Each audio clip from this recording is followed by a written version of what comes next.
All right, good morning, everybody. I will call to order the July 14th, 2026 regular scheduled meeting of the Santa Barbara County Board of Supervisors. Madam Clerk, will you please call the roll? Supervisor Hartman? Here. Supervisor Lavanino? Here. Supervisor Lee? Here. Supervisor Capps? Here. And Chair Nelson. Here. Please stand and join us in pledging allegiance to our flag. Ready? Begin. I pledge allegiance to the flag of the United States of America and to the republic for which it stands, one nation, under God, indivisible, with liberty and justice for all.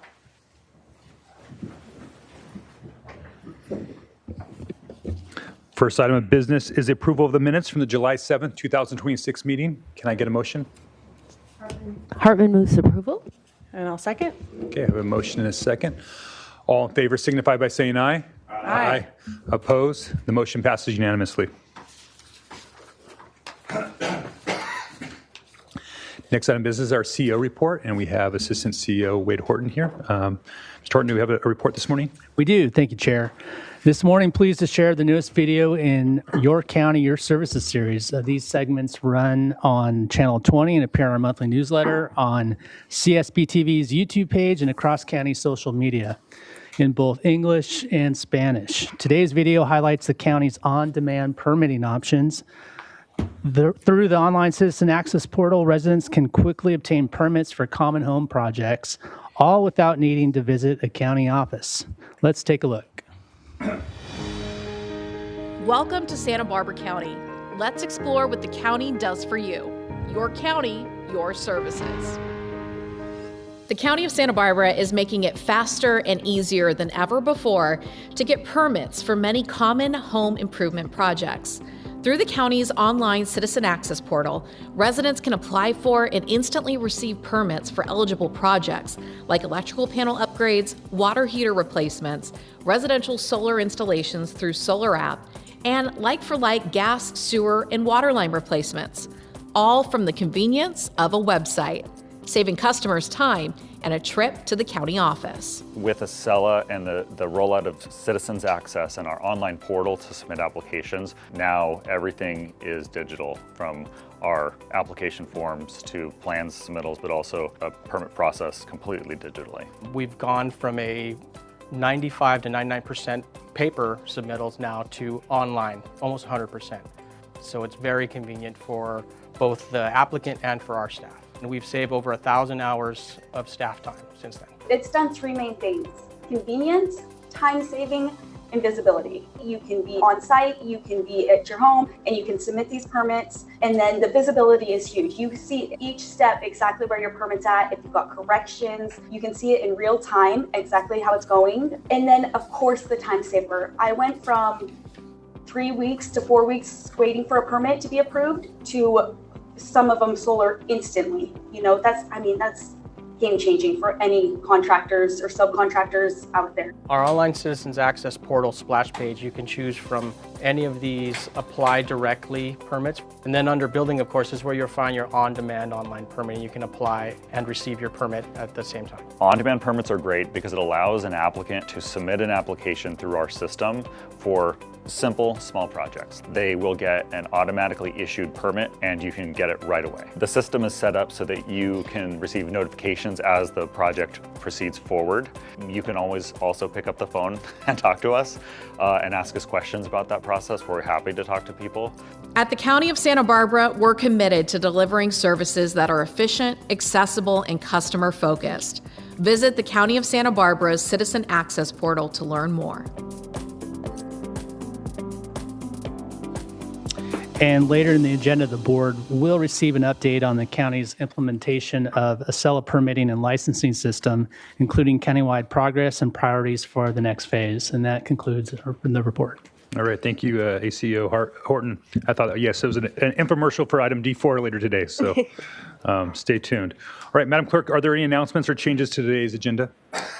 Chair Nelson and members of the board, I do have a few announcements this morning. An addendum was posted on Friday, July 10th, 2026, amending today's closed session agenda, adding an item under conference with legal counsel, existing litigation, paragraph 1 of subdivision D of Government Code Section 54956.9 regarding Leslie Torgeson versus v. the County of Santa Barbara et al., Santa Barbara County Superior Court case number 24 CV 05608. The addition included in the addendum has been posted and made available online to both the board and the public. Additionally, we received a withdrawal request from the department to withdraw administrative item number 9.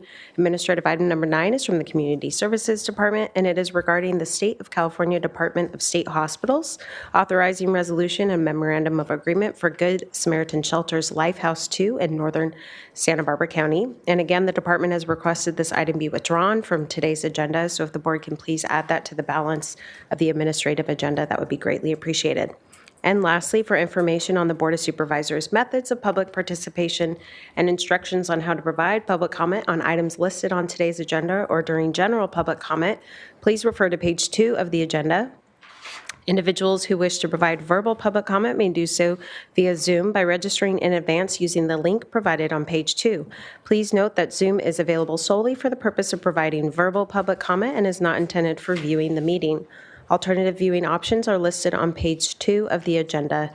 If you have any questions, please contact the clerk of the board's office at area code 805-568-2240 or by email at sbcob@countyofsb.org. And that concludes my announcements for today. All right, thank you, Madam Clerk. And I skipped over before we started today's meeting. I really wanted to take the time and recognize a really important leader in our community that passed away just recently. So I wanted to turn it over to Supervisor Lee, or did you want to say something?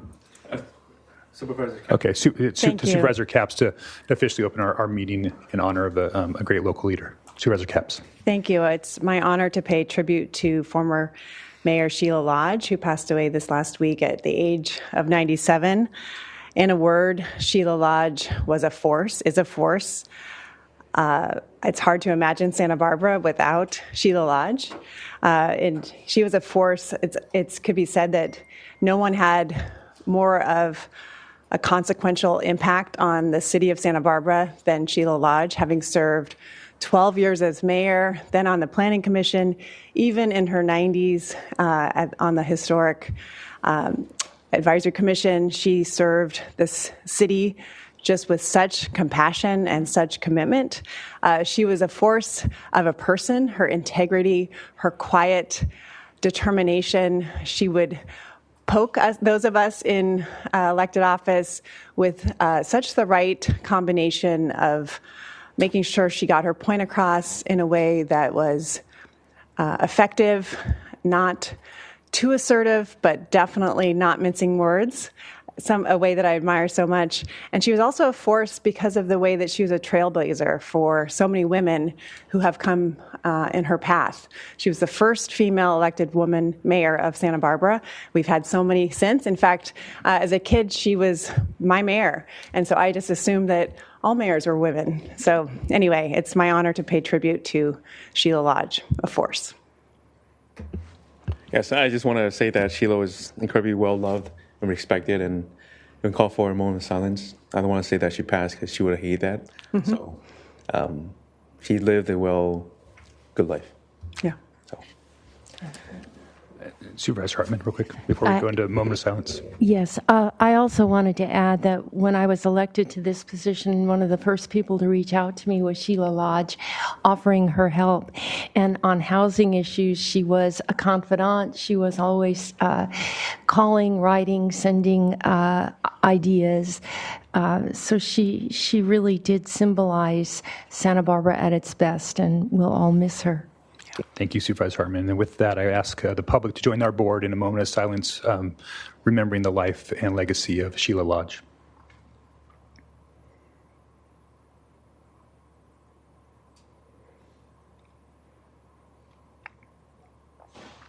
Thank you.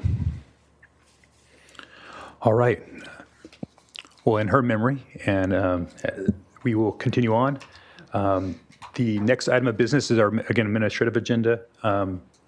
We had initially item A9 has been asked to be withdrawn. I have items A11 being pulled by Supervisor Lee and A16 as well. I have Supervisor Capps and I both pulling A33. Madam Clerk, are there any other items being pulled either by other board members or by the public? Chair Nelson and members of the board, we have no requests to speak from the public on the administrative agenda, and I have no further requests from the board. A35. Okay, and A35 by Supervisor Hartman. So I'm looking for a motion for the withdrawal of A9 and all the items except for A11, 16, 33, and 35, which we will take up after we do our resolutions. Can I have that motion? So moved. Moved by Supervisor Hartman. Second. Second by Supervisor Capps. All in favor signify by saying aye. Aye. Opposed? The motion passed unanimously. All right. Before we get into our poll district administrative items, we'll go ahead and do our resolution. Madam Clerk, will you please read administrative item number 1 into the record? Chair Nelson and members of the board, administrative item number 1 is sponsored by Supervisor Nelson. It is to adopt a resolution proclaiming the week of July 19th, 2026 through July 25th, 2026 as Probation and Pretrial Services Week in Santa Barbara County. And joining us in person today, we have Chief Probation Officer Holly Benton, Deputy Probation Officer Daniel Nava, Deputy Probation Officer Erica Floyd, and Juvenile Institutions Officer Cynthia Sixton. Now I'll go ahead and read the resolution. Whereas during the week of July 19th through the 25th, 2026, criminal justice professionals and communities across the nation will join together to celebrate Probation and Pretrial Services Week. And whereas the Probation Department today consists of over 300 dedicated professionals working collaboratively to deliver evidence-based programs to justice-involved adults and juveniles, while focusing on the enhancement of public safety, the reduction of recidivism, the protection of and compensation to victims, the endorsement of equitable and appropriate pretrial release, the promotion of crime prevention services, rehabilitation, and restorative justice principles. And whereas probation officers and juvenile institutions officers provide an efficient and cost-effective use of public resources by supervising approximately 2,400 adults and approximately 230 juveniles within Santa Barbara County. The Probation Department conducts pretrial assessments and currently monitors over 500 individuals on pretrial supervision, using the least restrictive options necessary to ensure public safety while allowing them to remain in the community. And whereas the Probation Department is an essential connector in the justice system, reducing recidivism by carefully balancing direct human services with research-based interventions. Probation Department staff display a high degree of professionalism, commitment, and pride in the work they perform for the courts, in our juvenile justice facilities with local law enforcement partners, and in the community. Now, therefore, be it hereby ordered and resolved that this Board of Supervisors of the County of Santa Barbara does hereby acknowledge the week of July 19th through the 25th as Probation and Pretrial Services Week, and recognizes these officers for their significant contribution to making Santa Barbara County a safer place to live. Passed and adopted today.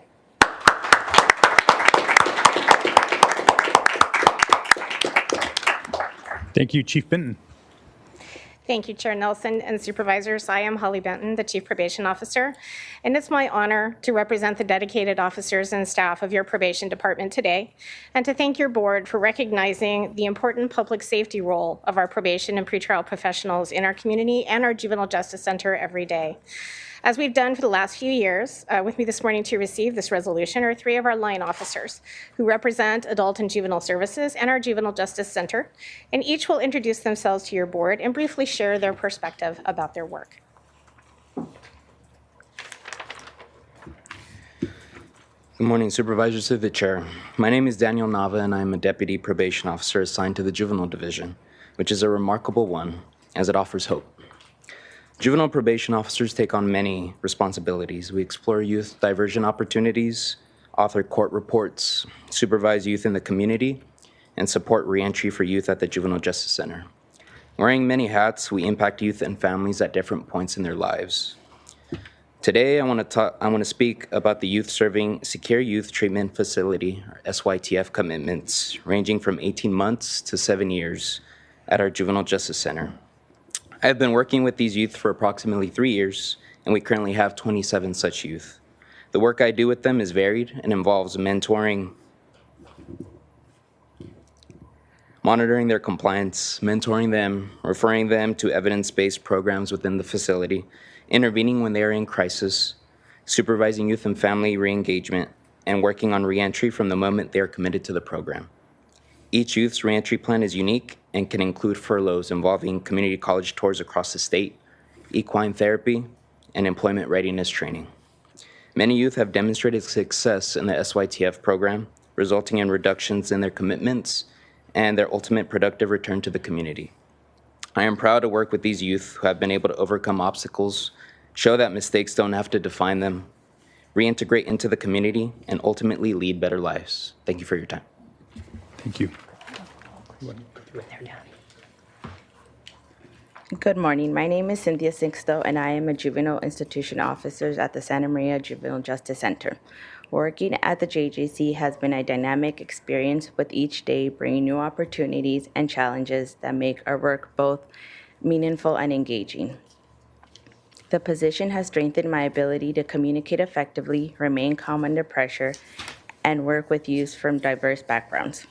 As juvenile institution officers, we are committed to maintaining a safe and secure environment while helping youth develop the skills and accountability needed for positive change.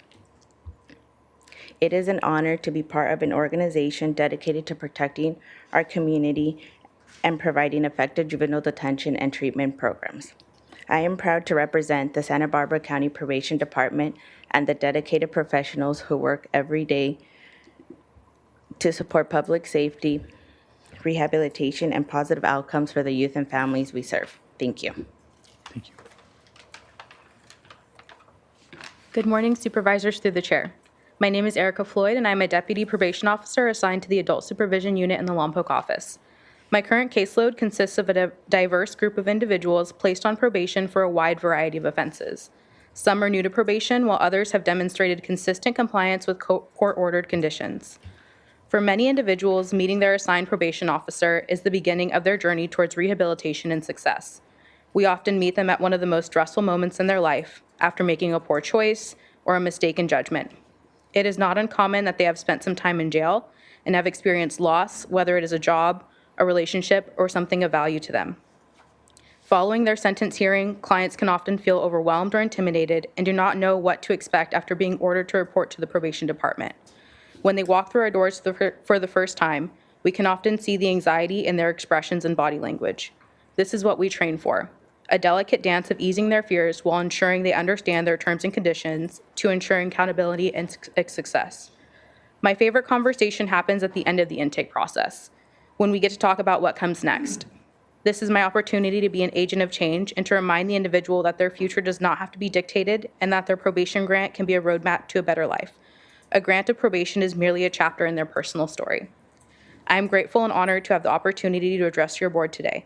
Thank you for your continued support of the probation department and the work that we do. Thank you very much. And again, we just want to thank your board for this recognition and for the resolution today. All right, before you guys go, Supervisor Hartman? Yes. Well, when I'm out in the field, I always hear such great things about our probation officers, and so it's really a thrill to have you come in person and talk about your job. My ears perked up on equine therapy. You knew it. So could you describe that, what that program is, how it works? I can describe it briefly. I can't give you a lot of detail about it, but we do have furlough capability in the JJC, and we take youth to see the horse, to interact with the horses. For some of these youth, it sort of, I guess you could say, it unlocks a different side of them. And there's a gentleness about interacting with a horse that just changes their demeanor and their personality and makes it so much easier to reach them, talk with them. It can have dramatic impacts on their ability to communicate, and it can have impacts on their behavior as well. So it's been quite impactful for some of our youth. Yeah, that's exciting to hear. I'm involved a little bit with therapeutic riding, and whether it be autism or PTSD with veterans, it can have a profound impact. Mm-hmm. So I'm so excited to hear that you're using it in probation with young people. Thank you. Thank you. Thank you, Supervisor Hartman. Supervisor Adam used to always say, the outside of a horse is good for the inside of a man. And so I think that's a quote that's appropriate here. But thank you guys all for sharing your work out there. It's invaluable and it's appreciated by this board and our community. Thank you. All right. Thank you very much, Probation and Pretrial Services.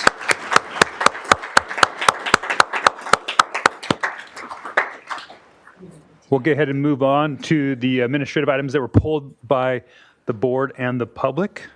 And we're going to go ahead and start off with A11, which was pulled by Supervisor Lee. Madam Clerk, will you please read item A11 into the record? Chair Nelson and members of the board, administrative item number 11 is from the Community Services Department. It is to consider recommendations regarding the approval of Workforce Housing Development Exclusive Negotiating Agreement, ENA, 117 East Carrillo Street, APN 029-211-025, and this is in the 1st District. All right. Supervisor Lee. Good. Thank you, Chair Nelson. I just want to ask Director Armas for an update about how's things going and have they found a nonprofit partner yet? Thank you, Supervisor Lee, through the chair.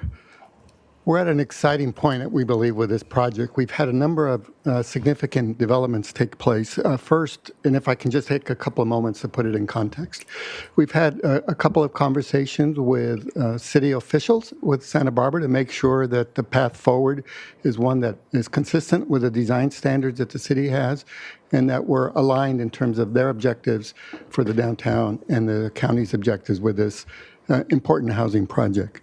Very positive reaction. We continue to make sure that the architectural design standards that apply to the downtown are adhered to, and so we believe that SOLA appreciates that point as well. With respect to the notion of a local partner, we indicated to you last time that the SOLA had an obligation to identify a partner. They have identified a partner to take responsibility for managing the property. This entity is very familiar with our county, is very familiar with Central Coast. They're in the midst of final negotiations. The agreements are largely at the 1 foot yard, I suppose, or yard, 1 foot point, but they've asked that we not disclose the name until they finally complete those discussions. We're very, very optimistic that they will reach agreement. I spoke to both representatives as recently as Friday, and both assured me that it's just a matter of some final word tweaking, but in substance, the agreements are acceptable. There aren't any, to quote, any deal breakers in the agreements. So we're very optimistic, and as noted in the ENA, SOLA has a number of performance standards that it must meet over the next 6 months, following which, if they perform, we'll come back to you for additional actions on important legal documents. Good. And no further questions for me. All right. Any other questions from the board on this item? No, I'm just Supervisor Capps. just a comment that I'm appreciative of how quickly this moves along. Thank you. All right. Thank you, Supervisor Lee, for pulling this. So let's go ahead and get a motion to approve this item. Got it. I move staff recommendation A11. And I second. Okay, so that's A and B, and it's been a motion for a motion and a second. All in favor signify by saying aye. Aye. Aye. Oppose? The motion passes unanimously.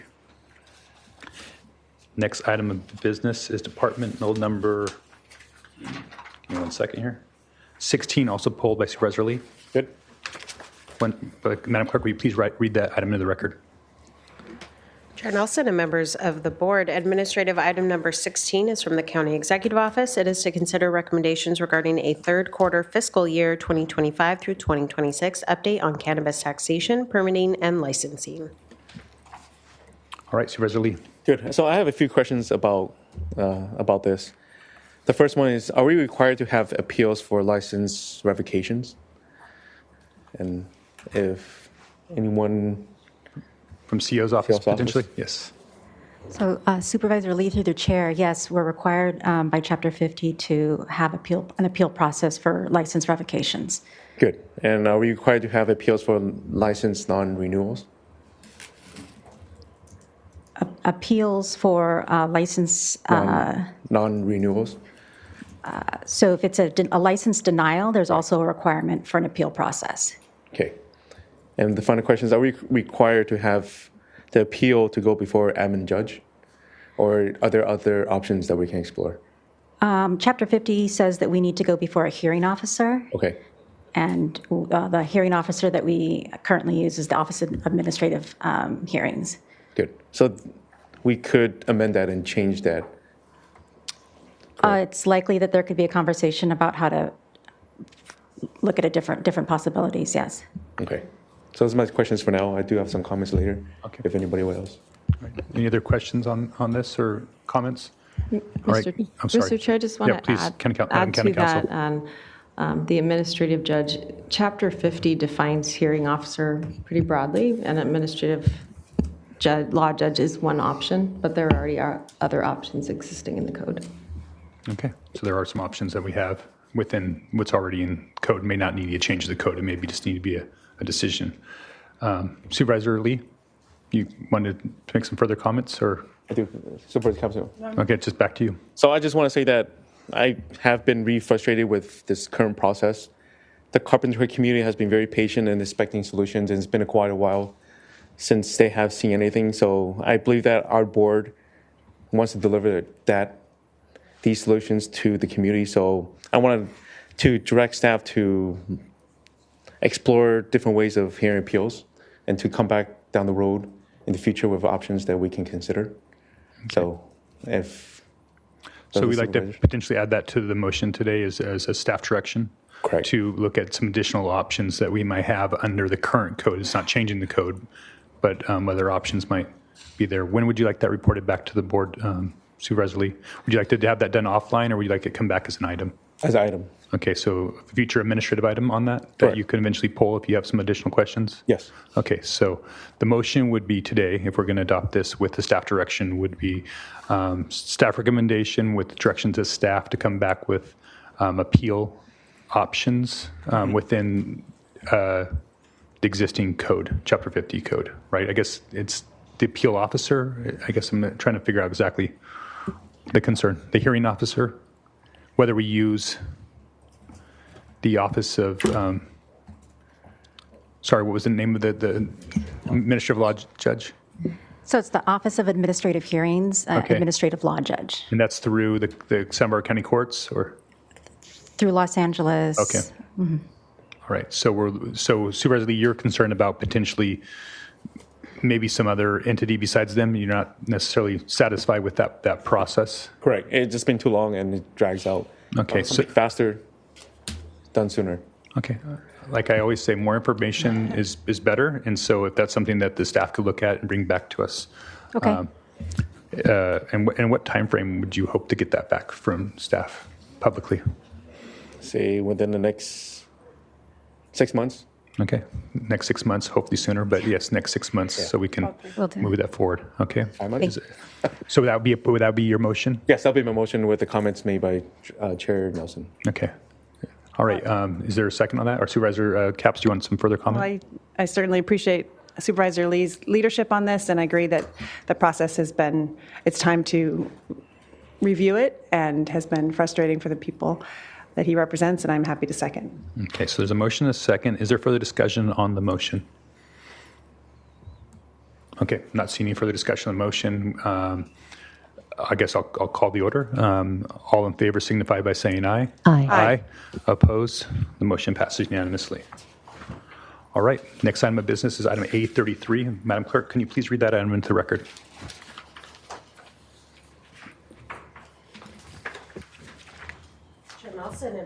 Chair Nelson and members of the board, administrative item number 33 is from the Sheriff Coroner's Office. It is to consider recommendations regarding the California Forensic Medical Group, CFMG, 2025 Annual Report for Healthcare Services at Sheriff's Jail Facilities.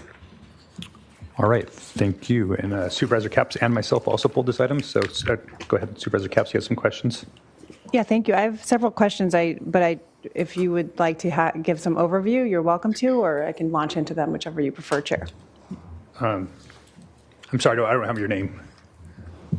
Sorry, David Harmon. David Harmon. I can just launch into, I just have maybe 3 different categories of questions. The first, I just do want to recognize that there's been a lot of progress, and this is a very challenging work that you all do. Healthcare in the jail is so complex. It's taking two very hard, difficult professions and putting them together, healthcare and those who work in our jail. So I have deep respect for both professions and the complexity of, treating people in a secure environment, very transient, coming and going, and what that means. So I just wanted to start off, and I appreciated the tone of the report. I did read it, and the opening letter, and just the way in which the collaboration rings through very clearly that this is a strong partnership. And I want to start with the good news that was very much called out, which is the progress on the medically assisted treatment program, the MAT program, and that massive increase. I think I did the math, and it's 68% increase of those who've been served, 1,216 individuals, up from 726. And so I was hoping you could speak to that program and specifically how people are doing once they leave the jail, if you have any information about that. Because the report highlights discharge planning and referrals and 30-day prescriptions. Do you have any further information you can elaborate on those who have been treated by the MAT program and how they're doing? I have limited information as I'm a custody lieutenant, so I'm the health services lieutenant and oversee the contract between WellPath and the sheriff's office, but I'm going to defer to Dr. Adam for some of that. So the MAT program has largely increased the amount of population that we're serving. We have, in regards to what happens after they get released, I'm going to defer to Dr. Adams because she has more insight on that. She's the county health doctor. But they are set up with, like you mentioned, the 30-day meds. An appointment is made. All of that is done ahead of time to work on their pre-release when they're getting out. But while they're there, they're still working through that program and getting those services. Yes, Supervisor Cow through the chair. The program is really progressed. I mean, it was already progressing when we started, but it's really a great program. Yeah. And they've done a lot of work in the year that we've been here on the discharge planning. Matt Hamlin is the supervisor of the MAT program, and he does a great job at making sure that the patients have appointments when they are released, and medications called in. Great. And I know when Supervisor Hartman and I hosted that jail healthcare workshop a couple of years ago, this was one of the primary takeaways, is that we really needed to increase this program. And so clearly that we've seen results, it has 68% in 1 year. But I just wondered if it's possible to track the connection between this program and efforts to reduce overdoses, emergency room visits, or reincarnation. Those who participate in the program, are we tracking then if we see them again? Right now, we're putting processes in place with CalAIM to be able to do that. There'll be a closed loop back to the facility as far as who shows up for their appointments, and hopefully down the road it'll be in overdoses, how many people showed up at the ER. Those kind of stats are in the process of being developed as far as how we are going to do it. Okay. Yeah, I just think it would be really interesting data to see absolutely. Outcomes. If we do have an overdose and they did participate in the program, that's not ideal, but the flip side, if those who did participate in the program are not going to emergency rooms, are not incarcerated, and are not experiencing overdoses, that would just be another feather in the cap of what a strong program this is, and a sign of how important this investment is. I see Assistant CEO Heitman here. Please add if you'd like. Supervisor Capps to the chair, I can't help but interject into this because it's an exciting portion of CalAIM that I think it's a good opportunity to highlight.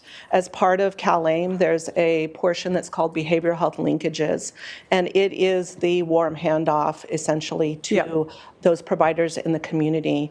And MAT is a focus of behavioral health linkages to ensure that each of the individuals that as Mr. Harmon indicated, are getting an appointment, that they're actually showing up at that appointment. So they would be the ones to help us make sure that that happens. Behavioral wellness is actively increasing that program.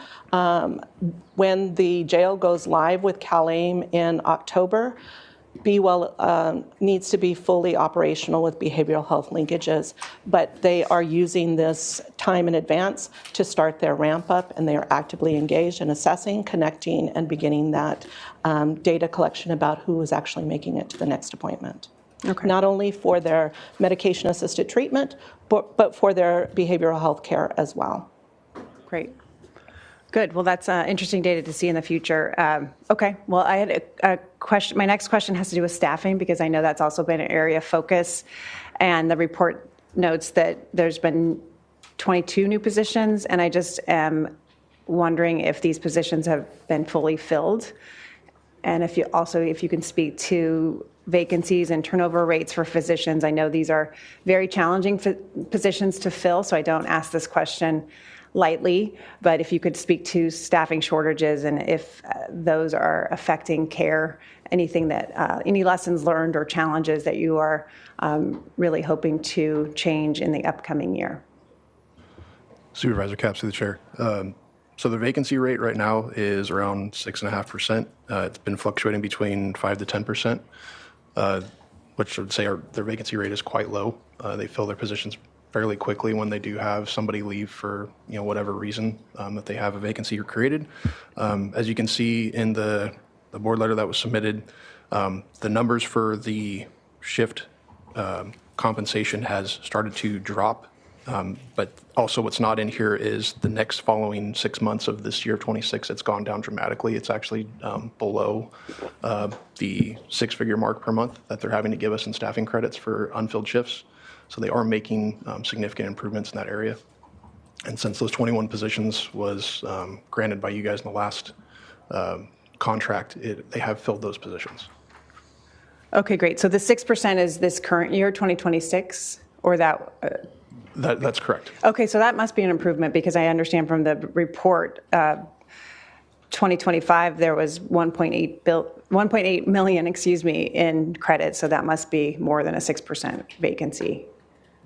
So we're making improvements. Yes, that's correct. Also, Okay. the numbers don't necessarily correlate with the vacancy rate. It's more of the shifts that were unfilled. So I if they have someone who calls out sick, goes out on maternity leave, and they don't have somebody that can fill in, those vacancies still show as a vacant shift, and we get a credit for that specific shift being unfilled. So the position may actually be filled, but if someone is out for whatever, vacation, sick, family leave, medical, whatever, that is still going to be a credit to us. Okay. Okay, great. So the trends are moving in the right direction for 2026 in terms of staffing vacancies. Yes, that's correct. Excellent. All right, now my next questions are related to grievances, which again is a big category of this report and something that's been a focus on it in terms of the numbers. And I think it's hard for the public to understand how high the grievances are. And an area that I that I learned by this report is that the person or the team that reviews grievances is actually outsourced, that it's a contract. And I'm not sure if someone from the sheriff's office can speak to this, but I've sometimes made some criticisms about our county using contract workers for things that could be used in-house. But this is one concern that I have, is that sort of the complaint department is not internal when it comes to healthcare in our jail. And I just was hoping someone could speak to that. I don't know if that's CEO Heitman or somebody from the jail, because to me, it would seem, I'd like to ask the question, if you're looking at grievances and an outside person, and no disrespect to that person, is the one sort of taking in those grievances, how then are those lessons learned and incorporated so that there'd be fewer grievances in the future? And is there a movement to move that entity, to move that process in-house? Supervisor Capps, to the chair, Tanya Heitman, ACO. The sheriff's office, specifically the custody division, is monitoring the grievances, and they do have some staff that are tracking the grievances. But as you called out, there is a contractor that is reviewing those and is the primary contact with the family members or other loved ones that have concerns about what's happening within the jail. It was put in place many years ago at a time when the system was very different. And over time, it hasn't really evolved as much as we would like. We are in discussions now with the custody staff about shoring up grievances, both the tracking of them, the response to them, ensuring that grievance forms are available on tablets. There's a number of different initiatives ongoing around grievances. And I am discussing with them the possibility of moving that grievance coordination with the family members in-house, or looking at how we can do that differently that will engage it more with our current environment and our current level of advocacy so that everything is fully aligned.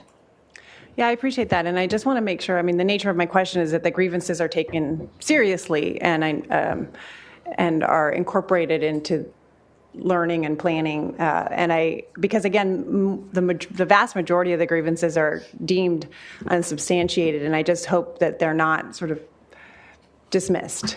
I agree. It's an important element, and I think it would be helpful, for there to be more dialogue about the grievances. But I will say that there is a certain number of the grievances that are not sustained because they are multiple grievances potentially over the same thing, that when individuals are in custody and they're frustrated with the environment and everything that's going on, sometimes they're making grievances over something that is not actually appropriate for a grievance, or they've submitted 5 grievances for the same thing and it's already been resolved.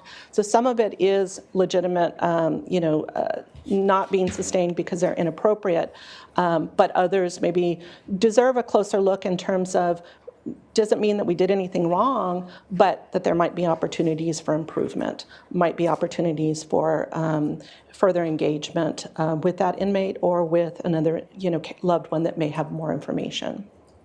Well, that fills in the gaps for me. That gives some context. And my last quick question is, I know that this board has moved to position county health director to provide some ongoing audits of healthcare in the jail, and I would like an update on when that next audit would be coming to the board. Supervisor Capps, through the chair. We did a board letter in March, and our next one will be in September. Okay. And then moving forward, we plan to kind of align when they'd have an annual report, we would do an annual report as well. And I'm definitely putting you on the spot with this one, but I just am hoping that process has been productive. Doing the audit? Yeah, just the oversight in the process. Yes. Okay. Yes, it has. In the board letter, it'll all be laid out, but yes, it has been productive. Okay. And we have seen improvements. And I think that's something that we see across the system. What we're hearing is that the Sheriff's Office is very happy with the level of collaboration, the assistance that Dr. Adam and her staff are providing. There's a lot more beyond the auditing that Dr. Adam's able to do in care coordination, ensuring that the care that WellPath is providing in collaboration with, say, a local hospital is better coordinated and more seamless. So there's some very specific medical insight that she's being able to offer that is immensely valuable. And I think across the system, we can safely say that everyone's very pleased, including WellPath. They've benefited from her assistance as well. Well, those are my questions. And again, a lot of really positive information here, and I just acknowledge how complex and intertwined a lot of this work is, and the fact that so many of the inmates are getting this medically assisted treatment with their addiction is just very reassuring. Thank you. Thank you, Supervisor Capps. I think you stole most of my notes actually there, so that's great.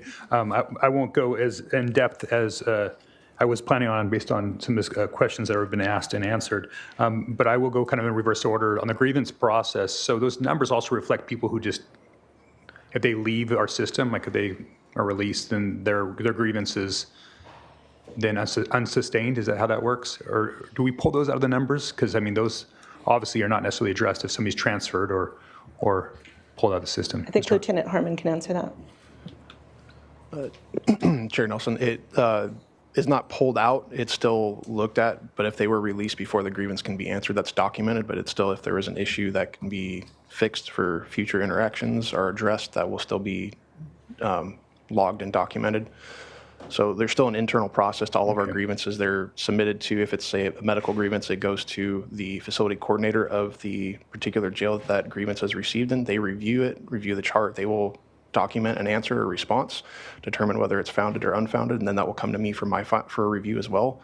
If I have any questions or concerns, I'll go back and look over it with them and then make the final determination. It's signed off and then it's logged. And so the grievance report that you guys are referring to from earlier, that's all that data collected and compiled after that, but each individual grievance does have an internal process in how it's handled. So even if the aggrieved party is no longer in custody, that still gets investigated all the way through, or do you guys reach back out to that person and go through that, or does that, there's not really how does that work? There's not really a way to reach out to them once they're out of custody, but we will still look at it and based off of what information we have, try to figure out, determine whether it was founded or unfounded. Okay. And just a discrepancy I saw in the reports is the grievance amounts were different between what the sheriff reported and what WellPath reported. I don't know if there was a reason for those being different amounts. I don't know if anybody can speak to that. I think sheriff reported 548 grievances and WellPath reported 507. So there was a discrepancy of over 40. Maybe it's just a reporting error, clerical error, but something to be looked at. So there's some consistency. Hopefully our numbers are the same. That is something that's still, I think some of the kinks are being worked out. We have had to change the grievance process quite a lot since the Murray settlement. And that is one of the things that's been a constant thing that's being reviewed and we're trying to correct and get better with.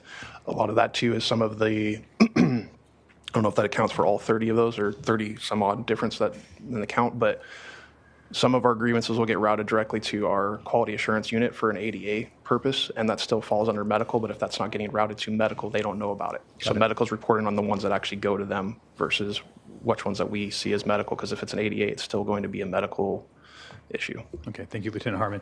And I would actually just kind of, where Supervisor Capps was mentioning about a third party reviewing this, I'm actually, I don't necessarily have a concern with that, but I do want to see public health get a chance to review that. And because I think public health is kind of our ears and eyes into this relationship. I think that's one of the reasons why we put that in place. And I was going to ask Dr. Adam what her involvement in the reviewing of those grievances. Supervisor Nelson, or Chair Nelson, we are involved in the review of the substantiated grievances. So WellPath has a process, their CQI nurse does any substantiated grievance, it's a corrective action plan, and then that is brought to the MAC meeting, which is monthly, and then they go over the corrective action plan, and then we monitor the corrective action plans to ensure that they're enforced. Okay. That's helpful. I think, Chair Nelson, that you bring up a very good point, though, that we have an opportunity now with county health that we didn't have before that could reduce our costs as well as make it a little bit tighter and more efficient. Yeah. Again, I have a lot of confidence in public health, especially our Dr. Adam, who's been the main point person for the county here, to be able to, her ears and eyes and her team to review these on behalf of this board. Transitioning over to the vacancies, because that's been one of the areas I've been pushing on for quite some time. I'm glad to hear that number's coming down, because I think that's the start, is making sure shifts are filled before we can deliver the level of care. How much has those vacancies led to clinical issues, right? I mean, it's one thing if you have vacancies and, everybody's getting seen, but some of these issues that we've had either with the remedial plan or with some of these grievances, how much of that has been driven by vacancies, or are we looking at that at all? Yeah, so Chair Nelson, you also bring up a very good point that goes back to something that Supervisor Capps asked in terms of the alignment of the reporting of the auditing function and the timeliness of that attached to the well path report. Because as you're seeing today, you're seeing the well path report without the audit, and really it only gives you one view into the system. When you combine it with the audit results, you have a much more wide view and can see where staffing impacts particular audit areas. Maybe others are more policy-driven or administratively driven. But as part of the auditing process, when there are concerns raised, WellPath will have an opportunity to indicate what their plan to remediate that concern is.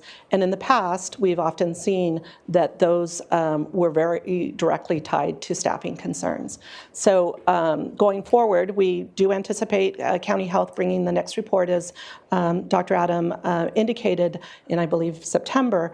But really would like to align the WellPath annual report with an auditing report so that in the future you have a really good wide view of the situation, and that the WellPath report comes within 60 days of the close of whatever period, if it's a calendar year or a fiscal year, either way, that it comes more timely so that the board can see in more real time what has happened and how it's being addressed. That's great. I think what we're looking for is the whole picture, and I think that's the kind of the missing piece here. But I mean, having Dr. Adam here is also important, because I think that even when we have a report, we have her presence to and review here. So that gives me a lot of confidence in moving forward. So I'm satisfied with where we're at today. Looking forward to having that aligned in the future, and happy with the progress that's being made. So thank you. All right. Any other questions from the board? And Madam Clerk, is there any public comment on this item? Should have asked that earlier. Chair Nelson and members of the board, we have no requests to speak from the public on A33. Okay, so this is a receive and file. Can I get a motion? So moved. Thank you. So we have a motion from Supervisor Capps, a second from Supervisor Hartman. Any further discussion? Seeing none, all in favor signify by saying aye. Aye. Opposed? Motion passes unanimously. Thanks. All right, one more administrative item, if we will, and that is item A35 that was pulled by Supervisor Lee. Madam Clerk, can you please read that into the record? I think that was me. Oh, sorry, Supervisor Hartman. Look, deer in the headlights there, Supervisor Lee. Sorry about that. Please, Supervisor Hartman. Chair Nelson and members of the board, administrative item number 35 is from the Social Services Department. It is to consider recommendations regarding a memorandum of understanding with Federal Correctional Complex, Lompoc, for the provision of eligibility workers to conduct informational presentations. All right, thank you. Supervisor Hartman. Sure. So I was delighted to see this. I see that the agreement goes back to 2015. And I just wondered whether the CalAIM work that we're doing at our jail is spilling over to the federal facility, or if they're entirely separate. What do we see going forward? At this point, this item is just to update at the request of the Federal Correctional Complex our ongoing 11-year process of going out to the prison complex approximately 4 times a year to provide information about our programs. We're not actually signing people up at those encounters, and our presence there is at the request of the Federal Correctional Complex. So I imagine that there's potential for some things to move in that direction. But at this point, this is distinctly different in terms of the nature of the activity than what we're doing locally with the jail. Yeah, so I would be interested in understanding more about that. I know people in the city of Lompoc, for example, that's where some of the people at the facility come, and to make sure that they have the warm handoff and the supports that are needed as well. So how in our county system would we begin to explore whether that's a possibility? I can ask the staff that are engaged in this project to try to find out more data related to how many of these people, when they're released, actually stay in our county.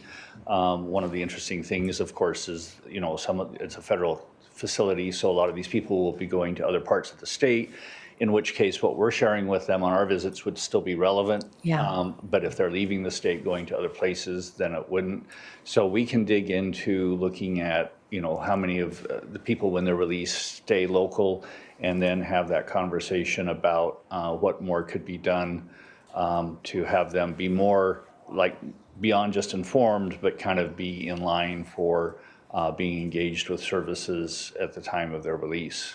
So we can certainly pursue that. Okay, that would be great. And I know that you're a short timer, so if you'll let me know who, who would be following up with this, then I can be in touch, because I think it's a really important thing to at least explore. Right. Yeah. And Assistant Director Rachel Lippman is the person that's over these programs, but I'll have conversation with staff to ask them to try to see what data we can get regarding, where these people are actually going, just kind of not the people we're meeting with, but just in general, how many people stay in the county versus go. And that would help us understand, the impact that any sort of further intervention could have. Thank you so much. Sure. All right, any other questions on this item? See none. Or Madam Clerk, is there any public comment on this item? Chair Nelson and members of the board, we had no requests to speak from the public on A35. All right. Move staff recommendation. Right. Got a motion for Supervisor Hartman? Second. Second by Supervisor Lavanino. All in favor signify by saying aye. Aye. Oppose? Motion passed unanimously. All right, that concludes our administrative agenda. This is now time in our meeting where we, for general public comment. Madam Clerk, is there any requests to speak on general public comment today? Chair Nelson and members of the board, we do have one request to speak from the public in general public comment, and we are going to Zoom with LaWanda Lyons-Pruitt. LaWanda?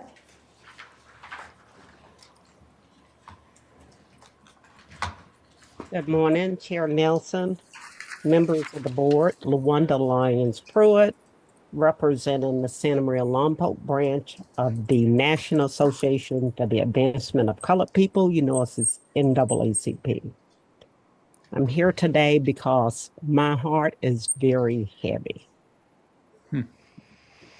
And my heart is heavy over the ICE killing of Johann Sebastian Guerrero, age 26, yesterday in Biddeford, Maine.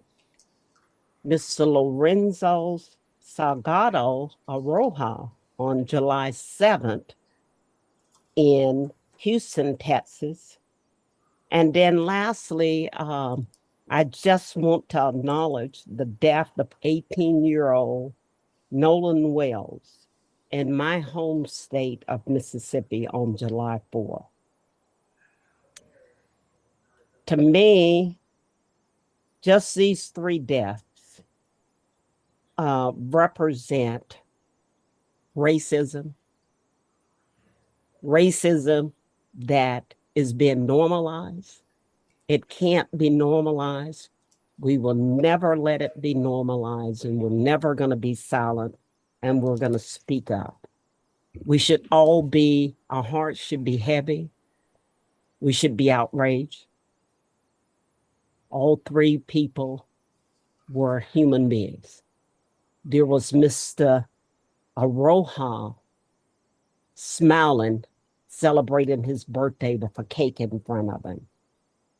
There was Mr. Guerrero saying to ICE, I tried to stop. This cannot be normalized.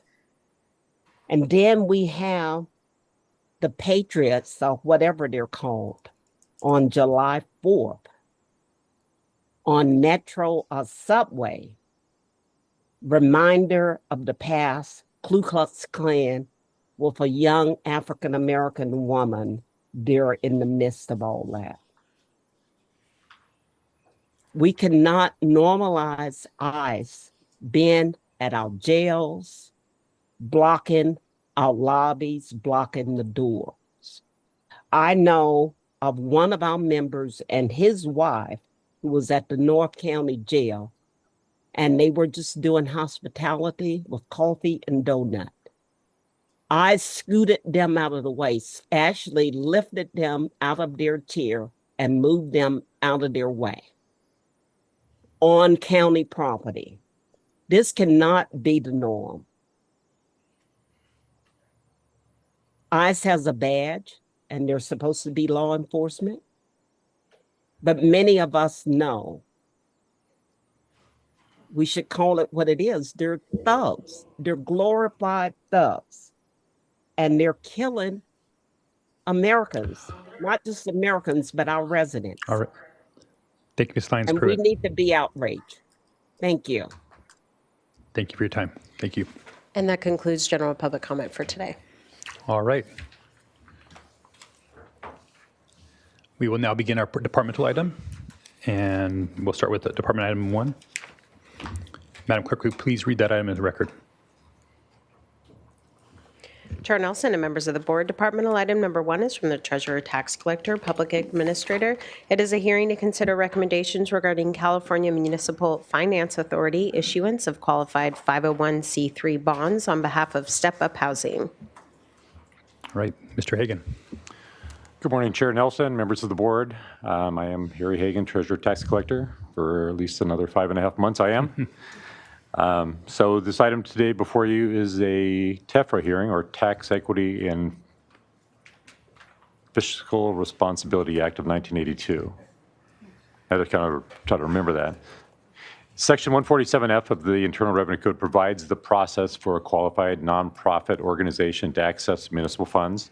Part of that process for you is for you to hold a public hearing, being the jurisdiction of where this project is located.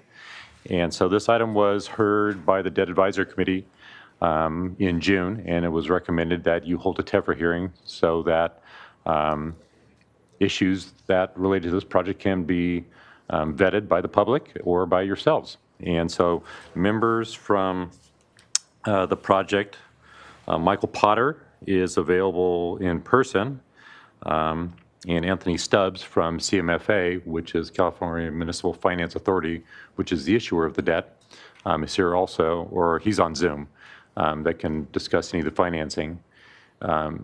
In summary, the financing is an amount not to exceed $60 million. The project is estimated right now at $45 million. It's located in Orcutt.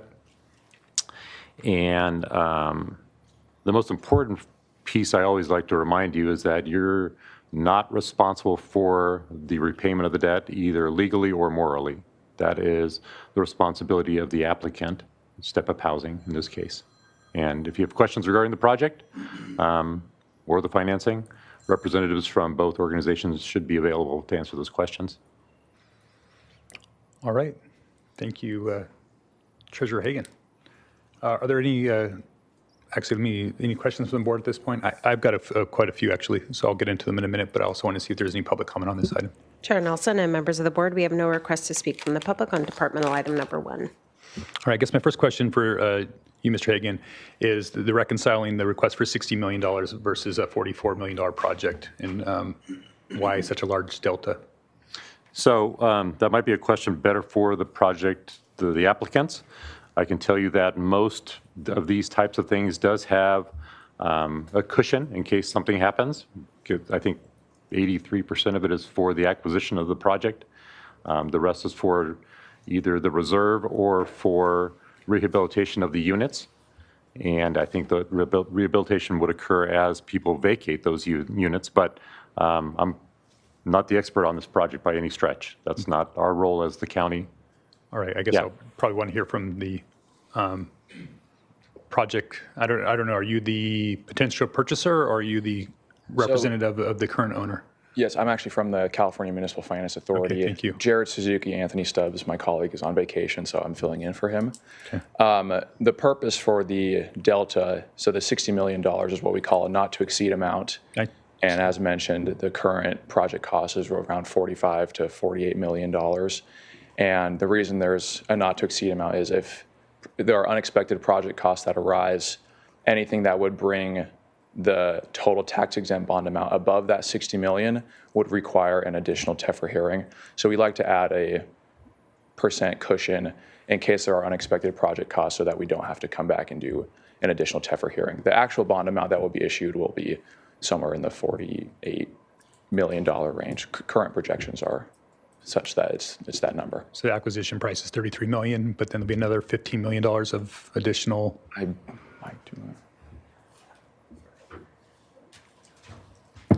Hello, Supervisor. My name is Michael Potter. I'm the chair of the board of Step Up Housing. Okay. We are a nonprofit organization, mission statement devoted to creating and supporting affordable housing. This project in Norwood, this project in Orchid that we're acquiring, the total debt is going to be $45.7 million. And of that, we have a purchase price of $33.2 million. We've got $4.9 million in plus a little extra with respect to reserves, both for the debt and including items that we're going to spend on the project. Beyond that, the additional funds are with respect to the debt issuance costs.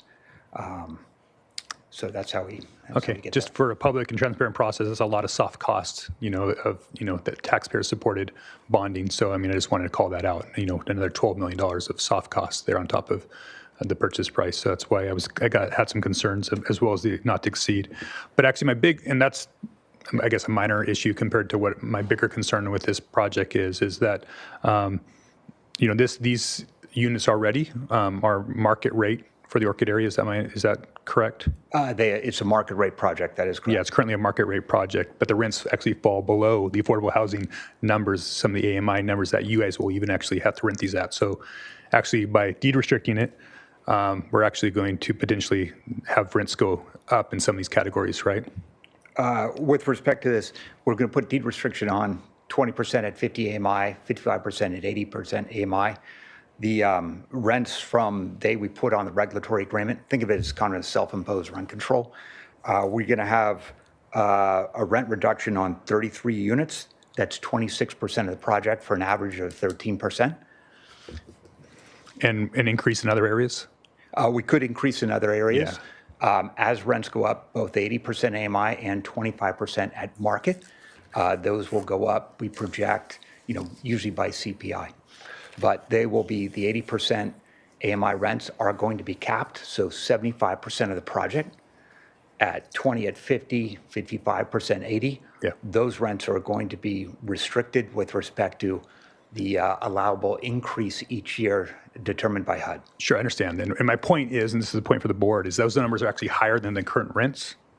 So I know this is different for the South Coast where you guys don't have this problem. But the current rents right now are a couple $100 up to about $600 below even like Section 8 standards. It's actually, in Orchid, our market actually works because we have a balance of supply. I mean, and they're still high for a lot of people's purposes, but they're still significantly below some of these deed restriction numbers. Yeah. So this is actually where injection of affordable housing can actually kind of mess up a market because now these are not available to a market rate tenant in the Orchid area.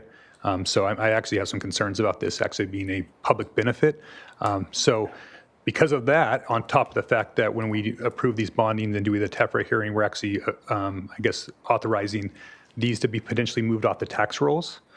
So you're talking about, over $300,000 off of our property tax rolls every year that would come into the county general fund or distributed between the county and schools. So I don't see a public benefit here. I mean, I know what your mission is, but I think that maybe makes more sense in a market where you have some out of alignment, where market rates are maybe above affordability numbers. But unfortunately for you in this circumstance, you're actually going to be raising rents by making it an affordability project, which is a concern for me and my constituents. Okay. So that's a concern. One thing, just because permitted rents under an 80% MI under a regulatory agreement could be higher than market, they won't be higher than market. Market is going to dictate with respect to what the rents are. So just because we be permitted to increase the rents or charge more, that doesn't mean people are going to sign up for that. And as I said before, immediate with respect to a 128 unit project is 33% of the units will receive a rent reduction. As we go on in time, the reason we came up with this program in 2021 is because we saw communities where rents are going up 5 and 6%, sure. And then some years they don't go up at all. This regulatory agreement is going to run for 15 years. So while the benefit today may be 33 units, the benefit in 4, 5, 6 years could be the entire project. Well, what I'm saying is right now 100% of this project falls under affordability in the county under our standards that we just went through our housing element. So again, I don't see the public need to take these into a deed restricted situation. Actually, I do think as a what I've seen with a lot of these developers like yourself that go into these projects, you do need to top up those rents to those affordability numbers to make the whole thing pencil. And I get that. And then you guys can use subsidies to do that. So what I'm saying is a manipulation of our market in the Orchid area that is obviously working. So I'm all for these TEFRA hearings when it's new construction where we're adding more inventory to our system, but you're going to be taking off 120 plus market rate units from my inventory in my community. That's going to have an impact. We don't have thousands. We have maybe 1,000 or so. So it's a big percentage of our units that are going to be taken out of the market, which is going to have other impacts across the board. So again, I can't make the finding that this has a public purpose and public good. And so, I actually oppose this, and I'll make a motion to do so at the time that we proceed. So, all right. Other questions? Supervisor Levenio and then Supervisor Hartman. Well, it feels like we're, like in the 8th or 9th inning here. Totally. And I'm just curious, like, what kind of communication's been going on between the developer and the district office? Because, this is the first I'm hearing about it. I got it on Thursday afternoon. Okay. Yeah. So, I mean, is there a shot clock on this, or is there an opportunity for these two to sit down and kind of figure this out? I mean, obviously, we don't want to shove something into the 4th District that they don't want, that doesn't work. But at the same time, we're a county dying on the vine for housing. So, and this isn't creating new housing. And so I'm if the board might want to do a continuance on this, is that an option? I don't know if that's it. So we can have some discussions. But again, it's this concern for our office that we're taking out market rate and what the impacts look like on our entire Orchid market. So there hasn't been any outreach to our office at this point. Again, like all of us, we have these big packets of materials, and we have a 1,000-page EIR that we had to cover this weekend. So there's only so much I can do in a short time frame. And so usually these are pretty easy. We just usually approve a bunch of them, and maybe that's why the applicant thought that would be the case here. But I think this is a difference one. I did talk with County Council whether we have potentially grounds to do that. And this, sometimes TEFRA hearings we just have to approve them. But I believe that this one there's actually enough here that we would have a legal defense and actually denying this one if we can't come to an agreement on what that looks like. Yeah, I'm sorry. We have been in contact with the debt advisory committee. Right. And also, I did send a letter to Supervisors Nelson's office and your chief of staff on June 16th, offering to come down and answer any questions. I hadn't heard back, so maybe that was just a miscommunication that you didn't receive that or weren't aware of it. But we are on a very tight timeline. We in the projects that we acquire in the real estate world, when they go to sell it, usually the market rate players will go in and have a 30-day due diligence and 30-day close. If they're able to do that, then it X's us out. We can't perform. It's very difficult to acquire properties with bond financing. So again, the timeline is crucial for us. We were hoping that we could get the TEFRA approved because we have a closing date of August the 6th, and that's going to be it for us. All right, so you got two options here, and I don't know what the votes are going to be. And actually, Supervisor Hartman, do you want to make some questions, and I can? Well, yeah, I'm that this comes so late, and that the applicant actually did reach out to your office gives me some pause. But what gives me the greatest concern is we have these hearings, and we don't have any review internally by our housing people to let us know, is this a good project overall? I quite frankly don't understand from the debt advisory committee perspective how much debt we're allowed in our county, how this is allocated, whether, so I think it raises some bigger questions for us going forward. And I'd like to see that addressed somehow. I feel like I want to ask staff, and we don't have staff to ask about this. It's not really our treasurer's job to do that kind of analysis of the housing impacts. I guess I'm curious, it seems to me you're upgrading these units. You're not just buying them, so that if the rents would increase for some of the units, then that you're getting improvements for those. We don't know what's going to happen with the pressures of the development at the base, the doubling of the daily population there. I assume it's going to drive prices up. So I'm really attracted by the deed restrictions going forward. I'm not quite sure what to do. All right. So going back to, sorry, what was your first name again from Step Up? Michael Potter. Michael Potter. Thank you, Michael. So I'm going to make a motion to deny it, or we could go ahead and make a motion to continue. I could make one of both those motions. I don't know if I'll get a second or I'll get support here. But would you want some time to continue it? Again, I apologize if you reached out to my office. That didn't come to my attention, or else I would have been happy to had a further conversations with you. I don't know if a continuance is the same thing as a denial for you for your financing purposes. It essentially is. Okay, I mean, that's just note, we're not asking for any. We're asking to implement a federal program with respect to the debt. We've lined up the capital markets that they would invest because of what we do in our project. They're investing in the bonds. So, and we're putting on this regulatory agreement that will go for 15 years. So I'm sorry we can't reduce rents with respect to 100% of the project from day one, but we can do just our little part. Well, and my fear is that we're actually not going to reduce rents. And we're actually going to take more out of our market, a market that's working. Again, if we want these things to work, we should have a healthy market. And this takes that out of that market. So I'm concerned about that from an economic point of having some balance there in my area. So again, we have to make a public, that there's public good on this. And if it doesn't actually reduce rents long term, or, we don't see that here, I don't see the public good here. So I'll end up making a recommendation. Chair. Yeah. Do you mind if I do make my motion and you guys we can comment on the motion? Or I'll go ahead and I'll go over to Supervisor Capps and then Supervisor Hartman before I make a motion. Supervisor Capps. Well, I just had a question if there's any value to even just tabling this till the end of the meeting to have more of a conversation. I'm just in an uncomfortable spot because this isn't in my district. Didn't dive into it the way I would have had it been. So voting on something of these consequences that's usually rather routine, right. I haven't had a chance to do. Okay.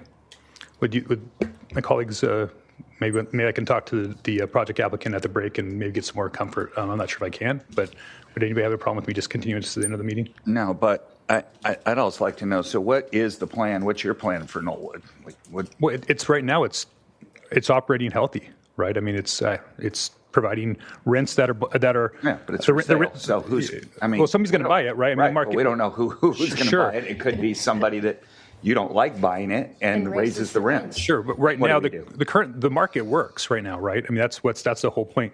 Their one bedrooms are $400 under the Section 8 numbers right now. Their two bedrooms are up under the Section 8 numbers by $560 a unit. I mean, so there's already the market. I mean, these are the orchid market's working. And what I'm concerned about is this doesn't necessarily have a public. They're asking for us to say yes, this is a public good for our market. I'm telling you, I'm concerned about that from a economic point of view. When you take out those out of a market, they're no longer market rate. That impacts the rents. The subsidies that come into typically deed restricted, it changes the market, and so that may have the inverse impact, and that's what I'm concerned about. And so that's why I can't make the public good determination on this one. So. But again, maybe I can talk to Mr. Potter offline here during a break. Can I make yes? Maybe make a suggestion if we can tap for hearing with respect to the allowing public comment on this. If once we get through that, and then with respect to the overall financing, if the TEFRA is being concluded, then I can have a discussion with any of you offline or after the meeting. And if you don't approve it, with respect to that, then we won't go forward with the project. Because we're not going to go forward with the project if the county in which we're in isn't going to be supportive. The rents, they're going to go up anyway. All we're asking is a regulatory agreement that would restrict those rents.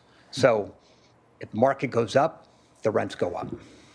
or market goes down, rents go down. Actually, that's happened in the Santa Maria market recently. Yeah, and if the market goes down, then the rents go down under our program as well. Okay. I'm going to go ahead and continue this item to the end of the meeting here. Maybe I'll get a chance to talk to Mr. Potter on a break. So I'm going to suspend the hearing. Madam Clerk or Madam County Counsel, can I just, as a chair, move this to the end of the meeting? Mr. Chair, that's fine. You're just trailing it till the Okay, end. I'm going to go ahead and trail this to the end of the meeting. Hopefully I'll get a chance to talk to Mr. Potter during a break. So, all right, so we'll go ahead and I'll trail that, and we'll go ahead and move on to department item number 2.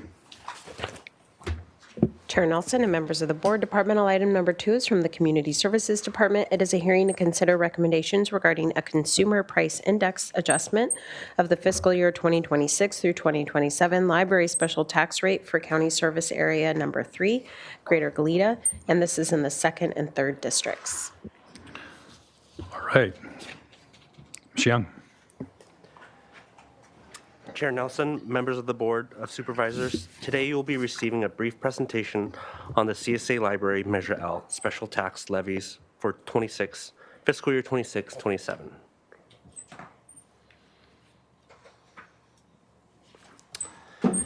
The Community Services Department annually coordinates changes to the CSA 3 special library tax by the Los Angeles CPI. Measure L was a voter-approved measure in 1990 for library services delivery in the Goleta Valley. For 26-27, the adoption of this resolution, the parcels in CSA 3 will be increased by 3.2% the Los Angeles CPI for the calendar year 2025 per its resolution. This increase will result in total assessments of approximately $263,000, a $9,000 increase from the prior year. Staff's recommendation are as follows. Adopt a resolution that confirms the report and adjusts the fiscal year 26-27 library special tax by 3.2% and determine that the adoption of the resolution is not subject to CEQA. This concludes my presentation. I'm happy to answer any questions. All right. Thank you, Mr. Young. Any questions from the board on this item? Madam Clerk, is there any public comment on this item? Chair Nelson and members of the board, we have no requests to speak from the public on this item. All right. Supervisor Hartman, do you have any question? Or No, I want was to make ready a motion? to move staff recommendation. All right. Got a motion from Supervisor Hartman. And I'll second. Second from Supervisor Capps. Any further discussion on the motion? Seeing none, all in favor signify by saying aye. Aye. Motion passes unanimously. Moving right along, we'll go to department item number 3. I guess this also Mr. Young as well.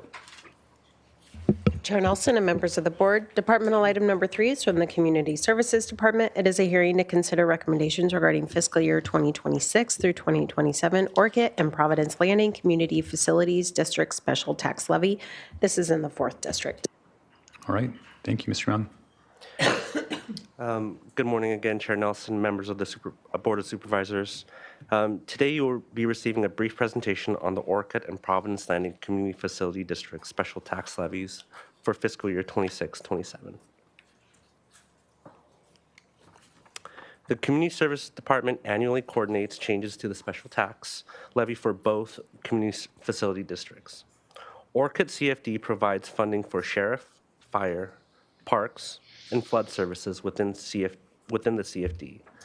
The assessment was unanimously adopted by the board in 2003 as a condition of development aimed to mitigate fiscal impacts to the general fund. Per the CFD's original resolution, the special tax is to be adjusted annually by the greater of 2% or the Los Angeles CPI, which is 3.01%. With the adoption of this resolution, parcels within the CFD will be increased by 3.01%. Right. Providence Landing's assessment was approved by the board in 2005 and maintains a 12-acre community park. With the adoption of this resolution, parcels within the Providence Landing will increase from $672 to $692 per parcel, a $20 increase. In recent years, Providence Landing has experienced increased park operation and maintenance costs, which is driving the need to increase the assessment for the first time in 15 years. The proposed special tax levy is adopted if the proposed special tax is adopted, 267 parcels will be levied, generating approximately $184,000 for park operations and maintenance. This is an increase of $5,400 from fiscal year 25-26. Staff recommendation are as follows: to adopt resolutions levying the special taxes, to certify the list of parcels subject to the special tax levy, including the amount of the tax to be levied on each parcel, and direct the clerk of the board to file the certified list with the county auditor and controller. And then finally, to determine the levying of the fiscal year 26-27 Orcutt and Providence Landing CFD special taxes are not subject to CEQA. This concludes my presentation. All right, thank you, Mr. Young. Questions from the board? Chair Slavadino? No? It's okay. I have a few questions. In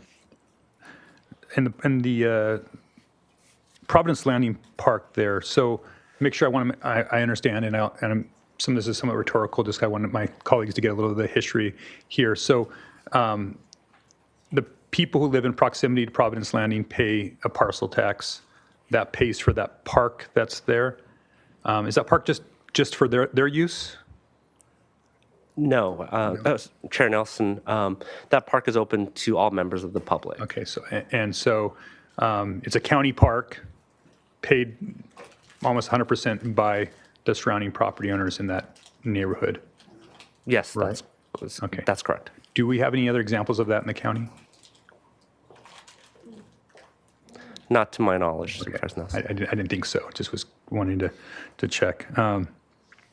And the assessment that they're paying right now, it's been flat for, you said 15 years essentially, right? So they've been able, and so the relationship is a little unique. So what happens is the assessment is pulled from these houses, and then they actually run is it a company or a nonprofit? They run a nonprofit that runs the park, right? The neighborhood, some of the HOA members essentially. There's a Providence Landing Housing Association that really takes in the funds and then decides how those funds are spent. Okay, and then it maintains this park, and they do it at a pretty low number considering the quality of the park, the size of the park, and whatnot. And this is also is also a big fire safety zone for the area. It's got a huge public benefit, but there's little to no subsidy from the county on that. Chair Nelson, that's correct. Okay, and right now the rate is set at something below what we could charge though too, right? I mean, there is a max rate. Do you have that number by any chance?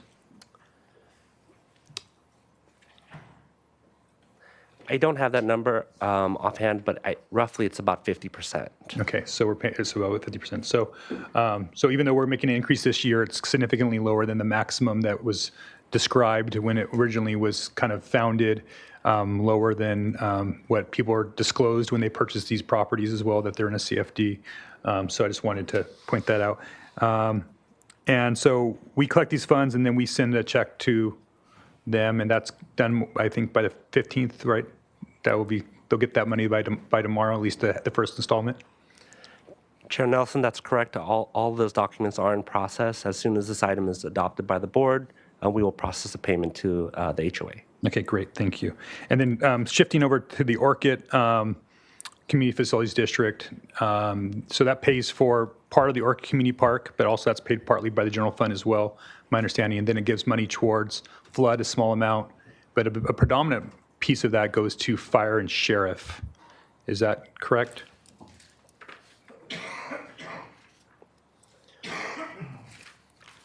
Supervisor Nelson, that's correct. Fire and sheriff receive approximately 80% of these funds. Okay. And do you know of any place else in the county where any residents that pay on top of their, for additional fire and sheriff services? Chair Nelson, we do have CSAs that pay for fire and sheriff? Not for fire and sheriff, Okay. to my understanding. Right. It's typically for public works, libraries, streets, things like that. Okay, great. Well, and again, the reason why I just kind of bring that up is I just want to get on the radar. It's very unique the way it's done in Orca. It's and then the fire piece was actually before the fire tax shift as well. So there was something that's always been a conversation. I'll just say is the fact that Orca residents are paying multiple times for the same services, where other places that doesn't necessarily happen. So just wanted that on the radar for other people that are sometimes interested in these types of things. I do know the board, with the support of the CO's office and the sheriff's department, we did move some of the sheriff's costs now into paying for the community resource deputy, so that we're actually seeing a net benefit of actually increased services in the Orchid area. So that's a change that's coming from these funds. And so I just wanted to point that out since I had that opportunity to. So again, it's an area I think that we should continue to look at, especially in the Orchid area, as we look at investing in that area where they do pay more taxes than other areas proportionately. Yes, it's disclosed when they buy their homes that's an extra tax there, but it's also something where I think we have an obligation to make sure that services delivered that are commensurate to the taxes that they pay. So something that I just want to always put on the radar. All right, with that, are there any public comments on this item? I have a question. And Supervisor Levenue. So what does the county provide for that park financially?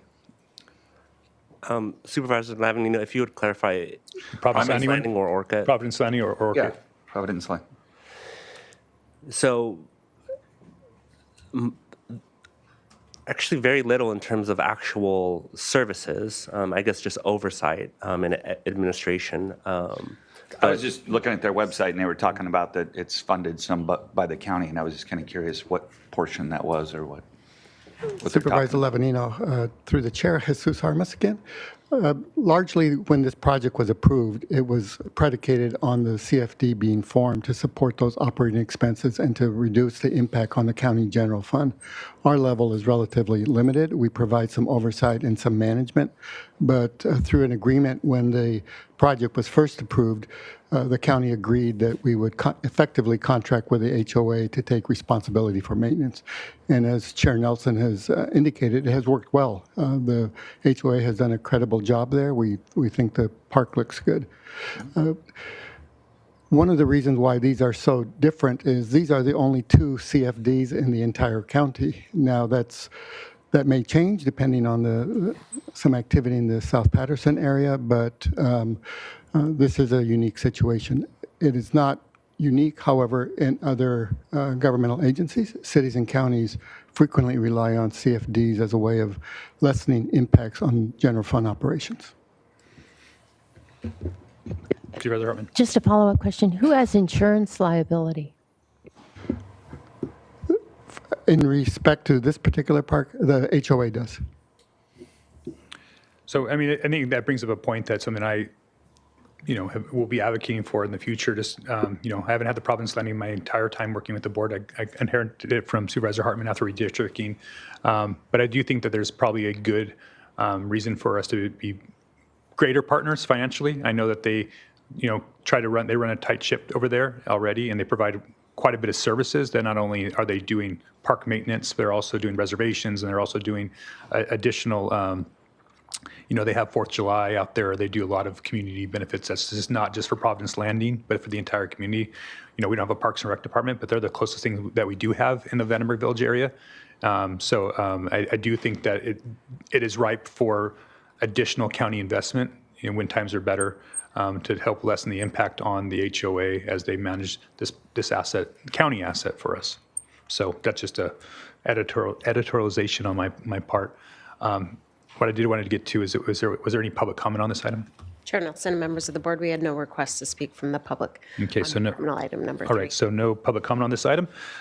So again, I'm okay with just raising by the CPI at this point for these two items. Again, it's something I think it needs constant evaluation. It's again a unique tool that we were using in the 2000s in our county that is unique to these areas, and sometimes isn't necessarily equitable, and something that I think we should look at as a county is to try to make sure, if they're paying more, that we give them additional services for those types of things if they're already paying their property taxes on that as well. So just a general philosophy that I have that I hope that we can find ways to really show a commensurate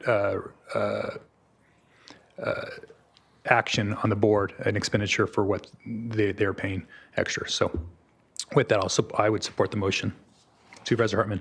Well, I just wanted to underscore something I heard Director Armas say, and that is that we may have more CFDs given parks and trails under our housing element. So we'll have to think about this in a bigger context, but I'm prepared to move staff recommendation. Okay, motion by Supervisor Hartman. Second. Second by Supervisor Lee. Any further conversation on this? Seeing none, all in favor signify by saying aye. Aye. Opposed? Motion passes unanimously. Okay, we're going to go ahead and just take a 5-minute break here before we get to department item number 4. Are there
All right, welcome back to the July 14, 2026 meeting of the Santa Barbara County Board of Supervisors. We're back here in Santa Maria and coming back after a short break.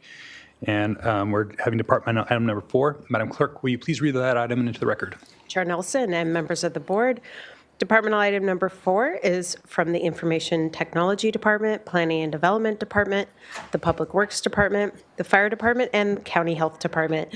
It is a hearing to consider recommendations regarding the progress of the Acela platform implementation and plan future updates.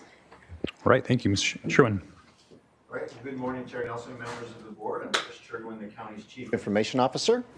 And we are here, my colleagues and I, to provide an update on how the county is using Acela software. The county has been using Acela for over 20 years. I believe it was 2008, or almost 20 years, I should say. 2008 is when we first adopted Acela. And in the last 6 years, we have gone to, move too quickly here. I'll go back one, there we go. In the past, or over the last 6 years, we have moved from the on-premise version of Acela software to the cloud version of Acela. And all 5 departments that are using Acela are now in the cloud. So that was a big lift to move to the cloud. So that was a real win, I would say, for the county to move now to that platform. And so this morning, you are going to hear from each of the different departments. We have 5 departments that use Acela. As mentioned earlier, Public Works, Planning and Development, the CEO Cannabis Division, County Health, and County Fire are all using Acela.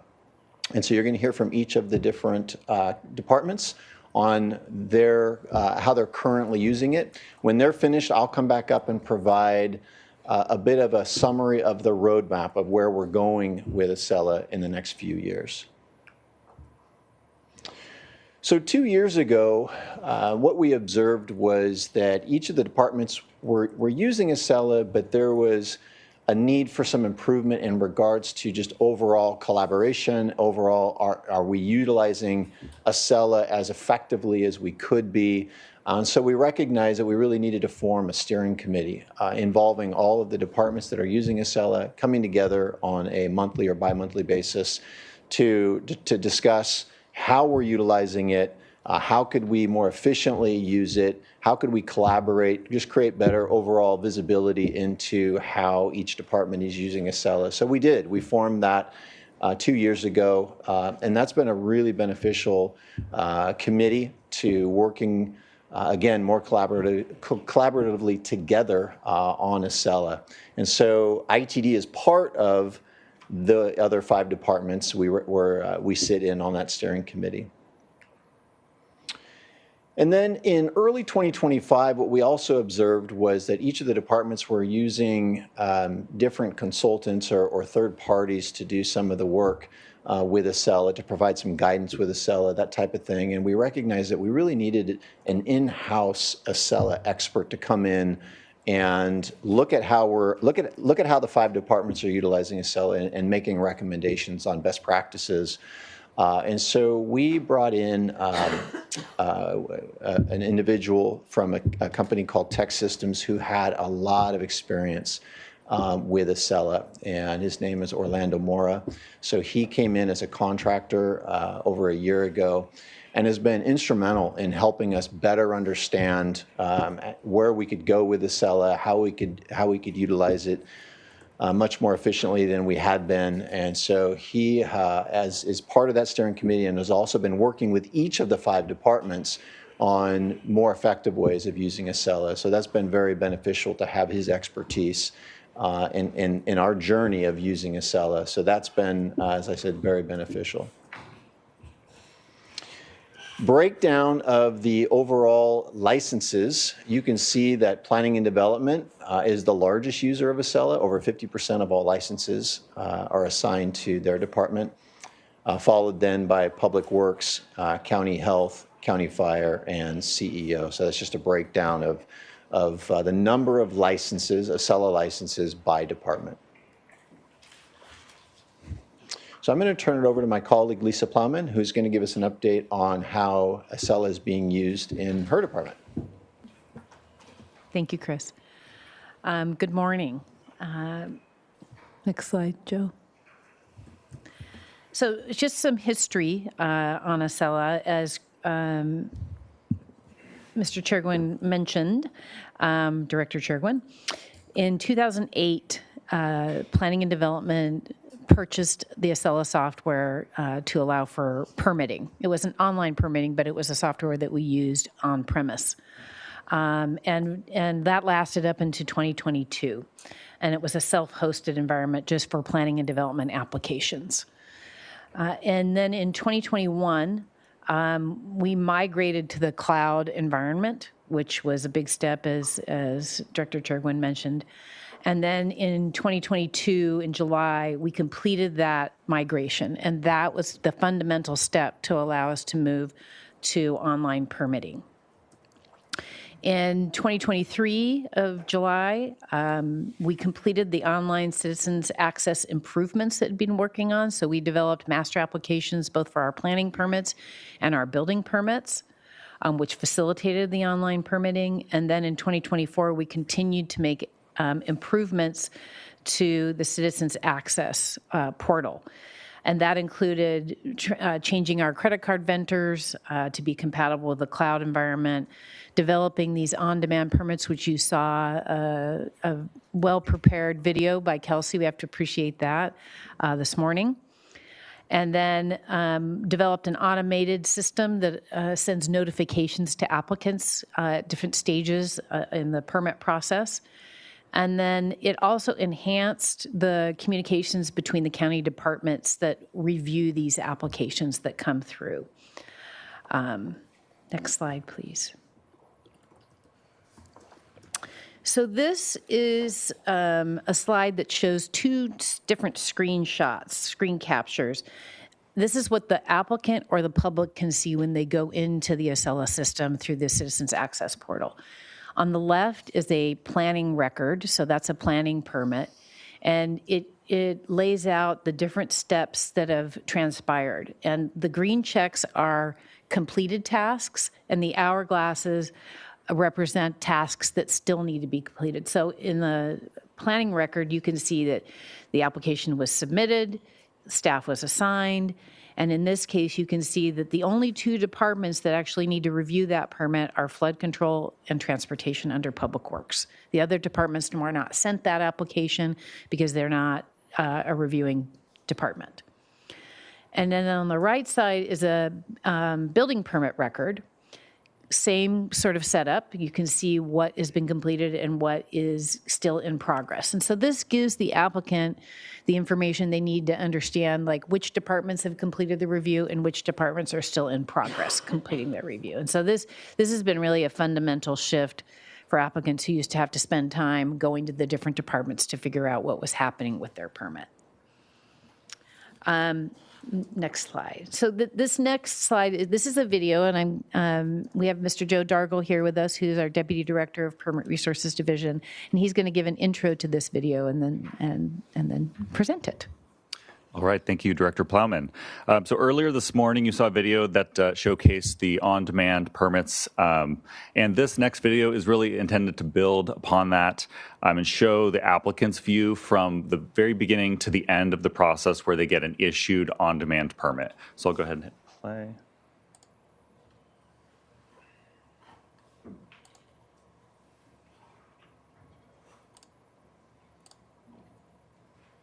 Yeah, doing. It's not a video.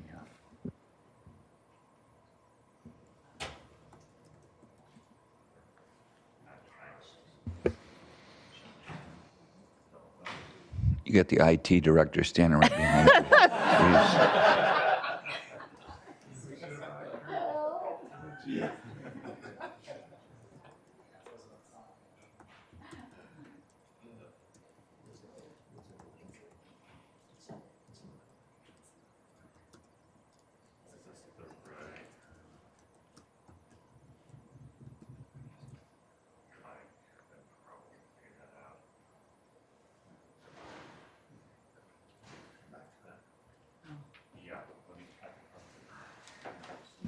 Chair Nelson and members of the board, perhaps we could just come back to the room and planning staff is going to look for that video online, played in another way.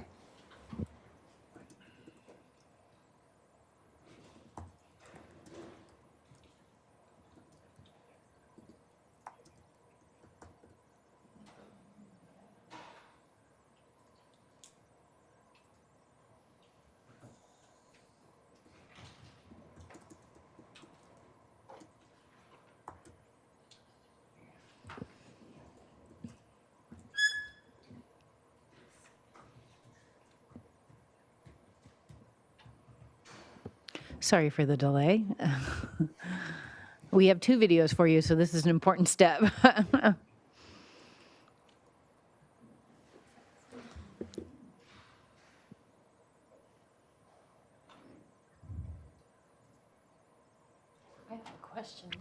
So while we're waiting, Supervisor Hartman. Yeah, I noticed that a number of the permits are to be over the counter, like water heaters and things. I recently had a water heater changed out, and I don't know if I got a permit or not. I mean, the repairman came, and so how do we sort that out? Supervisor Hartman, through the chair, usually your contractor will obtain the permit, and these are the types of changes that don't always get permits. It really depends on your contractor, which is one of the reasons we wanted to make it really easy, was so that people could plan for an improvement like this, get the permit online, and then be able to implement it. So but it just depends on whether the contractor pursues it. And do you have education programs out there? I mean, a water heater, you want it that same day, really. So do, yeah. I just wonder how widespread people comply with that, or how they know anyway. Right. Yeah, that's a challenge for us to track, definitely. Are we ready? Yes, Director Plowman and Okay. members of the board, the video is ready. Thank you.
Thank you, Mr. Dargo. Yes. And back to you, Director Plowman. Yeah.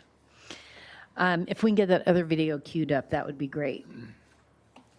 So the next slide, if you can move to that.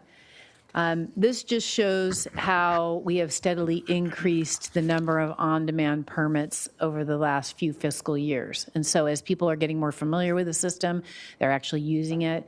You can see just this year, Solar App was one of the steps that we took to create on-demand permits.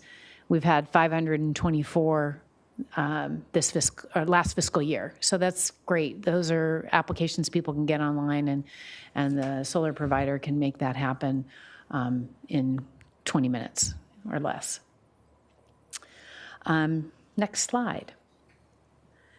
So there are some permits that cannot be on demand, but they are simple permits. And this is one example that we wanted to share with the board, that we're consistently working to try and minimize the time it takes to issue a permit like this. So this is a re-roof permit.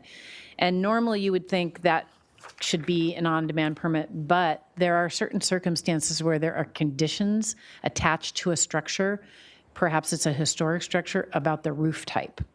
And so the team has to take a look at the actual application to ensure that there isn't a condition associated with that. We did have one situation, it was a Moody cottage, and they put a metal roof on it, and that was not permitted under the historic structure. So, but this shows that we've been declining in the time it takes to move these through the system.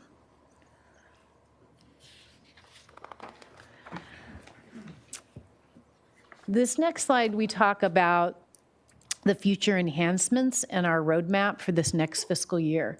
So we're going to continue to increase the on-demand permit types, which include HVAC, heat pumps, and window replacements, those type of simple permits. We are implementing an online inspection scheduling system, standalone streamlined ADU building application, and then an online film permit application. The next item is e-permit hub, or what we call our digital plan room. And this is, and you can move to the next slide. Thank you. So this really is an enhancement of a system that we had put in place when we moved to the on-cloud version of Acela. Acela did not have this product available yet, and so we were working with other software. But this product, ePermit Hub, is really going to refine the process and improve it, I think, significantly. And this has to do with our joint plan review between all departments. So we decided to move to ePermit Hub. We kicked that off in April of this year, following board approval of our contract. We're expected to go live in March of 2027. And the benefits of this system, and we have a video showing you what it's going to be like for the plan reviewers, but it allows for digital file validation, meaning it automatically validates the files that have been submitted by the applicant to the county. It controls the sheet version, so it makes sure that each department is reviewing the same set of plans. Before we had an online system, you didn't know which department had which set of plans, and that could complicate things. It increases the transparency with the joint review of the departments, because you can see the comments that are being made by other departments. And then it allows for automated publishing, which means you can stamp the plans in the software. And then the conditions will be visible to the field inspectors on the plan set and the applicant team. And this, so the next slide is the video that we wanted to share with you of what ePermit Hub environment is like. And this is an example of what our plan reviewers will be able to see. So if you could play that, please.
I realize that video moves pretty quickly, but it does, and has some pretty jazzy music.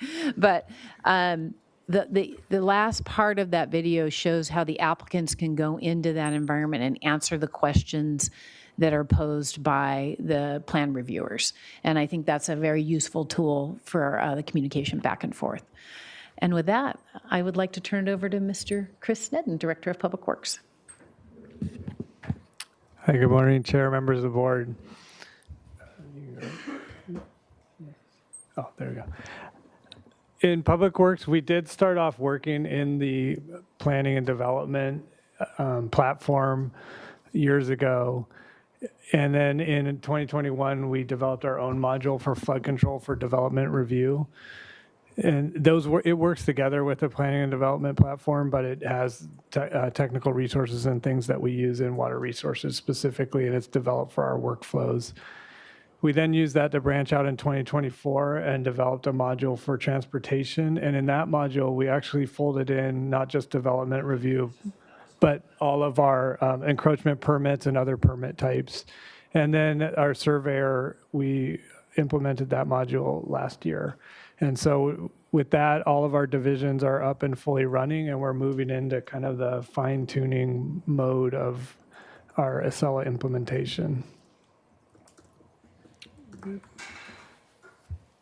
And the improvements are similar to the things that Lisa just talked about, a lot of the improvements. And the way we really think about it is in terms of customer service and communication and transparency. That's like one big benefit to this Acela implementation and something we want to keep on our mind as we improve it. The other thing is efficiencies, building in efficiencies wherever we can. And then the data, using the data that's given in the system to improve what we do. So if you look at the graph on the right, you can see there's a pretty tremendous number of permits that we're have in our system at any given time. And so that's a lot of different customers that we have the opportunity to have a good experience with the county and to try and make their experience better with the county. And so we keep that in the front of our mind as we're developing our workflows. The other thing is with these numbers is even if you're making a small efficiency improvement, if you times it by the number of applications that you have in, that can be a huge efficiency saving for the county as well. And that's also what we keep in mind as we look forward to the future. Is again, keeping in mind ways that we can improve all these aspects of what we're delivering, particularly with efficiencies and the communication tools and data. So like looking at the right, we can have different kinds of reports, different kind of performance metrics that we set up or key performance indicators. And then Acela will give us reports on how we're doing on that. The other thing on efficiency and customer experience is trying to eliminate that kind of lost time or those gaps when an application is sitting in somebody's court and it could be moving. And if you go to 10 years ago and people used to walk in with 12 printed out plan sets and go to multiple buildings to drop those off and get comments back, there was a lot of lost time in figuring out where things were and at what stage the permit was in. So we're really trying to eliminate those both internally, where it is with the different departments, as well as is it in the applicant's court or is it in the county's court? And these kind of workflows and visualization tools are really good for that, to make sure that we're not having miscommunications or lost time on applications, that they're always kind of moving. The future items in terms of e-permit hub, mobile apps, GIS, those types of things, the resources that Chris talked about earlier in terms of having a dedicated fixed resource who can implement things consistently across the department and can know exactly how we're doing what we do, so that they can make targeted improvements that are customized to specifically what the county does, is really critical for what we're doing. So we're looking forward to using those resources to continue to improve efficiency and workflows and automation and reduce redundancy and all those great things that this program can do. And with that, I'm going to turn it over to the fire chief to talk about their department. Before we go over to Chief Huff, so you had that e-permit hub as a future item. So where are we at with the implementation for planning and public works with the e-permit hub? So as was noted on the slide, we kicked it off in March of this year. And we expect to have it fully implemented, or we kicked it off in April, and we have it fully implemented in March of 2027. Okay. And that's okay for your department? Is that that's for all departments by March of 2027? That's for planning and development. That's for planning and development. And then I know Public Works is also investing in e-permit hub, and I'm not sure what their schedule is exactly. Okay. Yeah. What I should say is they will be working in our environment. So all the reviewing departments will have access to ePermit Hub when they're reviewing planning applications. Public Works will be using ePermit Hub for applications that are specific to Public Works. Yeah, Chair Nelson, and on a similar timeline. Okay, thank you. Yeah, thanks, Andy. Okay, go ahead, Chief Huff. Good morning. So this has been much more than a software platform. It's been a real transformation to the fire prevention division throughout in the way we do business. We used to operate very much in a silo. In 2023, we went online with Acela in the cloud version internally. We did this so that we could get used to the workflows and set processes and get our staff familiar with the product. In 2024, we went live externally with the public. The online applications minimize the need for customers to travel into our offices. Applications can now be submitted 24 hours a day rather than during business hours. The system automatically captures required information, reducing incomplete applications, and staff spends less time processing and doing logistics for reviewing plans. In 2025, customers now have the visibility to see where they are in the process. That leads to greater transparency and fewer status inquiries, and staff can now focus on inspections rather than logistics. From a leadership point, people expect to interact with government the same way they do with banks, airlines, and even Amazon. This really moves us towards those expectations. Next slide. So in the future state, we continue to refine our processes within the fire prevention division, and the biggest thing I can say is in August of this year, we're going to start accepting credit cards via this platform for all permits and fees within the fire department. That's a significant change for us. We also utilize this platform for the 3 cities that we serve, so there's a lot more than just the county. It's actually interfacing with all of our cities. And that's all I have. I'm going to now hand it over to Lars Seifert from County Health. Good morning. The County Health Department Environmental Health Services has also migrated to Acela for its permitting, inspection, and billing management. While EHS is currently on a separate instance of Acela, the platform is the same as the remainder of the county departments and programs and retains the same customer experience overall. Next slide. Since 2002, Environmental Health Services was utilizing Envision Connect, now considered a legacy Acela product. EHS migrated to the Acela Civic platform in May of 2023, and we currently manage approximately 128,000 legacy permit records in our database, going back for quite some time. EHS has continued to implement product improvements with the goal of allowing all applicants to interface with the system and to create uniformity in the applicant experience across the county, and that's where we're really pleased with the process that we're all coming together and really increasing the visibility and also the connectivity across departments. Next slide. There are currently a couple of unique aspects to the environmental health version that are still outstanding due to work process flows and state requirements, and I'd like to highlight these for your board today. For example, many permit records managed by environmental health have specific permitting and ongoing inspection requirements under state laws, such as for our CUPA or our program that oversees hazardous material handling, public water systems that serve small communities, and for solid waste facilities such as landfills or other transfer processing facilities. A large number of these permit types of health permits are renewable permits, which is a little different, and these annual operating permits are issued and renewed on an annual basis, with some of our common categories shown here on the screen.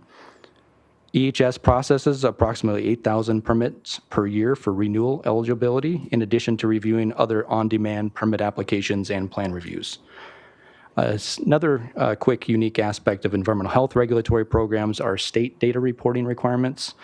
Most notable, the California Environmental Protection Agency requires that CUPA actually communicates its data, its Acela data, directly with the state's environmental reporting system. So EHS uploads and syncs Acela inspections, permitting, and compliance data directly into the state's database at least once every 2 weeks. So these are a couple of things that are just a little bit different from the other county departments and programs, and why some of our initial work has been on a separate tenant or instance of Acela Civic platform. For our on-demand, next slide, please. For our on-demand and EHS plan review projects, we're currently coordinating these with planning and development. And as you saw on an earlier screen, the EHS plan review step is actually just built into the workflow process in the planning and development Acela platform. EHS has continued to support also processes for joint review of construction plans, and we are seeking methods to integrate common project information where we can, so that applicants have the most current information on their permit application review status, and we think that's important for just that coordination across our permitting environment. Other enhancements on our near-term implementation plan include incorporation of county GIS into Acela Citizen Access, establishing opportunities for permit holders to renew permits and pay annual invoices. This is would be a huge customer benefit, and that's something that we're striving to move forward as well. And to increase access to public information, such as information about food inspections of our local food facilities. We want to make this information readily available to the public online so that they can have insight and eyes on things that are interesting to them and their health and environment. We're standardizing our food facility inspection checklist. Using Acela actually has given us an opportunity to standardize some of our processes internally, and I think that will be a benefit to the public as well. So this concludes the County Health Department update, and I'll hand it back to Chris Chergwin. Thank you, Lars. So I'm going to wrap up this with looking at the future. What's our roadmap for Acela? So go ahead and go to the next. Thank you.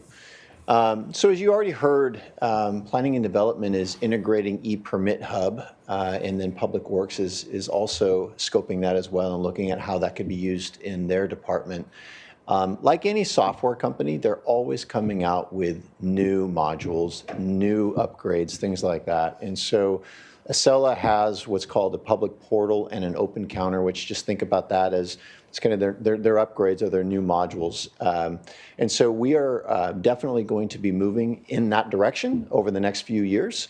One of the complaints about Acela previously has been just the citizen access or the user interface of Acela has not been the greatest interface. And so Acela has really put a lot of development into that aspect of their software. And so that's what Public Portal and Open Counter do. They make that citizen user interface much, much better. The other thing that we're looking into is using AI as part of this process. So Acela will be implementing in the future AI into their software. That comes as part of these packages.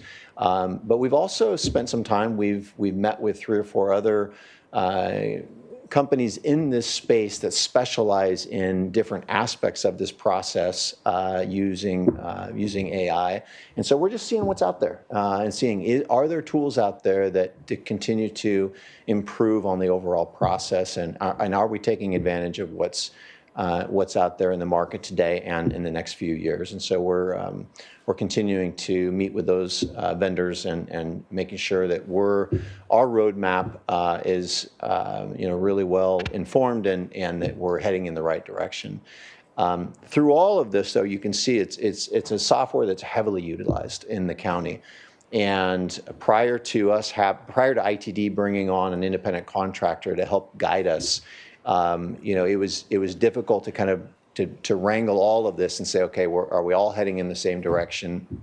And so one of the things that we're looking into right now is taking that independent contractor role, and does it make sense to make that at some point in the future an FTE rather than an independent contractor, because the amount of usage of Acela is only going to grow in time, and so it's a critical software application, and so we're looking at that.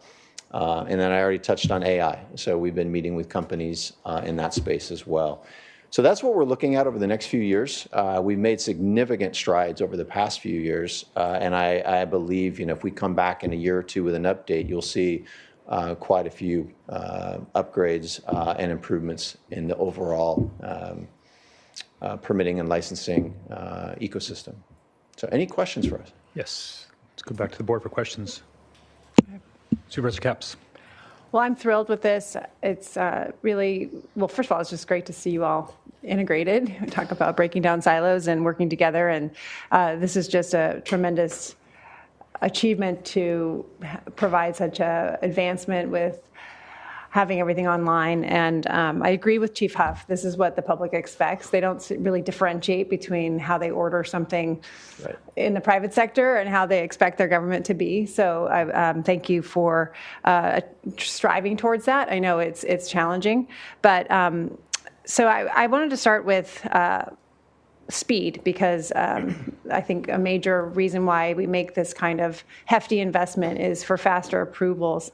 And what I didn't hear yet is, does this track how your work improves both internally and externally for the user? Is there ability to do that? So all of you or any of you could answer. Supervisor Capps, through the chair. So it's a very good question, and it's something we are monitoring. It depends kind of on the permit type. So yes, like the speed of these on-demand permits or the smaller permits, those move more quickly. When you get to a more complicated permit, that has a lot of factors in it, in terms of like applicant participation in the process, as well as what's happening among the departments. But I think one of the things that's been really fundamental to this process is we've developed what we call service level agreements with all the departments that set forth timeframes for which applications need to be reviewed.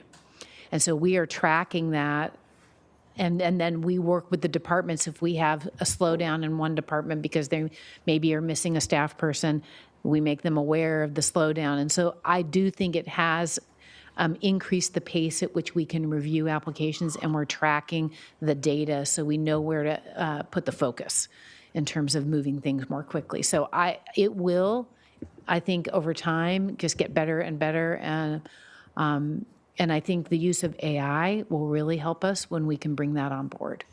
I think one of the issues with AI, and Chris hasn't had a chance to talk about this, is the cost is quite high. With the companies that we've been interviewing and talking to, and the tools are getting better. So we think the cost is going to come down and the tool is going to improve. And so I think that will help as well. I don't know if any of other departments want to speak to this. Supervisor Capps, through the chair, I think that's what we're talking about, and some of the things that we're working on is getting exactly that information and working on reports that really specifically identify areas where not just we or another department at the county, but the applicants, there's areas where they could speed up the process as well on their end. So that's exactly the type of reports that we're trying to be able to generate in the coming year. So does the technology do that itself? Would it issue these reports? Yes, so the technology definitely can do that. It can provide improved reporting. And the nice thing is that it's because we're all sharing the similar cloud environment, is that we have access to the data in the different departments. And so, yeah, software or Acela definitely can do what you're looking to do. I think the next iteration where AI gets involved is AI brings in the intelligence to early on detect things quickly. Right. And then alert us, say, hey, this needs to be changed. So I think we'll see further enhancements in terms of overall just the process when Acela starts embedding more AI into their solutions. Sure, like the applicants are slowing down on this feature or something. Right, exactly. I mean, that's a basic. Yeah. Okay, anyone else? The other thing it's going to help us do internally is set new KPIs and performance standards, which were outdated. So we're in the process of, it needs a little bit more time to kind of see where we're at, but that'll help. Also, it'll help us, with staffing levels and workloads and all these other things as well. So there's more to come. All right? So my next question really has to do with the user experience because, and if you all have invested in how applicants or how your so-called customers have evaluated this. I saw in the video that Joe has gone through the process, but has a non-planner, for example, gone through the process? Because I did see a lot of acronyms, and I'm a foe of acronyms. But have you invested in that in the user experience to make sure that it's as user friendly as possible and not through the lens of county folks? Supervisor Capps through the chair. So we agree that the user experience is not what it could be, and that's one of the things we're investing in with Acela is that we want. Well, they've committed to improving the user interface. I mean, I am a planner, and I did apply for a permit through the city, and the Acela experience was not great. Right. So through the Citizens Access Portal improvements. And the what we used to call Permit Wizard, but it's going to be Open Counter. That is going to change the interface, and it'll make it easier, I think, for the general public to be able to come in and apply online and not be sort of pulled into a world that they don't necessarily recognize. So yes, that's foremost in our minds is to make sure that it's as friendly as possible for the applicants. I mean, is there a process for feedback? Oh, we have a process for feedback. And I mean, Mr. Druggle, you work with the general public at the counter quite a bit, and you might be able to reflect on this. Yes, thanks, Director Plowman and members of the board. So we do get feedback from the public from time to time about Acela. And I know we do. But. Yeah, that's right. And there are limitations to the things that we can improve, and then there's also things that we do have the ability to update. And so we are working constantly to work with our folks and the Acela folks to improve those, and we track any feedback that we get as well. So that we can kind of know from short term as well as long term what changes that we can integrate into the system. Okay, well, I'd be really interested. It doesn't have to be a board item or anything, but as you're learning, particularly on those two fronts, just how review times have improved, both for the applicant and for your staff, and then also to just how you're constantly improving the user experience. I just know I'm not in the tech industry, but certainly have friends who are, and just how much they invest in that user experience and constantly are iterating as things get more intuitive. And I just think it's one thing to make this huge investment, but if people are giving up partway through, we're losing. So I just would love to hear in our follow-up conversations about those two things. But again, my comments do not mean to detract from my overall enthusiasm for the progress here. Thank you. Thank you, Supervisor Capps. Supervisor Hartman. Well, it is great to see this kind of integration. I think one of the biggest issues has been for anybody applying for permit is the linear nature of it. And then you go through this process and you hear here that you need something different that you didn't expect, and then you got to start over. So the e-permit hub, I guess, is going to be our solution to that issue. And so we're going to have it by March of next year. And could you just elaborate a little bit more for me so I better understand and can explain to others that we're finally resolving this? So Supervisor Hartman through the chair. I think what I would like to say is migrating to the cloud environment, we have that process in place now where people can understand and see where their application is. So that's been in place for a couple of years. And that's really improved communication, I think, between the applicants and planning and development, as well as the other departments. What ePermit Hub is going to do is it's going to improve that, make the user experience better for the people who are reviewing plans, and then allow the different departments to be able to see the comments from the other departments. It'll have preconditions loaded. It makes it easier for our plan checkers to assign conditions or changes to a particular plan set. I don't know, Mr. Duggal, do you have something you want to add? Because you're working very closely with it. Yes, thank you, Director Plowman. So I think there are a number of improvements that ePermit Hub will bring to the system. I would start with at the beginning when an applicant is uploading plans, that interaction is going to be more intuitive, and the system is going to be able to identify more issues up front, so that it doesn't go to staff first and end up in a resultant loop where it just back and forth. And so a lot of those small issues can really be identified before they click submit. So that is going to be an improvement. The other thing I would say about the staff view of the system will be that comments on plans, as well as just overall comments for the project, will be better communicated in a more intuitive fashion that an applicant can then see in a clearer way that then is responded to more directly in the system. And so when staff goes in and sees that an applicant has responded to, say, an incompleteness item or an inconsistency with code, the staff can see how they responded, and then immediately right then and there they can say accepted or rejected. And so there is a clear chain of custody for each of the items. And so I think that's going to speed up the overall process and make it more clear for the public. So the example I always give was my own experience with an ADU or a residential second unit, and getting my LUP and using the existing septic, and then learning down the line I needed a whole new septic, larger and two.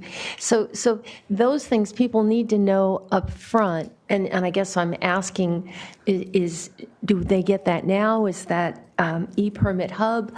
That's the exemplar of what goes wrong with the linear process. Right. Supervisor Hartman through the chair. So today, I think that problem has been mostly solved, because what happens is the application comes now in online and it gets distributed to all the departments at the same time, so that those different departments can be reviewing and providing comments all at the same time. So it used to be a lot more linear in that an applicant would take their roll of plans and go to one department, the next department, and then the next department, and they would learn things as they went. Our objective is to try and get all of that information to the applicant up front, so that they have that in their first round of review. Okay, but so the applicant will get the feedback, so they've got to integrate it in their own mind. Correct. What that's all requiring. Correct. So one thing that I've heard some people say is, well, this requires new training of staff to be saying the chain of custody. And how has that process gone, and is it really working? Or, I mean, it's a big change for employees. Supervisor Hartman through the chair. So the department has invested quite a bit in training our staff as we've taken each step to improve the system. And so each time we make a change, we pull our teams together that are going to be affected by that change, and we do a training. And so we're constantly monitoring that. One of the objectives of developing the Permit Resources Division that we did is, and putting Mr. Dargle in charge of it, is he is really overseeing a lot of that with the help of the other deputies, but he is sort of the point person as we're making this transition, and so I think that's been helpful. But we do invest a lot in making sure our employees understand the system, and it's continually fine-tuning, right? You know, as we find a problem, we then train our staff on it. So to some extent, the technology is shaping the workflow and how we have to adapt, and I think in some ways that's a good thing. So that's sort of internally, you think, oh, we do this technology and it's done, but it requires a lot to go with it. There's a lot of work that goes in behind it, yes. And your coordination, I think, is really symbolic of what we're eager to see. I guess the other thing that I'm just trying to understand more is it'll allow us to get more analysis and more reporting across the board about how time is spent and GIS, where things are happening. And so I think, considering the kind of reports we're going to want to generate will be an important aspect of this, because that'll provide the feedback and that'll provide more information to all of us about, how development and projects are occurring in our county. I don't know if you could speculate about that at all, but it seems to me like it's going to be, it's going to open new horizons. I like this. We're lifting to the cloud, uplifting our whole operation. Yeah, I can briefly respond to that. So Supervisor Hartman through the chair. The data is there. And so really now it comes down to what are the different reports that we're looking for. And I think each department is going to have their unique reports, but then I think there's going to be others, the board, the CEO's office, that may want to see kind of a summation of reporting. And so it's really a matter of the technology's there. We have the technology, so it's a matter of developing those reports. We've already begun the integration of GIS into Acela, and so we're already starting to see some reports coming out from combining maps and everything into Acela. And so I think we're just going to continue to see improvements and more of those reports as time goes on. And I think building on something that Supervisor Capps noted, a report card to the community or how we're improving things. I mean, I think that would be really helpful. Or we're expecting a lot of new growth in North County, how we would track that. I think it gives us a tremendous opportunity to be more to let our community know more what we're doing, not just on an individual permit, but more globally, countywide. Agreed. All right, thank you, Supervisor Hartman. Supervisor Lee, and then I have a couple questions as well. Thank you. Great work. I'm very impressed. So my question is there anything we can do to speed up the film permit process? Is that a question for a different director or Lisa? Supervisor Lee through the chair. Right now, we transitioned the film permits to our development review division, and they do get processed fairly quickly. But this on-demand film permit is the step that we want to move towards so that it is even faster than it currently is. Good. Yeah. Thank you. And just a question for Chief Huff. Is there a surcharge with using credit card payment? Is it 3%, 4% on top of it? Yeah, I'm not sure. Let me check with Fred Tan. Yes, it is a typical surcharge. I think we commonly charge. Yeah, you need to speak into the mic for all the people watching on TV. Go ahead. Yes, there's a common surcharge that we charge for processing, and 2.95% seems like the number. Okay. And we'll be able to take ACH as well, so not just That's credit cards. important, yeah. And that's at 1.5%, I believe. Good. Thank you for confirming that. $1.50, the 1.5. $1.50. Okay. Yeah. Thank you. Those are my questions. All right. Thank you. Thank you for that. Yeah, I think that's important to have the ACH option. I know that Treasure Tax Collector offers both, and you pay for the credit card piece if you need to, or you can use the ACH is either free or $1.50 is nominal. So that makes a lot of sense. Well, I just wanted to say that how happy that we are where we're at today. I was staff before I got elected, and I spent so much time chasing down projects. And it was always a lot of finger pointing. Applicants said it was the county said it was the applicant. Somewhere it was being mailed somewhere between South Coast and North County, and who knows if it was in the mail or not, or whether somebody was just making that up as an excuse. Well, now I think we have a system in place where there is some accountability for both sides, and I think that was hugely important. It's actually one of the issues that I had when I was running that said that this is something that I wanted to see happen, and we got that started in 2021. I remember I met at that time with Director Plowman and Mr. Wilson, and I was aghast when they told me it would take 2 years to implement this, and now we're here 5 years later. And we're getting there. I sure hope, even with the e-permit hub of March of a goal, maybe we can hopefully get that sooner. I think that's a really important piece in this system that we need to get to. So I'm appreciative of that.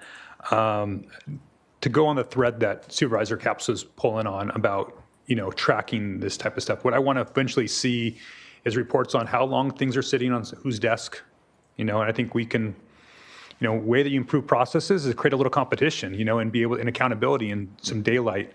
I know when I have a constituent that asks, what's going on with the project, I go on there and I look at it and I see who it's at. And sometimes our office makes phone calls and say, hey, how much longer should they expect? And amazingly, it's usually done that day. So things are sitting on people's desks, and and just needs to be reviewed. And I know everybody, they get busy, but if we can tighten those things up on our level, that's going to be a huge benefit to our constituents and the public, and that's going to move the speed of business through as possible. If we can get rid of these roadblocks on our end, I think it's helpful. Are there alerts that kind of pop up? I mean, I think that's something that'd be really important too, is like if it's sitting on, when it gets transferred to fire, does fire get an email saying that's there? Or if it's there for longer than a week, does it come back up? Are there tickets kind of, how does this system work? Because that seems like that would make a lot of sense to me on the accountability of just work management, is that, as soon as something's been there for 5 days or 3 days or whatever, that it goes, hey, have you reviewed this yet? And then if it goes past a certain point, does it go up elevated? What does that process look like? Mr. Dargo? Yes, Mr. Chair. So there are a number of ways to track different tasks that have yet to be complete. So one of the ways is a filter system, and that's the daily use that users will go in and they see all of their a list of all their projects that they have in the queue. And so those can be ordered based on the due date and severity. So that's the primary tool, because it's the most user-friendly for staff, because you can just click in right there and clear the task, review the plans, get it done. We also do have email notifications that can be sent out depending on the permit type. So that does take a little bit more work in development of a scripting, the tech behind that. And so in some cases, on the planning side, for like a development review case, if there's a discretionary permit, we do have notifications to staff for the Permit Streamlining Act, 30-day legal requirement to get feedback out. If you're within 5 days, you get an email every day until that task is cleared. And so that is something that could be expanded further to other tasks. That's not the only task those notifications live on. We have multiple tasks like that notifications exist like that. Well, I think that's where the power of this comes from, is when you guys are able to get that back up. Because again, we're all busy and you're managing 20, 30, 40 projects. You forgot that one dropped off, it pops back up. That's where the ability to get some type of benefit. The other question I had was, will this allow kind of time tracking for staff? Like when they're in the environment, that's when they're tracking their staff time. We're very, very expensive. And so, like a law firm, often when they're working on a case, they kind of log in and they're getting their time tracked, and it also has that workflow. So there's greater accountability to their client. Is there any piece that we're going to have in here to kind of have some time tracking for our staff, our very expensive staff? Because I think it's really important for us to be able to see what that is. You're paying $300 an hour. What are you getting during that $300 an hour? Mm-hmm. So if you're working and opening that file, that's a big part of the tracking system. Again, that's what happens in the private sector. Are we getting some of that accountability as well? Mr. Chair and members of the board, so when someone is in the Acela environment, there's a number of records that could be open at any given time. So there is not currently a tracking mechanism to show like, hey, this planner or this staff member is in this record for this number of time. But different departments do have time tracking methodologies in place in Acela. So for example, the planning module for planning and development, planners log all of their time that's spent to a case to that case. And so in the PowerPoint slide that Director Plowman had up that showed the status of the planning and building permits, if you were to drill down into those items, you can see the comments from staff as well as the associated hours for that comment. And so staff, that information is available to the public. Okay, well, I think that's really important, something we should look at. We are the most expensive agency, I think, in the state on our staff time. And so it's really important to be able to show people what they're getting for that time and having that level of accountability, not just writing it down. And, so again, I think that's another piece that we should be looking for in Acela as a way to track that back to your actual charges that you get, is that Acela time. So, all right, those were, I think those were my thoughts.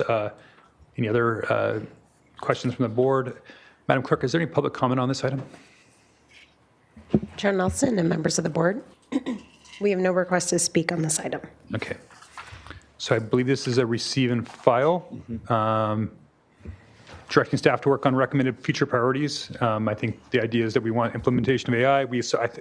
I know I support everything that was up there that they were looking at, that Mr. Sherwin had mentioned. Bringing on staff, I think having an analyst there that kind of looks over the departments, I think is really important. So I think we can adopt these recommended actions. Can I get a motion? Move A through B on our staff recommendations. A through C? And C, sorry. A through C, yep. I'll second. Second from Supervisor Capps. Any further discussion on the motion? Seeing none, all in favor signify by saying aye. Aye. Opposed? Motion passes unanimously. Thank you. All right, thank you. All right, we're definitely behind schedule, but I think we can get to the next item before we break for a closed session. So while everybody's transitioning, Madam Clerk, can you please read item number 5 into the record? Chair Nelson and members of the board, departmental item number 5 is from the Community Services Department. It is a hearing to consider recommendations regarding the 2026 Community Services Department homelessness update to the Board of Supervisors. All right, thank you. And if you're here for the solar item, that's going to be after closed session, which will be somewhere between, I think, 45 minutes to an hour. Just so if you guys are planning your lunch break, that's going to be, solar item will be after closed session lunch. So with that, we've read this item in the record. Director Armas. Thank you, Chair Nelson, members of the board. Jesus Armas with the Community Services Department. We're here as part of our annual presentation to the board regarding our experience and our efforts at addressing homelessness in Santa Barbara County. We have in prior years provided a lot of data, which we're also going to share some information with you in that respect, but also want to highlight a couple of important initiatives that you'll hear toward the concluding part of this presentation. With that, as a brief intro, let me invite Joe Desvanek, our Assistant Director, to take the next steps and also introduce our colleague. Good morning, Chair Nelson, honorable members of the board. I am Joe Desvanek, the Assistant Director for Santa Barbara County's Housing and Community Development Division, which is in the Community Services Department.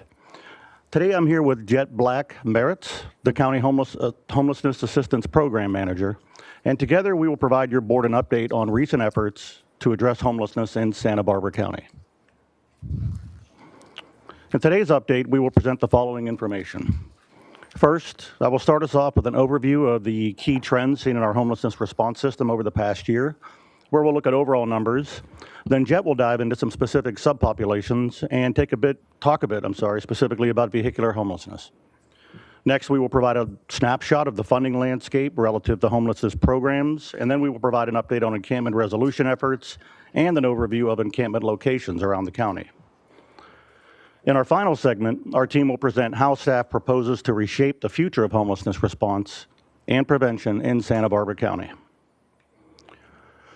So first, let us present the larger trends we saw this past year in our homelessness response system.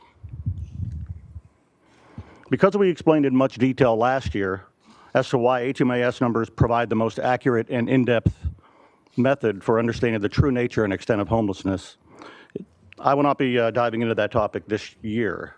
However, suffice it to say that comparing the two sources, PIT versus HMIS, side by side over the years, demonstrates a few points worth mentioning.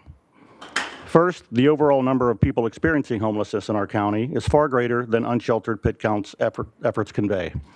In January 2025, the unsheltered PIT count results concluded that nearly 25 individuals should be the benchmark we use when describing how many people in our county were experiencing homelessness. However, a more informed annualized number provided by our HMIS system indicates that the real number is in a ballpark twice that amount.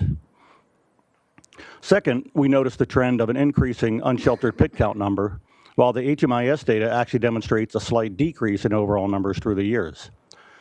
So again, when making decisions on how and where to spend what is becoming increasingly difficult funding to secure for homelessness, it's imperative that we remain well-informed and continually improve our ability to understand the true nature of it. Here we see the top 5 trends in our homelessness response system. As mentioned in the last slide, the good news is we have seen a 6% decrease in overall homelessness, while first, pardon me. And regarding the neutral trend, we're not seeing any noticeable changes in the geographic distribution of homelessness throughout the county, as the overall numbers in each region appear stable. I missed the second trend there, which is the number of people accessing services for the first time decreased by 31%, which is also a tremendous trend in a good way. Moving to our two troubling trends shown in red, the first is a significant decrease in the time that people are remaining unhoused after they are entered into our Coordinated Entry System, or CES. On average, the number of days people are remaining unhoused after CES enrollment is now 190 days, which represents an increase from 134 days when compared to 2023. And finally, our last negative trend is the number of people transitioning into housing. While it's still fantastic news that just over 1,400 people have transitioned out of homelessness and into permanent housing during the past calendar year, which is a number that actually represents a slight increase when compared to last year, it is a 7% decrease when compared to 2023. So next, I'll turn it over to Jet to discuss a few more topics regarding overall trends in our homelessness response system. Jet. Thank you. So the chart on the slide shows a very distinct crisis and correction cycle over a 5-year period for individuals accessing homeless services for the first time. HUD defines first-time homelessness as someone who has not had an episode of homelessness in the past 2 years. During the pandemic, emergency funding and eviction moratoriums acted as a dam, keeping vulnerable households stabilized. When those supports ended, there was an influx of people falling out of housing and entering the system for the first time, which peaked at over 2,200 people in 2023. The good news is what happened next. There was a steady decline from 2023 through 2025, as Joe has just mentioned. This downward trajectory wasn't an accident. Instead of waiting for people to enter shelter, we began to scale upstream interventions like shelter diversion and prevention pilots. This drop was also supported by the local rollout of California's CalAIM initiative. By partnering with CenCal, we unlocked healthcare-funded community supports to catch medically vulnerable residents on the brink of homelessness and keep them housed. Next slide. Next, I'd like to talk about the local system map. This visualization is generated through HUD's Stella Performance Platform, which is a tool designed to track how households move through a local homeless service system. Rather than looking at an individual or static point in time, Stella tracks unduplicated households over a multi-year period to identify specific service pathways. The exact combination of emergency shelter, transitional housing, and rapid rehousing that households experience before exiting the system and moving on to market rate or other subsidies. This map outlines the localized system pathways and outcomes captured through calendar year 2025. At the front door of the system on the far left, 2,735 unduplicated households were served within the homeless service system over the course of the year. From that point of entry, Stella maps how those households were distributed across different initial interventions. 66% of those households entered emergency shelter or safe havens, spending an average of 158 days enrolled. 22% bypassed the emergency shelter entirely and moved directly into rapid rehousing. 10% utilized transitional housing, staying housed for an average of 144 days, while 2% engaged directly from street-level homelessness to permanent supportive housing. Moving across the diagram to the point of housing, which is that dashed line about 2/3 to the right, are the exit metrics. It took an average of 190 days for a household to successfully enter permanent housing after their initial system entry. This timeline highlights the systemic bottlenecks and the efforts required to navigate from crisis to stability. When looking at exits to permanent destinations on the right, the overall system exit rate to permanent housing sits at 32%, representing about 509 out of 1,610 total exiting households.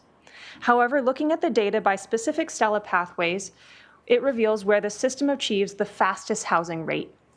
Households that engage with rapid rehousing achieve a 71% permanent housing placement rate. Permanent supportive housing pathways yield a 43% exit rate to permanent destinations.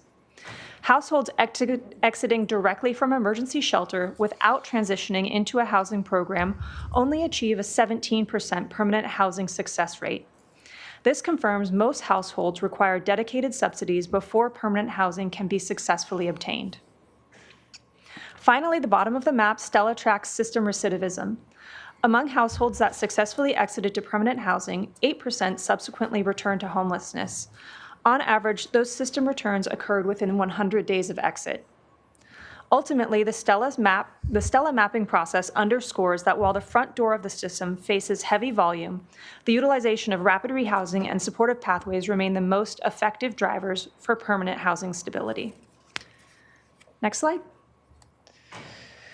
So next I'll dig into some subpopulation details. This data looks at the percentage change within distinct demographics from 2023 to 2025. Over this 3-year period, there was a 3.2% decrease in families with children and a 4.2% decrease in children overall. While we are successfully keeping families from falling into the system and moving those who do into permanent housing quickly. 22% spike in youth ages 18 to 24. Transitional age youth, many exiting local foster care, justice systems, or experiencing family instability, are hitting our local housing market and falling out of stability. Traditionally, adult services aren't built for them, and this spike underscores the urgent need for more pre-housing loss, youth-specific models, and supportive services, as well as prevention in-reach at local schools. The older adult population grew by nearly 7%.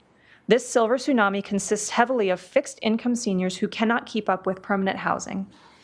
Once seniors enter our system, their medical and mobility vulnerabilities make them difficult to house, causing them to stay in our database longer and requiring them to seek care out of the area and away from their homes. Santa Barbara County needs low-income elder care facilities, of which there are currently none. On a positive note, our veteran population remained completely flat at 0% change, proving that when we have dedicated, sustained federal and local funding pipelines combined with a one-team approach, we can successfully hold the line. Next slide, please. Next, I'm going to talk a little bit about vehicular homelessness, which is also a growing demographic trend within our county, as I'm sure you're all aware. There's been a notable rise in vehicular residency between 2022 and 2025. Point-in-time count data revealed that the number of individuals living in vehicles grew from 675 to 962. Historically, the Homeless Management Information System did not differentiate whether someone was living in a vehicle or strictly unsheltered outside, making the static point-in-time count the only available metric. Moving forward, however, vehicular status is being recorded in HMIS to allow for real-time tracking and reporting. County staff partnered with researchers from UCSB and Simtech Solutions to develop and deploy a qualitative survey in place of the annual point-in-time count this year. This study specifically focused on individuals living in vehicles who had not yet accessed traditional homeless response services. Fieldwork was conducted by trained outreach staff at known vehicle clusters alongside a self-administered option. The analysis indicates that a significant portion of the population consists of working households facing systemic barriers to traditional tenancy, despite maintaining a stable baseline of income and a history of housing stability. There were several key trends from this study.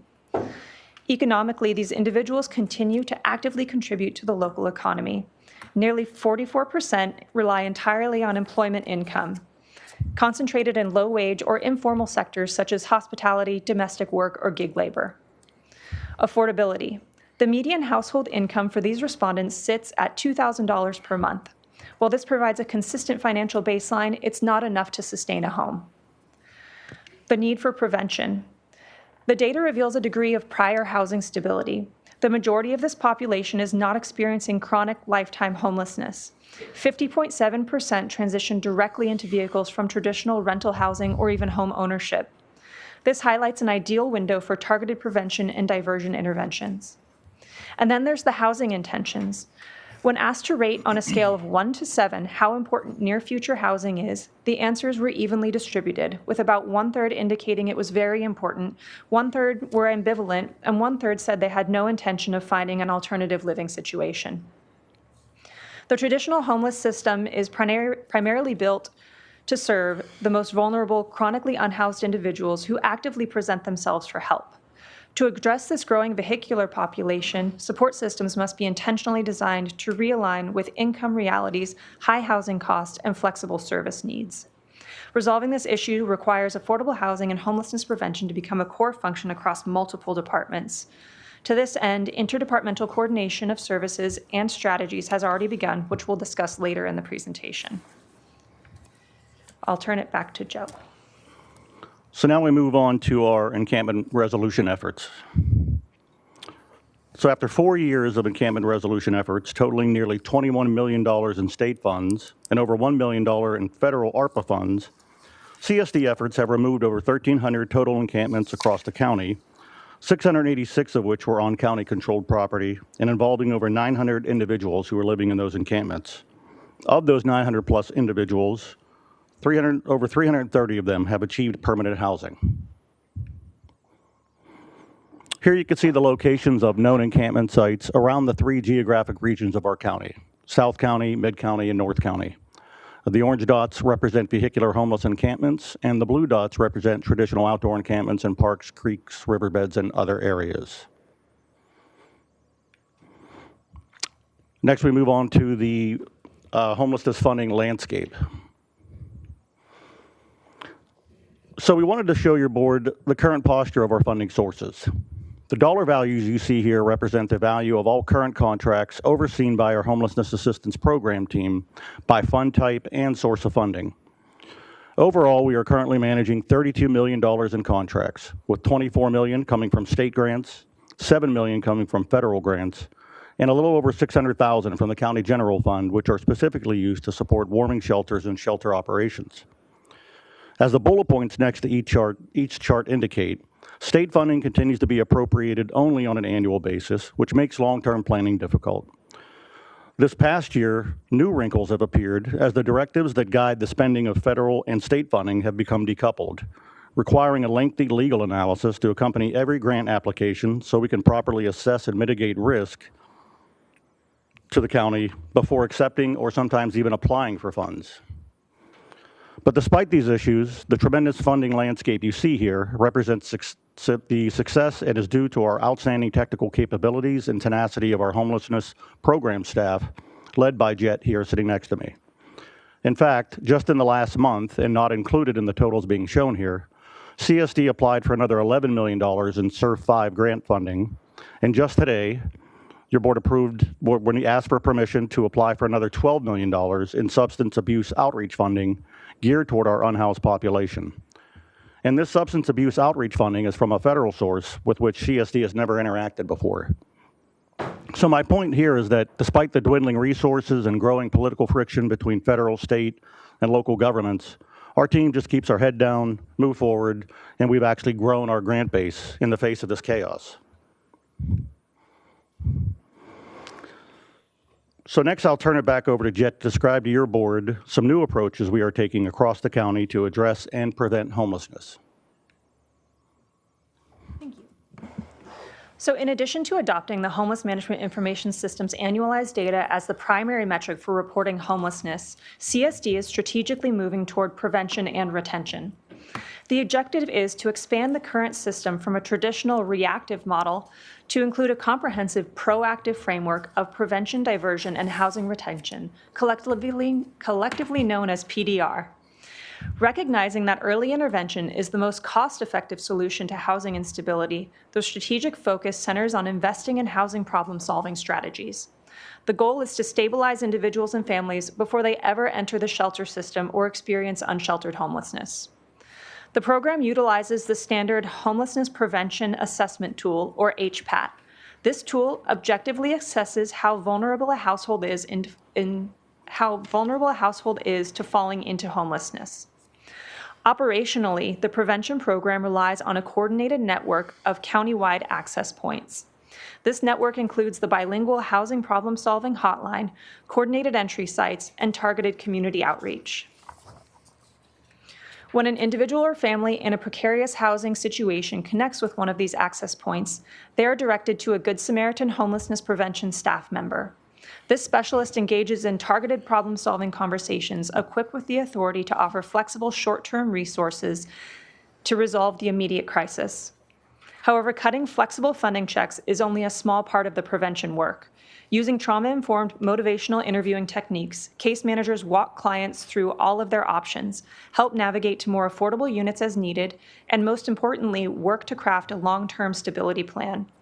When a client is once again stably housed, they're left with a suite of tools and resources so they can maintain that stability. Next slide. This slide illustrates the operational flow of the homelessness response system in Santa Barbara County. So these are real numbers reflecting our system. It provides an overview of the shift that must take place to achieve functional zero. On the left, system entries average 230 individuals per month. This represents the continuous volume of individuals experiencing new or recurring instances of homelessness seeking services. On the right, system exits average 197 individuals placed in housing per month. While local programs and community partners work hard to maintain a steady rate of placements, monthly entries outpace monthly exits. Because incoming volume exceeds outgoing capacity, the system creates a substantial backlog in the center. Currently, there are 1,187 individuals on the housing queue within the coordinated entry system.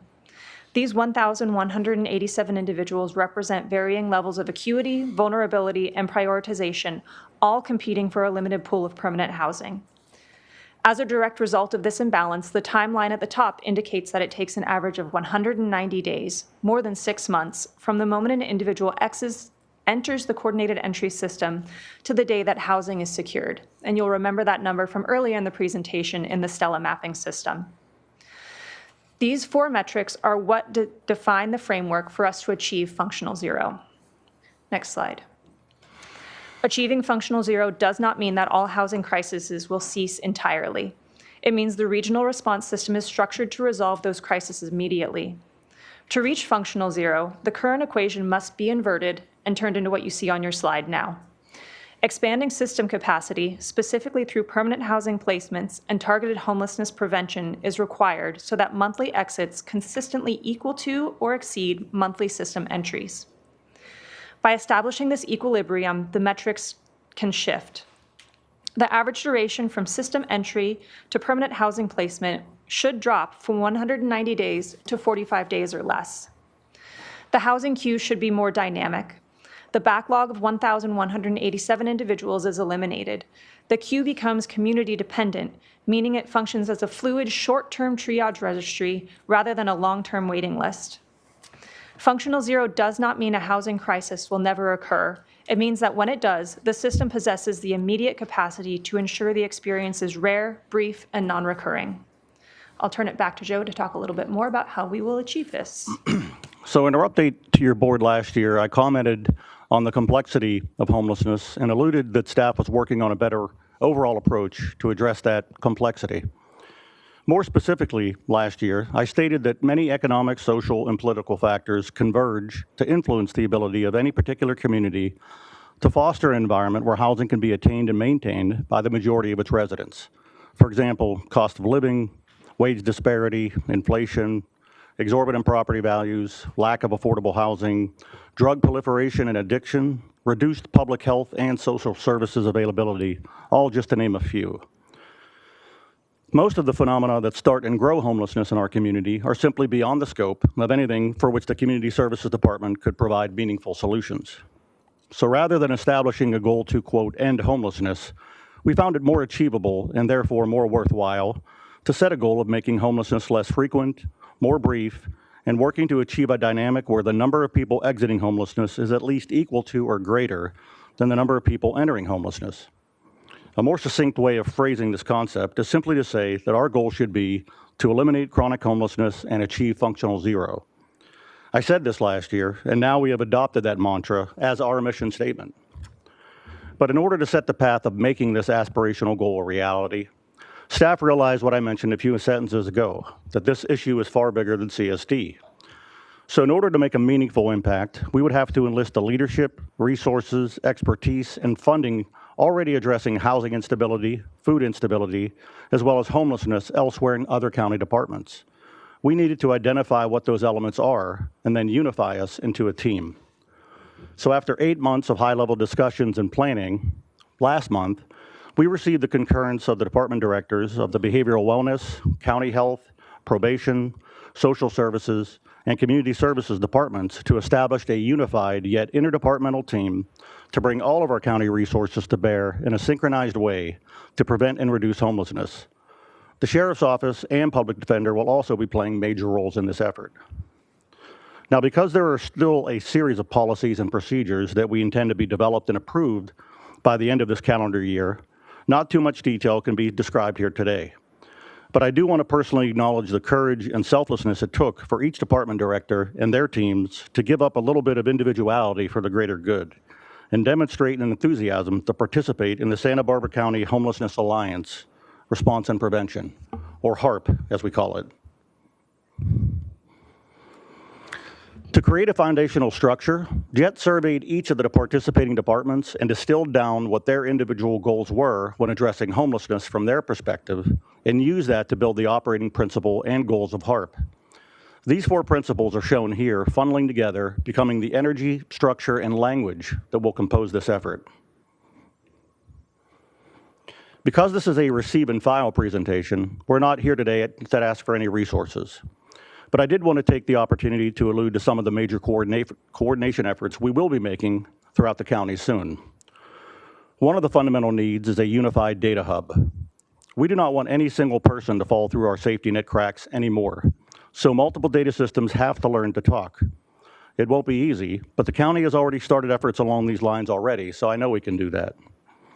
We also plan to heavily leverage Workday to help us track and coordinate resources from a unified homelessness perspective, and I'm sure we can do that.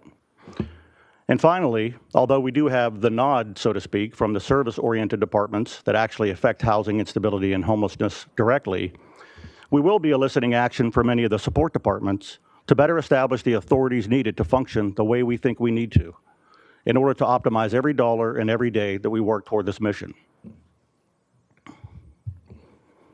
So Chair Nelson and members of the board, thank you for your time today. Listed here are today's recommended actions to 1, receive and file this presentation, 2, acknowledge the required CEQA considerations, and as always, we look forward to your questions, comments, and direction. I now turn it back over to Director Armas for his final thoughts and comments. I would say there's a lot of information shared with you, and I know the meeting is extending, so let me be brief. We're most proud of the effort and the success we've had in bringing the different departments together to break down the silos that have been discussed previously, to get a commitment, an express commitment of working together, to look at how we can effectively jointly utilize existing resources to achieve the mission of addressing chronic homelessness and realizing functional zero by the end of the current period of the housing element. A lot of work to be done, but we think we're on the right track, and we're very appreciative of our colleagues in the other departments and their willingness to sacrifice a little bit for the betterment of the community. Thank you. Thank you, Director Armas. Questions from the board? Supervisor Capps. Yeah, thank you. That's an incredible amount of information, and I appreciate the way it was presented, and I really appreciate working with you all. Your department is exceptional to work with, how fast you are in responding to the public, often a public that has some concerns. Usually for my office, it's around encampments, but it just is a well-oiled machine, and the results are evident. So thank you for just, again, tackling such a challenging human issue that's based in compassion, but with such professionalism.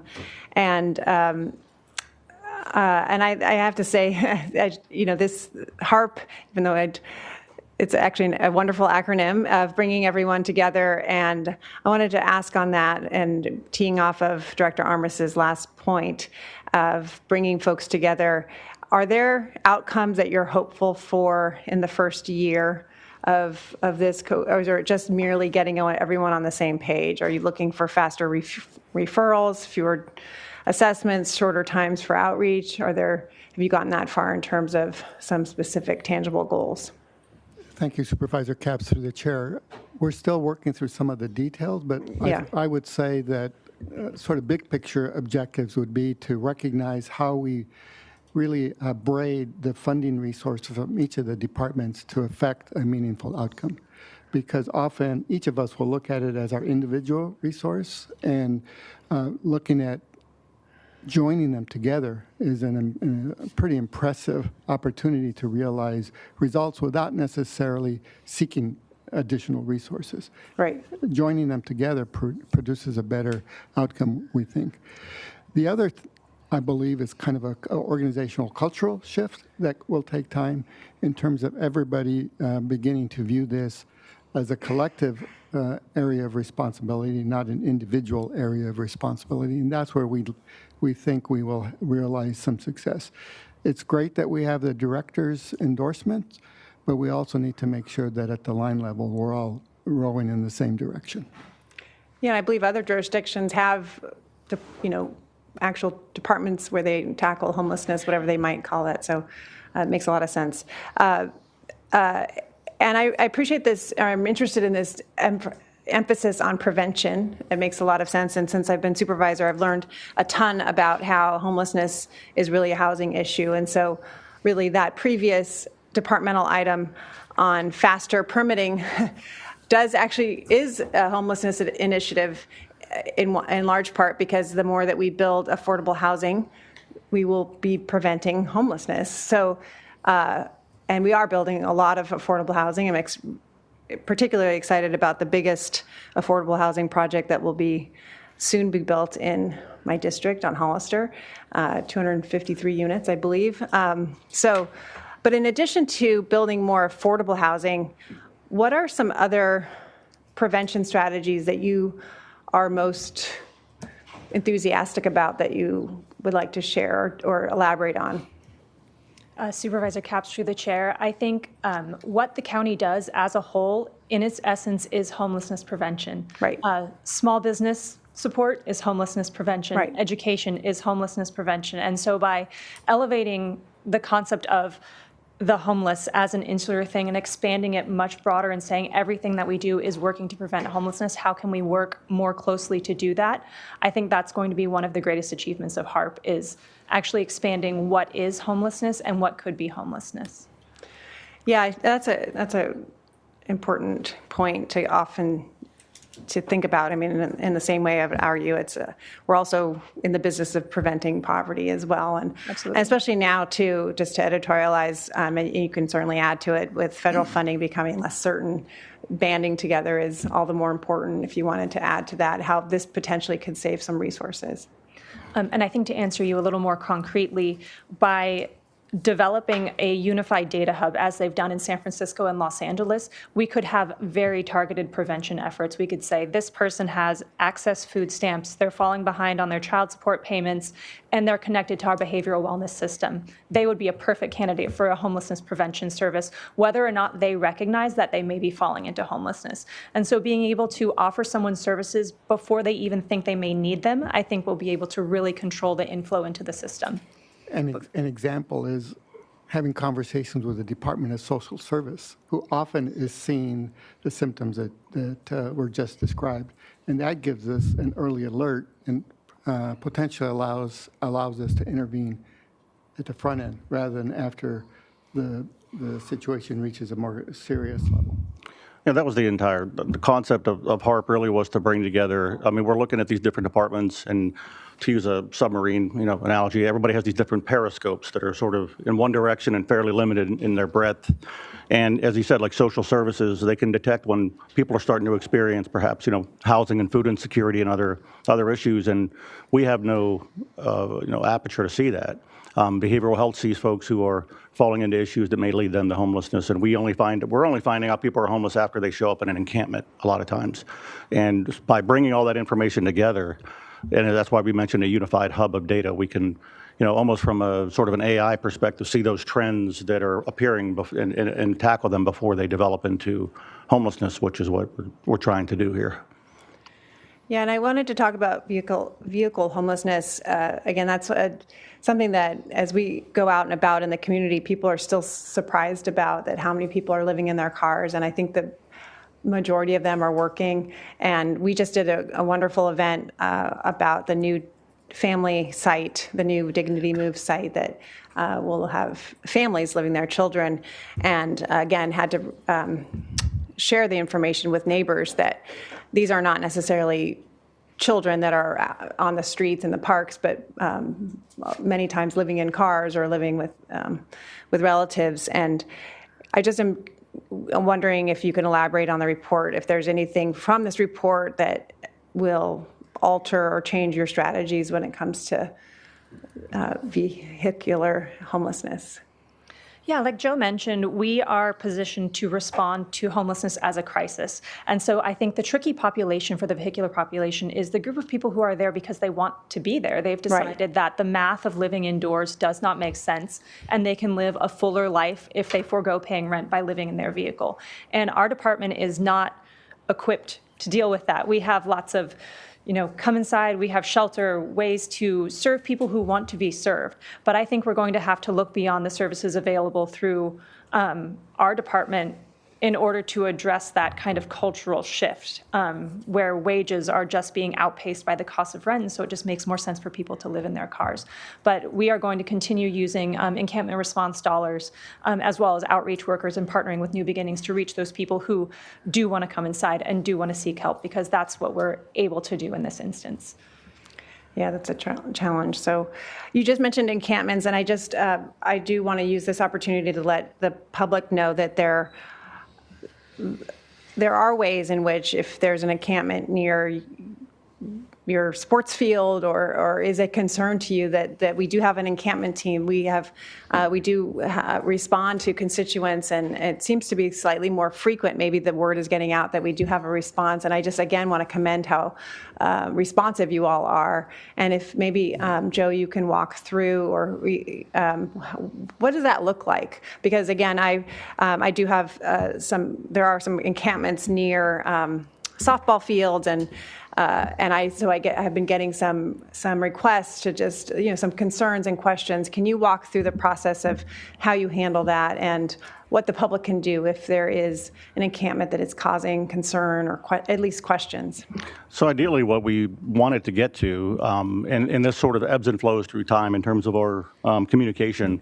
So I think what we need to do is we have a flyer that simply has 2 items on it that people need to know. It's an email or a phone call, but generally email. It's an encampment response email that goes to me, Jet, and our encampment response manager, Catherine Soto Vasquez, is sitting there. And so when we get those emails, we generally will acknowledge response, receipt of the email within 24 hours, and then address the concern in 72 hours in some way, hopefully resolve it. Or it might take, if it's a large encampment, and we may take a little longer to address it. But that is the goal. And I think, like when we went to, our team went to Lompoc, and we were talking with their Public Safety Commission about some issues, and then we shared that flyer with everybody, so everybody was well informed.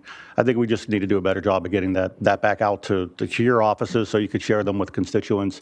Because really what's probably happening now is that if you live in Santa Ynez Valley and you walk out and there's an encampment, across the street in a field of several people that you've never seen before, you're going to call law enforcement, and say, what are they doing there? Or, and code enforcement might get involved. And all of our police departments and sheriff's offices around the county know to call us, or they know our email, most of them. So we just need to make sure that we circulate that information to those agencies as well, so they can call us first or simultaneously with law enforcement, depending on the situation. But ideally, we would like to have that knowledge out there to everybody so they can contact us directly. And a lot of them do. I mean, it's nonstop with the emails, and so we stay on that. But I do think that like I said, we sort of ebb and flow on that communication. We probably need to circulate that again. Yeah, no, again, you're very responsive when we reach out, and a lot of times the constituents don't, they're apologetic. They don't really want to, be that person, but they also do have concerns, and sometimes they're in the roadway or near a bus stop, and it's impeding. And so I just appreciate how you respond with the right protocols that have compassion as part of it. And we do have shelters, and we do have places and the right protocols. So thanks for explaining that. And I do think it might be a good time to circulate that information. So those are all my questions. Thank you, Chair. Right. All right. Thank you, Supervisor Cap. Supervisor Lee and Supervisor Hartman. Thank you. Can you talk about the challenges and progress you made with RV encampments? Has New Beginnings been looking to places where we can ask these RVs to go? I may ask our campment response manager. She manages the SURF 3 contract, but I can say that just RVs have always remained a difficult, problem in the vehicular homelessness area, because a lot of folks they're just more attached to them. They are dangerous by nature if they're not well maintained. They have, very sophisticated electrical systems and other systems involved in them that if they're not maintained, they can cause great harm. They also, as we know, they will have their own internal water and sewer systems that can spill out into any part of the community that they park. But the main issue is the size. Doesn't really, if we accumulate a large number of RVs in one space, we don't really have a place that would be amenable to that, I think, in the county or acceptable to the community because of all the issues that I just mentioned. And the fact that people are very reluctant to leave RVs in particular because they do see that as their home. So we're kind of in this crux, situation there. I really, so we don't have a good solution for that one. That is something that's sort of eluded us for quite some time. And I don't know if you have anything more, Catherine, if you want to come up to the chair there and add, but that's something we're always thinking about and just have not cracked the code yet. I'll just add to that. We do work with New Beginnings to identify new lots within different jurisdictions. So they are working here in South County in Goleta. They have space for RVs. It's always limited because of the size. As we've said, there's a lot of ordinances with oversized vehicles that create that limitation. But we've also, through the SURF programming, have been able to secure storage space. So as individuals with RVs enter shelter and or housing, we can store their RV as they're transitioning and are able to then let that RV go. I know, other regions are doing better, Mid and North counties specifically. We're seeing that reduction there and are still seeing high density in South County region for RVs. Thank you. And how's the coordination with the cities and state? So do you guys just work together? You just push each other? Yeah, I would say through the multiple venues that we communicate with the cities, especially on our affordable housing side as well. We have consortiums and all sorts of agreements. We have an elected leaders forum that we bring in members of the community. We usually will take this presentation sort of as a roadshow to all the cities. I think I met you there just before you came to the county. So we stay in pretty good contact with some. It depends on which city it is. Sometimes we're talking to the city manager more. Sometimes we're talking to sort of a code enforcement officer. Sometimes it's the chief of police. So every city I could give you the person that I talk to directly is different positions that they kind of take homelessness on as their thing to do. But we have. I feel like we have great communication with the cities. And as far as the state. It's as good as it can be. It's mostly a lot of emails, and sometimes they get wrapped up in, their bureaucracy, but I don't have any real complaints. And there's been some turnover, I think, in a few agencies up there, but it's good. They know who we are for sure, and we know them. Thank you. All right, thank you, Supervisor Lee. Supervisor Hartman, and then Supervisor Lavanino. My first question has to do with the shelters and the practice of purchasing or reserving beds, and that is limiting our full use. I didn't know that happened, and just wondered if you could explain that a little bit more. Supervisor Hartman, through the chair, yes, it's a practice that's not terribly common across multiple jurisdictions. We just had a new provider come into town, and they were sort of surprised that that's how we ran things. But it's creating this artificial scarcity where our bed capacity our bed utilization sits at about 90%. But we regularly hear from outreach workers, as well as departments with reserved beds, that they do not have access to those beds. And so there's some misalignment there. So who reserves them and how, and what right do they have to them? How do we unwind that system? So a bed purchase is based on bed nights, and it's done by county departments or external organizations. One of the external organizations that come to mind is Cottage Hospital. So I know community services, typically through the SURF program, will reserve beds, behavioral wellness for behavioral wellness clients, probation for people exiting the justice system, as well as Department of Social Services, typically for their adult protective services clients. And so it allows them to say, these are our beds, no one will go into these beds except for our clients, and we reserve the right to refer an individual to those beds. If an individual is not referred to that bed, it sits vacant for that evening. And so that means that someone coming in off the street would not have access to that bed because they're not a referred client. And so the practice of reserving beds came about a few years ago, and it's almost like a game of chicken, where if one department does it, another department has to do it, and then the external agencies have to do it just to make sure that they have beds that are available for their clients. So it's a double-edged sword where we have clients that are able to leave the jail and go directly into a reserved bed. But then we would have a Be-Well client who would not have access to a bed, even if there's a bed sitting vacant. And so we're working across departments to create a county master service agreement for one specific shelter, and we're seeing how that goes and how we may be able to work this system where service providers are still able to receive compensation for reserving those beds, but it's not at the exclusion of individuals who need those beds. And so it's an evolving system, but the concept of purchasing beds is not typically common practice across other areas. Does money actually change hands? Yes, so it's a standing. So it's a benefit to us, so we don't want to give it up, but we want to figure out how to Or a restructure facility it. operator may factor that into their operating budget. We're going to have reservations of X number. We'll calculate that in our budget, and we know that we're assured payment. And what is being described is trying to reach a better equilibrium where we have the capacity but not restricted use of beds such that they're not available when the payer is not even using it. My next question is, how many permanent beds do we need to be coming online every year to meet functional zero goal? Supervisor Hartman through the chair.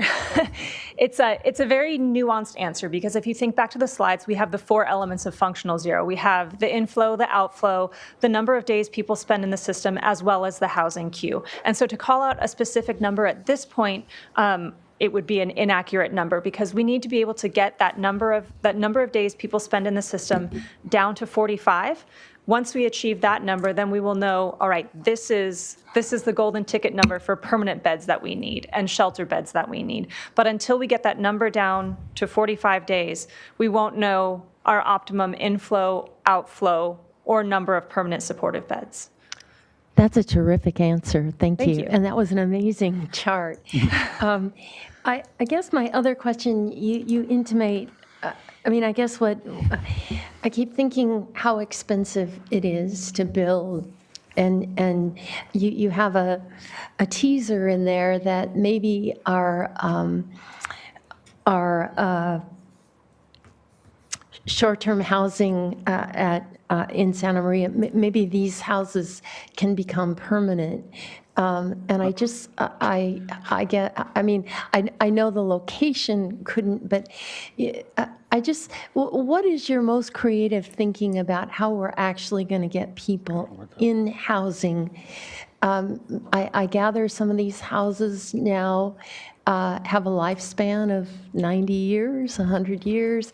So, it's not the kind of house we think of as a residential unit, but it's better than living in an encampment, and it may be better even than living in an old RV. So just... Let me offer one observation, Supervisor Hartman, through the chair.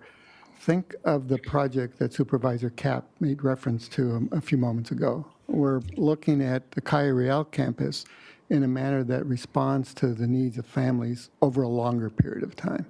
And those units are viewed as permanent with a 55-year commitment. So we think that moving in that direction will ultimately be appropriate. The question, of course, will be what kind of funding is available to support those kinds of significant undertakings. The other is, as mentioned, better utilization and better management of existing resources. The discussion we had just a few moments ago about available beds can also help us in that respect. And then ultimately, where we emphasize the prevention side, that's where we're going to make the most progress. If we can prevent the condition of homelessness in the first place, we will have made significant progress. So that leads, I guess, to my last question or comment. So our HMIS system was upgraded, and now all the providers, at least community people, use that. And now at least in my mind, you're going to develop something like an Acela for internally so that we better coordinate. Is that a good way to think about it? Supervisor Hartman through the chair. Yes. So right now we use the Homeless Management Information System as our system of record for homelessness. What was interesting is when we had the HARP meetings with manager level staff and we showed the same numbers that I showed you for functional zero, everyone in the room said, well, those aren't our numbers. And I said, yes, that is exactly the point. We want to know your numbers. And so what they're doing in Los Angeles is very interesting. They have a data hub that HMIS feeds into, and DSS, their system feeds into it, as well as behavioral wellness, as well as probation. And that hub is what their system of record is. And so the Homeless Management Information System would not change, but where that data goes and how it interacts with other data generated by the county would change. And then whatever that future system would be the system of record for tracking homelessness prevention and reaction. And so I imagine there's lots of issues of privacy to work out, and CenCal would be perhaps a partner as well at some point. Absolutely. We do have the healthcare privacy concerns. There's also privacy concerns from the justice system, as well as all the concerns around the funding that comes through the Department of Social Services. And so we'll be interacting probably quite frequently with County Council to figure out how to navigate through all of those different privacy concerns as they come up once we move forward with this process. So next year, instead of the Acela team, we're going to see. Okay. All right. Thank you, Supervisor Hartman. Supervisor Lavanino. Yeah, and that's what I was going to mention is that it's really cool that on some of these big ticket items that we've seen so siloed in the county for decades is that we're getting everybody on the same page. And so, I don't have any questions. I just, it's been a big issue in Santa Maria. And this team has really done amazing work and really just turned everything around where it's actually hard now to go out and find an encampment somewhere. You got to know where to look, but it's just not in your face every single day like it was. And so it's great for the community. It's great for those suffering from this. And you guys just do amazing work. Really, really happy.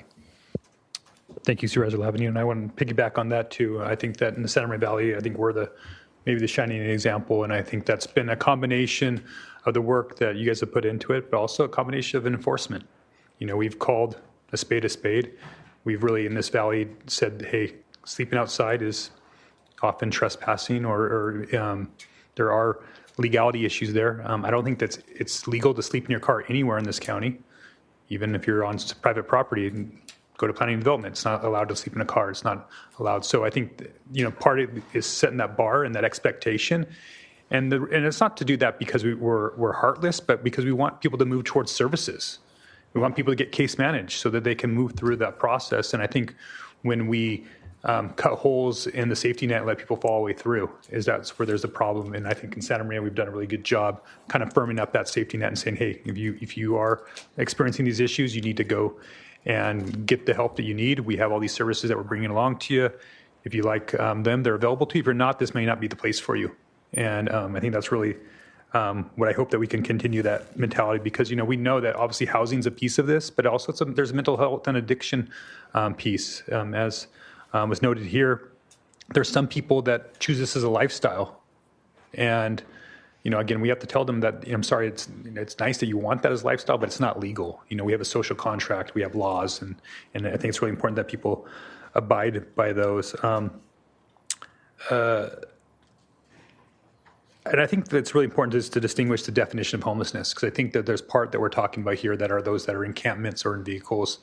But the definition is much broader than that, right? I mean, when you guys are looking at those numbers, you're talking about multiple people live in homes, qualify often for being homeless. We also, like multiple families, right? I mean, that's one under the definition. We also have, obviously, those that are in shelters are still considered part of our homelessness numbers. Is that correct? Chair Nelson, yes, to an extent. There's, to make it more complex, there's two definitions of homelessness. There's the McKinney-Vento definition, and then there's the strict HUD definition. McKinney-Vento is what school districts use, and they count what you're referring to, doubled up couch surfing. That counts as homeless. For our purpose, it's literal homelessness, so people sleeping outside in places not meant for human habitation, in vehicles or in shelters would be considered homeless for the numbers that we're able to count under HUD rules. Okay, perfect. I think it's really important for us to make sure we know which definitions we're using when we look at those different numbers. When we are working on the vehicular homelessness issues, 'cause that's something that it's kind of come to my attention more recently. I think it's really important that we cite vehicular homeless shelter opportunities in places that are appropriate, that aren't necessarily near sensitive receptors, and also in areas where the need is, because something that I've noticed seeing some of our providers are maybe looking in areas where there's no homelessness now, bringing in safe parking programs, and I think that that's a challenge. I think everybody wants to deal with what's going on in the vicinity, but if we're transferring, homelessness services from one area to the other, I think that's problematic, and I think that's something that we need to have our eyes on, especially with providers, is really getting our arms around those problems in a more strategic way than just kind of passing the responsibility out to different areas that are addressing those concerns for themselves. I don't think communities that are addressing the homelessness issue in an effective way, that the result should be to also put more homeless services there. I think we all have to be looking at that in a more regional perspective, and I think that's an important strategy. Supervisor Nelson, last year, I think you suggested and your colleagues approved prohibiting vehicular parking proximate to agricultural areas. Are you suggesting that we should take a look at something that deals with safe parking in relation to sensitive receptor locations, so that we are that's a clear about where they can and cannot be cited? It's a concern when you look at it, especially maybe near a school, is something that I think we should be looking at, as far as, again, where appropriate. I'll be the first person to go fight for it and have a community meeting, but I think it needs to be done in a strategic fashion. I know that there's been some proposed that next to sensitive receptors in the North County, and I think in the South Coast, and I think we need to keep an eye on those and maybe have something in place to direct those to more appropriate locations when possible. All right, other questions from the board? Supervisor Hartman, your light's still on, or you just, okay. Before we make a motion on this, Madam Clerk, do we have any public comment on this item? Chair Nelson and members of the board, we have no requests to speak from the public on this item. Excellent. Well, I think that's because everybody asked such good questions and it's such a great presentation. Nobody had any additional questions. So any other questions from the board or from staff that'd like to give any further comments to? If I may, Chair Nelson, I just wanted to express on behalf of our department and HCD division in particular, our appreciation to the board for the support you've provided, both financially, allocation of resources, and assisting us as we embark on dealing with some very difficult and sensitive issues. It's clear that the board views this as an important community issue that needs to be addressed with empathy, but also clarity. And so we've appreciated the dialogue we've had with you. And of course, as I look at Mr. Horton, we can't be remiss in acknowledging the strong support we receive from the CEO's office and making sure that this receives the attention it deserves. So thank you to the board and to the CEO's office. Well, thank you, Director Armis, and again, thank you to the CEO's office as well. With that, I'll go ahead and take a motion for staff recommendation, which I believe is receive and file with direction. So moved, A and B. Okay. Second. So motion from Hartman, second from Lee. Any further discussion? Seeing none, all in favor signify by saying aye. Aye. Opposed? Motion passes unanimously. Right, so we're going to go ahead and break for closed session here. Before we break for closed session, we'll be coming back. We may have the TEFRA, finish up the TEFRA hearing before hitting utility scale solar. I've requested some additional information that if I have that in time, I think we can get that one knocked out. And then we'll finish up the day with utility scale solar, hopefully. So before we, at this time, Madam County Counsel, can you please read out to us the items discussed in closed session today? Thank you, Mr. Chair, members of the board. In closed session today, the board is scheduled for one item of anticipated litigation. significant exposure to litigation based on the facts and circumstances listed in the agenda, as well as anticipated litigation for deciding whether to initiate one case, and 3 items of existing litigation: Torgerson versus the county, which is a Santa Barbara Superior Court case, and then 2 cases in the Federal Central District, Flying Goat Sellers versus the county, and Sable Offshore versus the county. And the time estimate is between 30 and 45 minutes. I think it's going to be at least to 45, so let's go ahead and plan on being back no earlier than 1:30.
All right, welcome back, everybody, to our July 14th, 2026 meeting of the Santa Barbara County Board of Supervisors here in Santa Maria. We're just returning back from our lunch closed session. Madam County Counsel, can you please report out from closed session on the items that we talked about? Thank you, Mr. Chair, members of the board. The board met in closed session on one item of anticipated litigation based on the facts and circumstances listed in the agenda, one item of deciding whether to initiate civil litigation, Torgerson versus the county, Flying Goat versus the county, and Sable Offshore versus the county. And the board took no reportable action. All right, thank you. We're going to go ahead and return back to our departmental item number 1. Mr. Chair. Yeah, sorry. I apologize. Yep. The board did take one reportable action, which is the board did authorize unanimously to initiate civil litigation. And although we don't report yet on what that litigation will be, but it becomes public after we have filed. Okay, excellent. Thank you very much. With that, we'll go ahead and return back to department item number 1, the TEFRA hearing.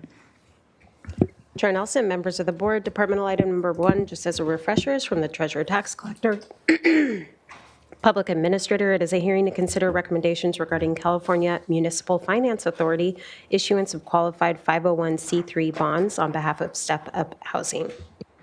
All right, thank you. If I could just take the chair's prerogative, as well as just, this is in my district.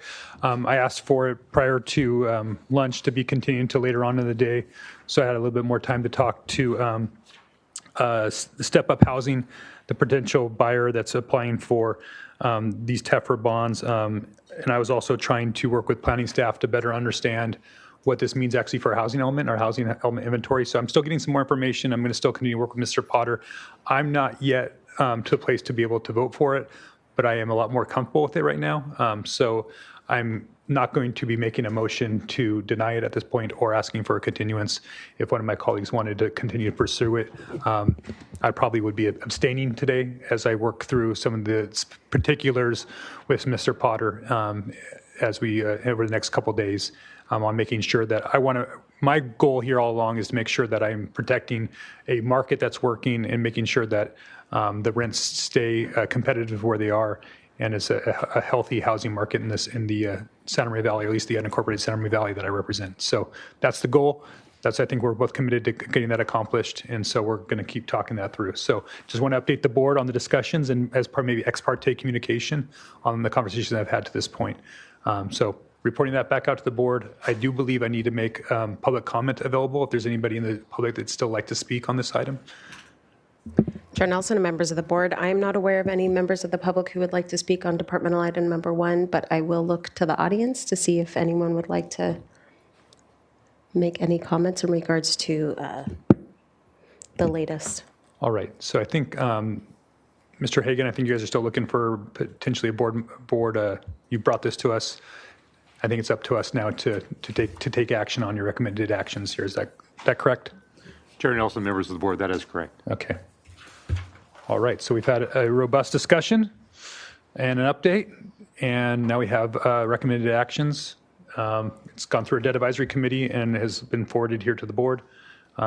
Supervisor Hartman? Yeah, I'm prepared to move A through C in our board letter today, but I would like to ask a question. So doing that, as Mr. Potter explained, I believe that creates the authorization, but you can still have meaningful conversations about this.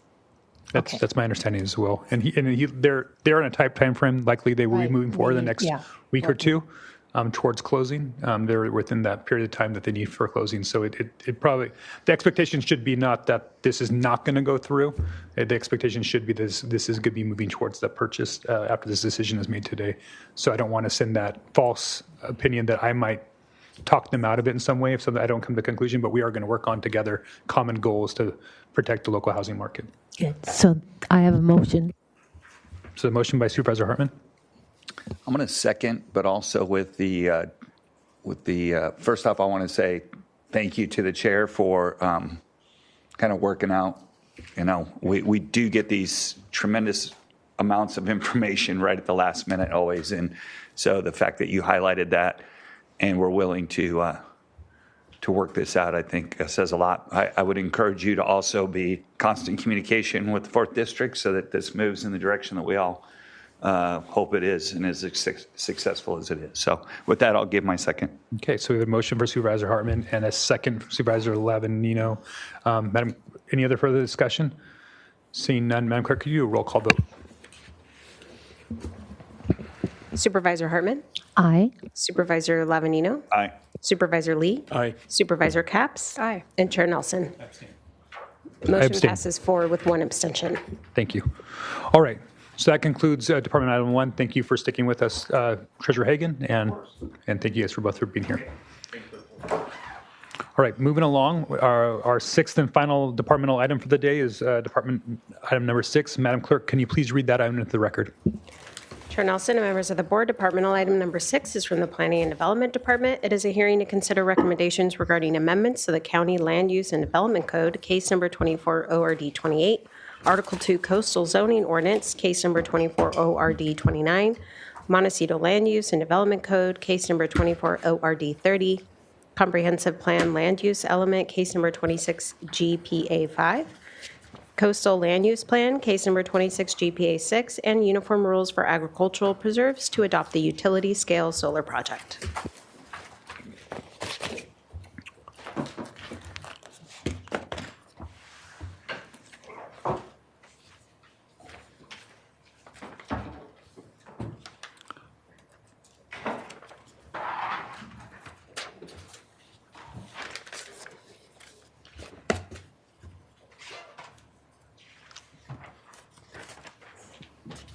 Good afternoon. Director Mr. Plowman, please. Chair. Yes. Yeah, members of the board.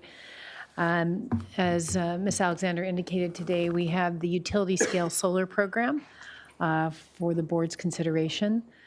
We have Zoe Carlson, who is the lead planner on the case, Matt Hernandez. It's his first board hearing, so he is one of our newer planners, and Whitney Wilkinson, and who are supervising planner, and Alex Tuttle, who's our deputy director. So I'm going to turn it over to staff, but I did want to let the board know that, you know, the departments, it's taken us quite a bit of time to get here for a variety of reasons, challenges getting consultants and whatnot. So I think it's been a long time coming, and I think we're glad to be able to bring this recommendation forward from the Planning Commission to the board. There have been some requests that the board will hear from outside parties about possible changes, and we can talk about those through the process about what's viable and what's not viable based on our environmental review. With that, I'm going to turn it over to Ms. Carlson. Thank you. Greetings, Chair and Supervisors. My name is Zoe Carlson, and Matt Hernandez will be presenting with me today. We will begin with a brief overview and background on the project, including the prior board's direction. We will summarize the proposed amendments before you today. We'll talk through the recommendations from the Montecito Planning Commission and the County Planning Commission. We'll discuss the environmental review for the project, as well as staff's recommended actions. In 2014, the current utility scale solar regulations were adopted, which established a 600-acre utility scale solar photovoltaic overlay within the Cuyama Valley. And this overlay was created to allow for the development of a utility scale solar project that has since been developed, as well as a subsequent project that left very little remaining capacity within this overlay for utility scale solar projects. And in 2019, your board adopted the Strategic Energy Plan, which included recommendations for increasing renewable energy development, including solar. So in 2021, your board directed us to make the amendments to allow for utility scale solar, in agricultural, public utility, industrial, professional, and institutional, as well as coastal-related industrial zones throughout the county. Your board also directed staff to make amendments to the uniform rules to allow for utility-scale solar on land that's under Williamson Act contract. In 2022, after an unsuccessful solicitation for a project consultant, we did get a successful second solicitation for a qualified consultant to support us in preparing the amendments as well as developing the programmatic environmental impact report. And in 2023, staff kicked off the project through researching other jurisdictions' regulations for utility scale solar and developing our initial framework. We did conduct outreach with solar developers, landowners, and other interested parties to better understand the range of interests for solar within the county. We also presented to the Agricultural Advisory Committee, or AAC, at various stages throughout the project, and they were supportive of solar on agricultural lands and were concerned about restrictions for solar projects that would supply power for on-site agricultural operations. The screen is not black.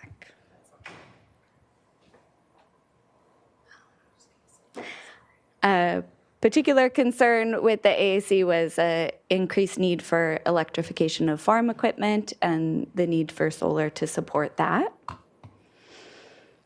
Staff did also secure a $100,000 grant from the California Clean Energy Planning Program for the development of the ordinance amendments.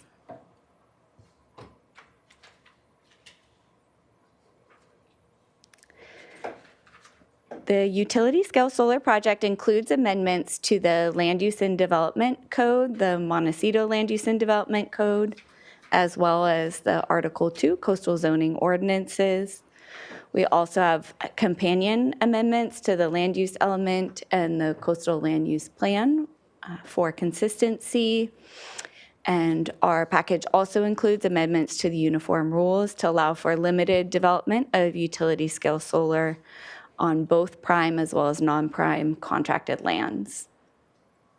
A programmatic environmental impact report was prepared for the project that does require a statement of overriding considerations. The proposed amendments in all three zoning ordinances include a tiered permitting structure that would be created for both solar energy systems and facilities. And they clarify the permit requirements as well as establish development standards for solar systems and facilities that include battery storage. The amendments also clarify but do not change the permitting requirements for standalone battery energy storage systems. The proposed zoning ordinance do include amendments to remove the existing utility scale solar photovoltaic overlay from the Land Use and Development Code. I'm now going to talk through the permitting structure in a bit more detail on the next slides. So solar development is classified into 3 tiers, with the smaller tier 1 solar energy systems, and the larger tier 2 and 3 are solar energy facilities, which I'll discuss on the next slide. The permitting structure for these smaller tier 1 solar energy systems did change as we went through the Planning Commission process. And this slide shows the current proposed tier 1 solar energy system permitting framework. Tier 1 systems could occur in all zones, and in the inland area, they would be exempt from planning permits. Within the coastal zone, they would still continue to require a coastal development permit unless they were mounted to an existing building, in which case they would be exempt. Tier 1 includes building integrated and roof-mounted systems, as well as solar canopies that allow for parking or some other use below them, and all of those can be of any size.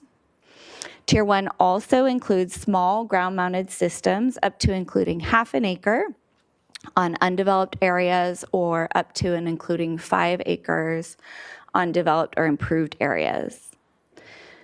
Staff is also proposing up to an additional quarter acre of paired battery energy storage systems for these types that would allow for a total project area of up to 5.25 acres. There are also restrictions on how power is used for certain Tier 1 projects in certain zones. For agricultural, resource management, recreation, residential, and mountainous zones, power must be produced primarily for on-site use, whereas in all the other zones, it could be used for on-site as well as off-site use.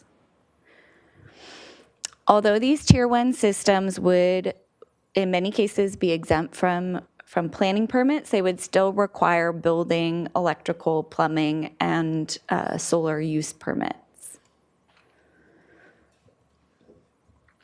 This slide shows the proposed permitting framework for the larger solar energy facilities.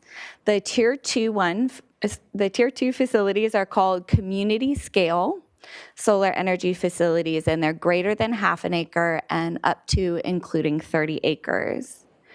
Tier 2 facilities would be allowed on agricultural, professional, and institutional, and various industrial zones, and would require a minor conditional use permit. Tier 3 facilities or utility scale solar energy facilities would include projects greater than 30 acres, and Tier 3 facilities would be allowed in the same zones as the Tier 2 facilities. However, they would require a major conditional use permit. For both the Tier 2 and Tier 3 facilities proposed within the coastal zone, a coastal development permit would be required. And for projects in the public utility zone, both Tier 2 and 3 facilities would require a development plan, and that would be in lieu of the conditional use permit. Both Tier 2 and 3 facilities would be allowed on undeveloped or existing developed land and would be subject to various applicable permit requirements as well as development standards. Staff is not proposing a maximum size of utility scale facilities because there are various factors in addition to discretionary review that may constrain the size and the location of these projects, and Matt will discuss these on the next slide. Thank you, Zoe. As mentioned, Tier 3 utility scale solar development would be constrained by several regional and site-specific factors. Proximity to transmission lines and substations, as shown on this map, is one such constraint. While zoning may allow utility scale solar in certain areas, development potential greatly depends on whether a project can connect to the grid in a cost-effective manner. Other factors may also affect whether it is cost-effective to develop a project. These factors include topography and other site conditions, environmental and cultural resources, geotechnical conditions, and natural hazards. Projects would also need to comply with development standards that I'll discuss in greater detail on the next slide. As mentioned, these amendments include development standards for solar that are more rigorous for the larger tier projects. These standards build on existing solar standards for utility-scale solar in the LUDC, incorporate applicable measures from the program EIR, and include best practices to improve consistency. All solar projects, including projects that are exempt from planning permits, would need to comply with applicable development standards in the zoning ordinances. These standards include site coverage, size, height, sensitive biological resource protection, and other requirements associated with paired battery storage. There are also standards derived from mitigation measures in the program EIR and from solar development standards retained in the existing zoning codes. For example, projects must avoid conversion of prime or important farmland where feasible and permanently preserve off-site agricultural land at a rate of 1-to-1 if conversion is necessary. Battery storage would be allowed as an accessory use to a solar energy project and would need to be commensurate in size with the solar system or facility, not to exceed a quarter acre for Tier 1 projects. In order to allow solar development on lands under agricultural preserve contract, amendments to the uniform rules are also needed.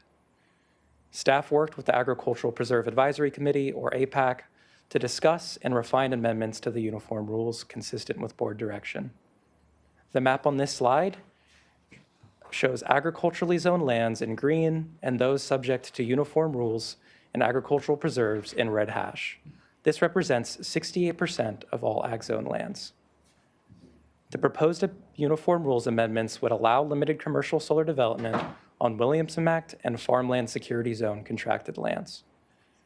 The amendments also include solar-related definitions, prohibitions for open space and recreation contracts, and procedures for solar use easements. The table on this slide shows the proposed standards for prime and non-prime contracted lands. On prime land, solar development would be limited to 10% of the premises, or 10 acres, whichever is less, with a minimum premises size of 40 acres. On non-prime land, solar development would be limited to 10% of the premises, or 100 acres, again, whichever is less, with a minimum premises size of 100 acres. There's a minor difference between staff and APAC's recommendations for limits on premises size on non-prime contracted land. Staff's proposal is allowing up to 15% of the premises, or 100 acres, whichever is less, whereas APAC recommended a more restrictive 10% standard, and that recommendation is reflected in the proposed amendments shown here. Staff presented both staff's proposal and the APAC proposal to the Agricultural Advisory Committee, and the AAC was supportive of staff's less restrictive proposal of 15% of the premises. Your board has discretion to select the APAC proposed amendments or different limits to the uniform rules as you see fit. Staff presented a previous iteration of the ordinance amendments to the Montecito Planning Commission. The MPC unanimously recommended adoption of the CZO and MLUDC amendments as originally proposed by staff, and also recommended certification of the program EIR. The Planning Commission received comments from the Clean Coalition requesting fewer permit requirements for certain small-scale solar projects. At the request of the County Planning Commission, staff returned with revised ordinance amendments that downshifted the permitting requirements for a number of small solar projects. This included solar canopies, certain ground-mounted solar projects, and allowed a slight increase in the size of paired solar and battery storage projects that qualify as Tier 1. The Planning Commission also recommended a 16,000-acre countywide cap for Tier 3 utility-scale solar facilities. This would limit the total acreage to about 2% of total agriculturally zoned land within the unincorporated county. This proposed cap is not a requirement of the EIR, and your board has discretion to change or remove the cap as you see fit. Staff also incorporated the changes from the Planning Commission made to the LUDC and CZO into the MLUDC for consistency, as shown in Attachment E of the board agenda letter. The County Planning Commission also recommended adoption of the land use element and coastal land use plan amendments, as well as recommending the certification of the program EIR.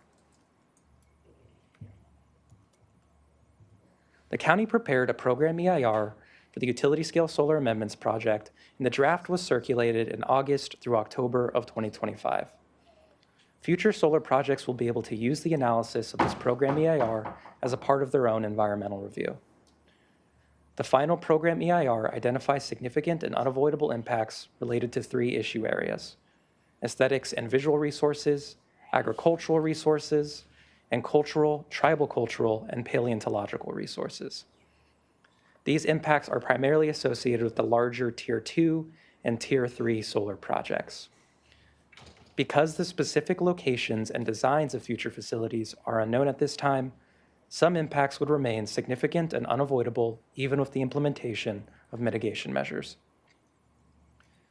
The final program EIR also identifies potentially significant but mitigable impacts in a number of issue areas, such as air quality and biological resources. The mitigation measures identified in the final program EIR have been incorporated as development standards in the zoning ordinances where possible.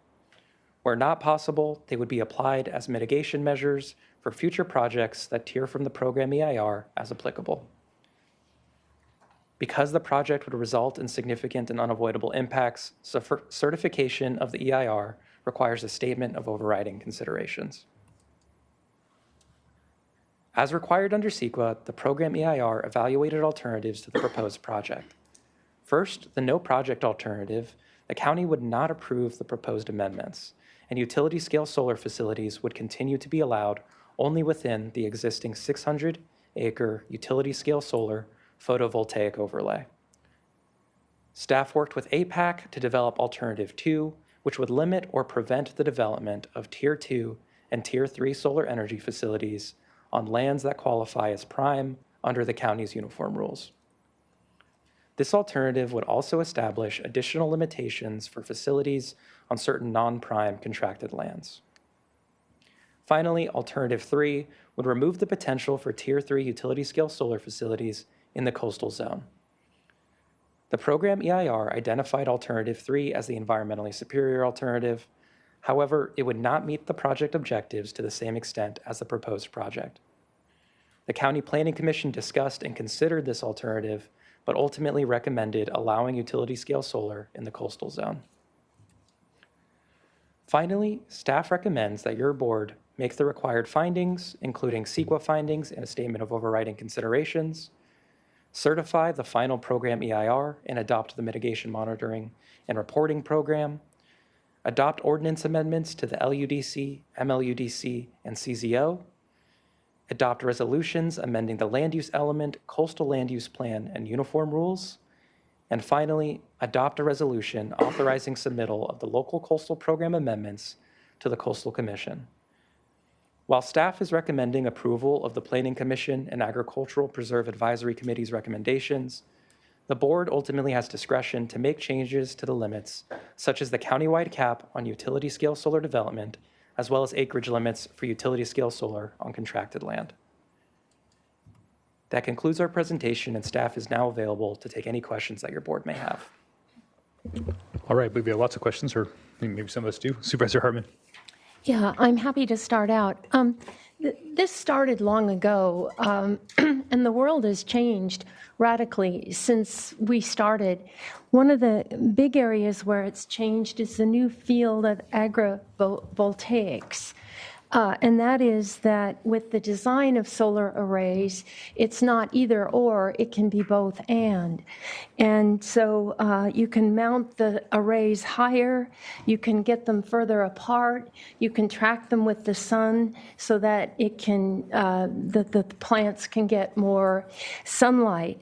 So our EIR finding that it has an impact to agricultural resources, the Williamson Act cap or limit and the cap that is being proposed seem to come from an either-or model rather than a both-and model. I met yesterday with the Strawberry Commission, and they told us how in Ventura, because of the March heat wave, that they're going to be in the red this year. And because of the current heat wave, today's a great day for this discussion, strawberries in Santa Barbara County are going to be lucky to break even.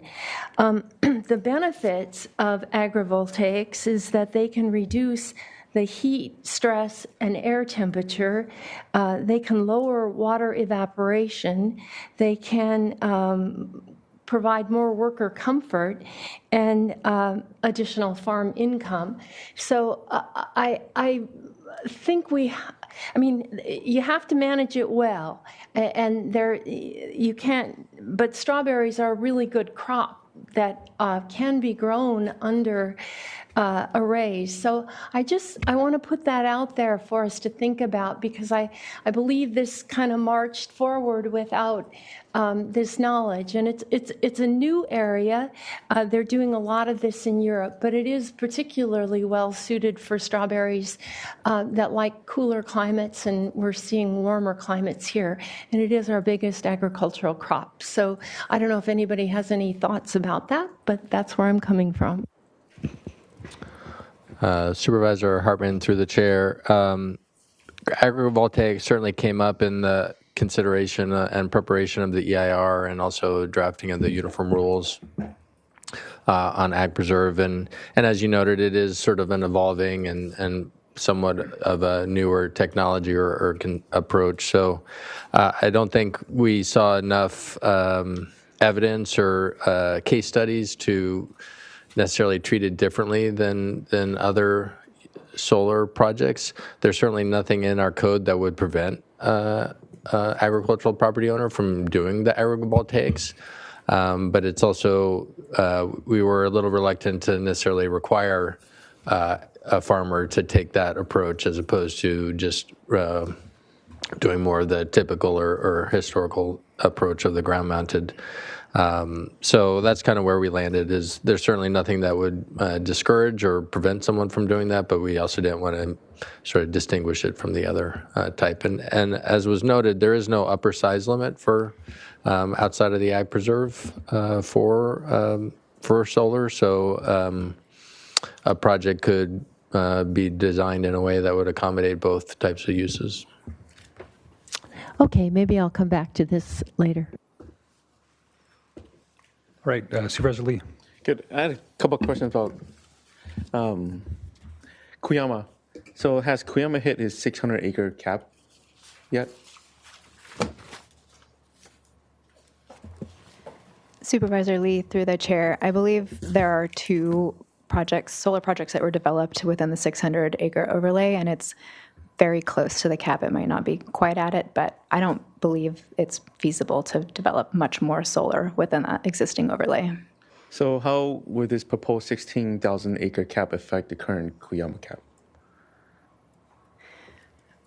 Supervisor Lee, we're proposing to remove the cap on the overlay to allow it in the broader county. So the cap for Cuyama would no longer apply. Okay, good. Thanks for confirming that. So if there's a leak or spill or fire, would the materials in the battery storage be toxic? Meaning, how would they affect the groundwater as well? Do you have a comment about that?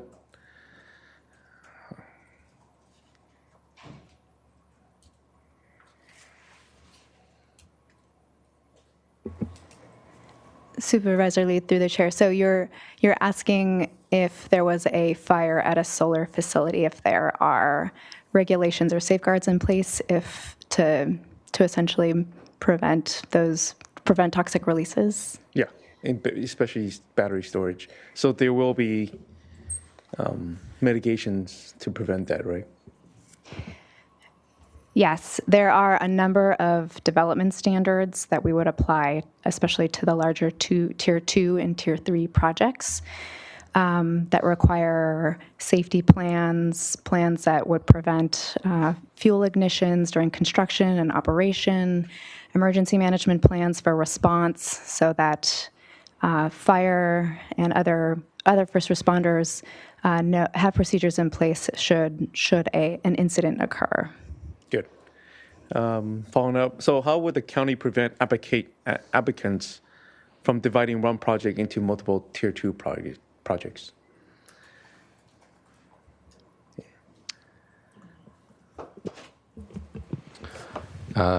Supervisor Lee, through the chair.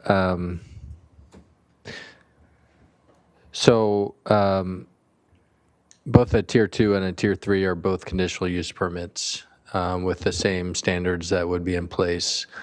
Really, the only difference is the decision maker. A minor CUP is zoning administrator versus a major CUP is the county planning commission. So I don't know that there would be much incentive for a developer to try to sort of parse out their project into multiple tier 2 projects as opposed to taking it forward as a single application. But as with all of our projects that come through our door, we look at the whole of the project, and if an applicant is proposing multiple smaller projects that all function as a single operation, then they'd be treated as a single application and processed accordingly.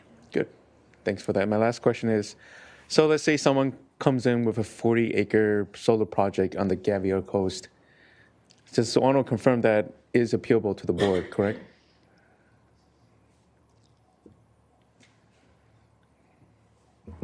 Supervisor Lee, through the chair, that's right. Okay. It is. Thank you. That's my question. All right. Thank you, Supervisor Lee. Supervisor Capps. Yeah, thank you. This is a landmark day, because I know so much work has gone into this for several years and through different bodies, and I want to pay respect to the Planning Commission and the work that they did and all of you. So thank you for getting us here, almost to the finish line here. And if you could just speak to the importance of storage and how, I know it's in the presentation, but if you can just elaborate to what the components are for, because it's one thing to just to capture the sun, but to store it, and how you're addressing that. I know the Clean Coalition has weighed in on really making sure that we're not just focusing on solar, but also on battery, and the potential for this ordinance going forward to have battery storage as well. Supervisor Katz, the chair. Yeah, thanks for that question. And, it's interesting because this project has been in the works for a while, and there's been a lot of advancement and increased understanding over the years. When we started out, the board direction was to provide and accommodate for solar. There was no discussion at the time of battery storage. Right. So that was more or less our marching orders from the onset. But we have, over the last few years, as we've heard more input and received more information and increased our understanding about the importance of battery storage for these types of projects, we have looked for opportunities to accommodate the situation where you want to combine or pair battery storage with a solar project. We shied away from focusing on standalone battery energy storage, just because that has a lot of separate issues that may come along with that. But we have tried to work with the Clean Coalition and their requests, and the Planning Commission, and through our amendments provide for the sort of the typical combination where you have battery storage to support a solar project. And I know they're in their most recent comment letter, there's a request for addressing at least some limited battery storage, standalone battery storage, which we're prepared to discuss today, and how that might be incorporated into the overall package.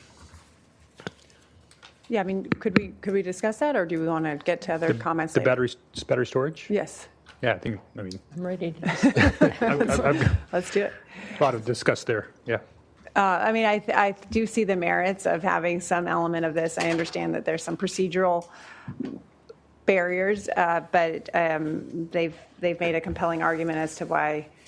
I mean, this as it is now has solar and battery connected, but having the ability in this initiative to be able to have standalone, at least to some degree, and that it can be moved forward with this package is something I'm very much interested in. So in anticipation of this question, we did put together a backup slide that we could pull up to this, perhaps pull up. But as we wait for that to happen, so the request from, or the discussion at the I'll start with the Planning Commission. The discussion at the Planning Commission and the request that was made at the Planning Commission was to allow for standalone battery energy storage up to a 1/4 acre. And sort of in line with what I was indicating earlier, the staff's position was we were focused with this project on paired battery storage, and we're trying to stick within that scope of work. And so the Planning Commission recommended against addressing standalone battery energy storage, but did carve out the opportunity to allow up to a additional acreage, specifically up to a 1/4 acre, for paired battery storage in support of a solar project. And so the new request has expanded slightly from that, and is now a request from anywhere from a 1/4 acre up to an acre for a standalone battery storage that could be processed through an exempt, or could be exempt from planning permit. REIR did evaluate battery storage as a component of a solar project. And so there are some opportunities within the context of the EIR to sort of have that cover our an amendment to the project to include standalone, but there are some limits there in terms of what was assumed in the EIR and what was evaluated. And so staff would recommend that we focus on sort of that quarter acre size allowance for standalone battery storage, which the EIR did evaluate and did contemplate as part of an accessory to a solar project. And so feel like the EIR would,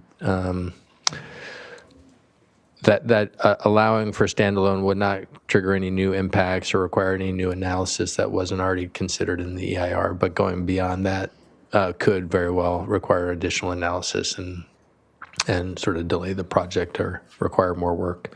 So I think staff's recommendation would be to allow for the standalone battery storage up to a quarter acre, which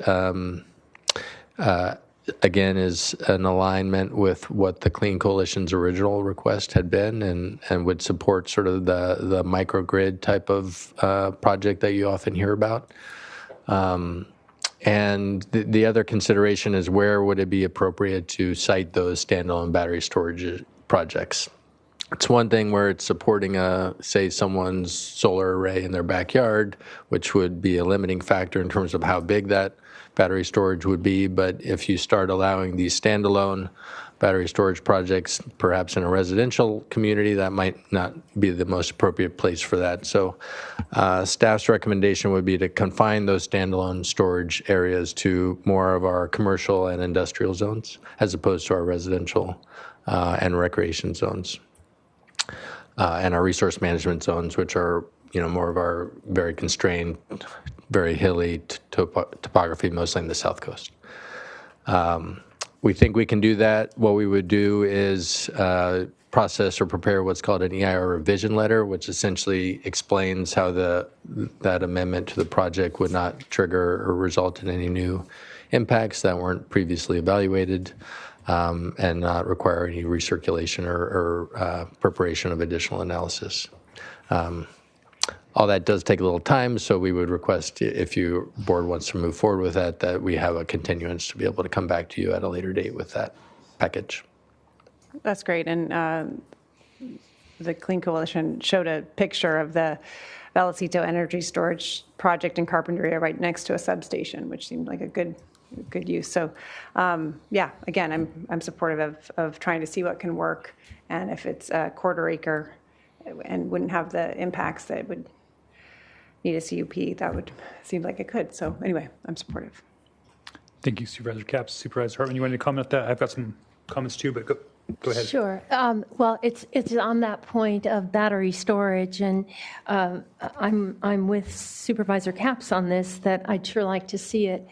In many markets now, battery storage is cheaper than building a new gas plant. And California now produces midday now more solar than the grid can use. In 2024, the state curtailed or couldn't use about 3.4 million megawatts, and that was a 29% jump from the year before. So that's clean power that we've already paid for, and we're just throwing it away because we don't have enough storage, and we can't really shift it to the time of day when we actually need it. So I think that is really central, that they're not just nice to have, they're the thing that captures the investment that we've already made. And what happens with these batteries, if we restrict it just to solar paired projects, then it ignores all the solar that we've already built.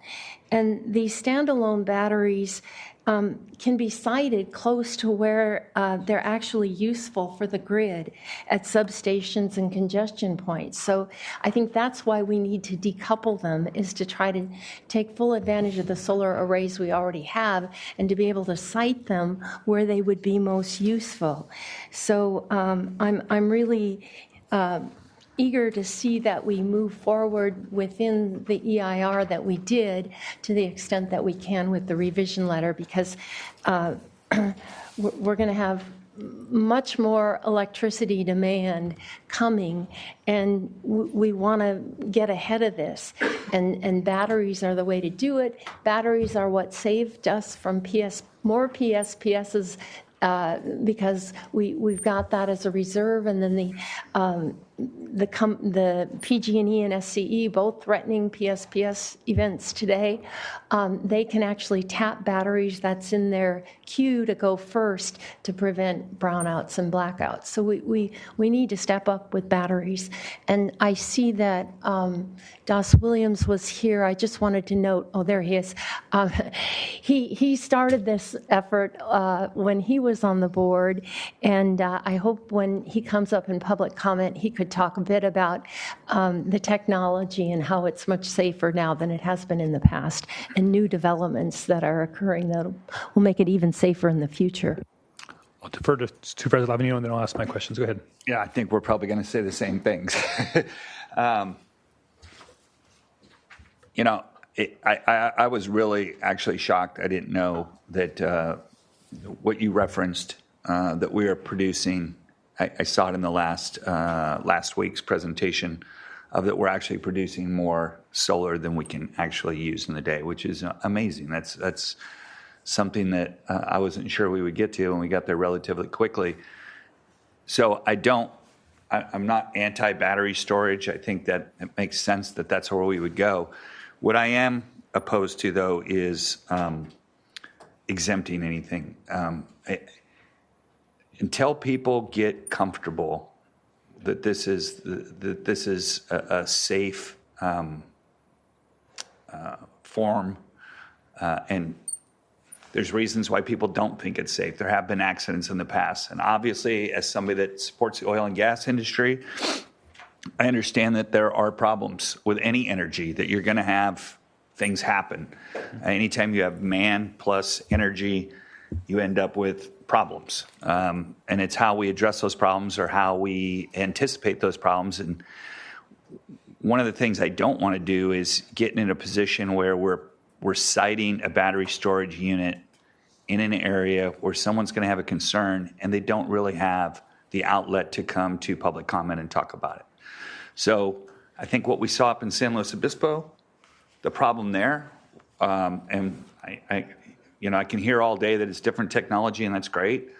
The concern that I have is that I don't want to get in a position where something doesn't come to the Board of Supervisors, a decision is made, a project is approved, it then falls into, it becomes a problem, that there's an accident. Board members are then on the hook because we are the forward-facing folks that are supposed to be reviewing this, and they never even saw the project because it was approved at a lower level. So I don't have any problem with battery storage as long as it's transparent. We do proper noticing. People show up. We hear about it. People get information. We vote on it, and it moves forward. I think that's all I'm looking for. So, I want to give a shout out to staff. I know this was a long time coming, and the way we kind of hitched the wagon of battery storage to the end of it makes sense. We don't want to start off, we don't want to approve this and then go, hey, let's kick off a 10-year battery storage ordinance, because by the time that gets done, there'll be a new technology. Micronuclear at that point. Yeah, micronuclear in your backyard. So I'm down for all of this. It just needs to be open to the public, transparent, and that's all I'm looking for. Yeah. I could jump in on that. That's where I'm at as well. I want all these things to be permittable, but I want to make sure that there's a review process and that they're not exempt. That I think people elect us to be able to be their eyes and ears out there. And if we say right now that it's allowed everywhere with a permit, and all you have to do is check the boxes and you get your permit, then I think right now we're approving it in a lot of different places that we're probably all uncomfortable with, potentially, or I know I am. And so I think that's where that's as important is, I think there could be projects that are exempt if they're within certain setbacks. You're talking about zonings, I'm talking probably more setbacks from sensitive receptors and certain zoned areas, urban areas, residential areas, residential neighborhoods, urban, rural neighborhoods, things like that, that we could look at. I think that's the big thing, is trying to move it away from populated areas. So I think if they're closer to those, if there's shorter setbacks, those are things that should, move up the decision-making tree for us, so that somebody has an opportunity to potentially either bring it to the board, or it goes to the planning commission, they have a hearing, and they can appeal it to the board if necessary. So I think that that's a really important deal. The Clean Coalition had their little picture that they had in their letter to us, but if you scrolled out just a tiny bit, you end up seeing a church, a high school, and a bunch of houses. And I think that you may be fine in Carpinteria, but I don't think that necessarily fits in all of our communities. So having battery storage, I know that as Supervisor Hartman mentioned, that the technology is better than it was in Moss Landing, but I'll remind us all, when they built Moss Landing, they thought that was the best ever, and that wouldn't happen. And so there's a lot of things that you can't foresee in the future. And that goes to one of my other issues that I'm concerned about on the environmental impact on batteries, is I don't see anything in here on impacts to groundwater and to soil from potentially a fire or any type of issue. So I think that's a big question that agriculturalists have been asking for quite some time. We have groundwater basins here that are essential to what we do in this county. And battery acid leaking, I don't know whether toxic substances that are in batteries that could end up in there. And I've not yet seen a study. I've asked about it in other places, and nobody has been able to provide something to me to say, hey, this is fine. So, development standards would probably have to be some type of liner to make sure that doesn't happen. If you look at most battery storages, they're on concrete pads surrounded by DG. It's dirt on a lot of these areas. So there would be no barrier for penetration. So that's something that I'm really concerned about, and making sure that we, if there's a fire and then you're applying water to try to put it out, or whatever substance you are, how is that contained? We do all these things for oil and gas. I don't know why we're not doing them for battery storage as well, because these are all things that we're talking about in those factors, but we're not having the same conversations with this industry.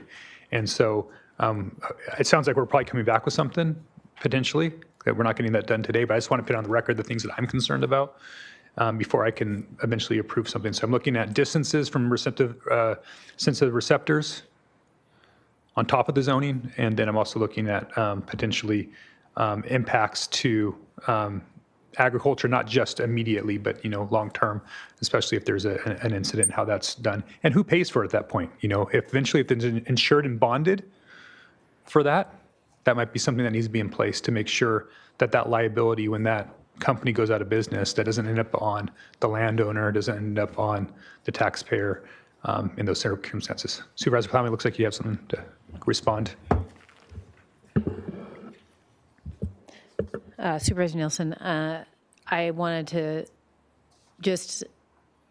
we can certainly look at these issues as we come back, and so that might help you with the decision that you want to make. One thing I did want to say is that in oil and gas, we have areas of containment, right? Mm-hmm. So those are the types of things that can be included in these types of projects, and it sounds like what you're looking for. Absolutely. Yeah. Okay. And I'm not trying to create an excuse to not approve them. I just want to make sure that containment is important for all this. And I think nobody argues with that, but I don't see that in the environmental document.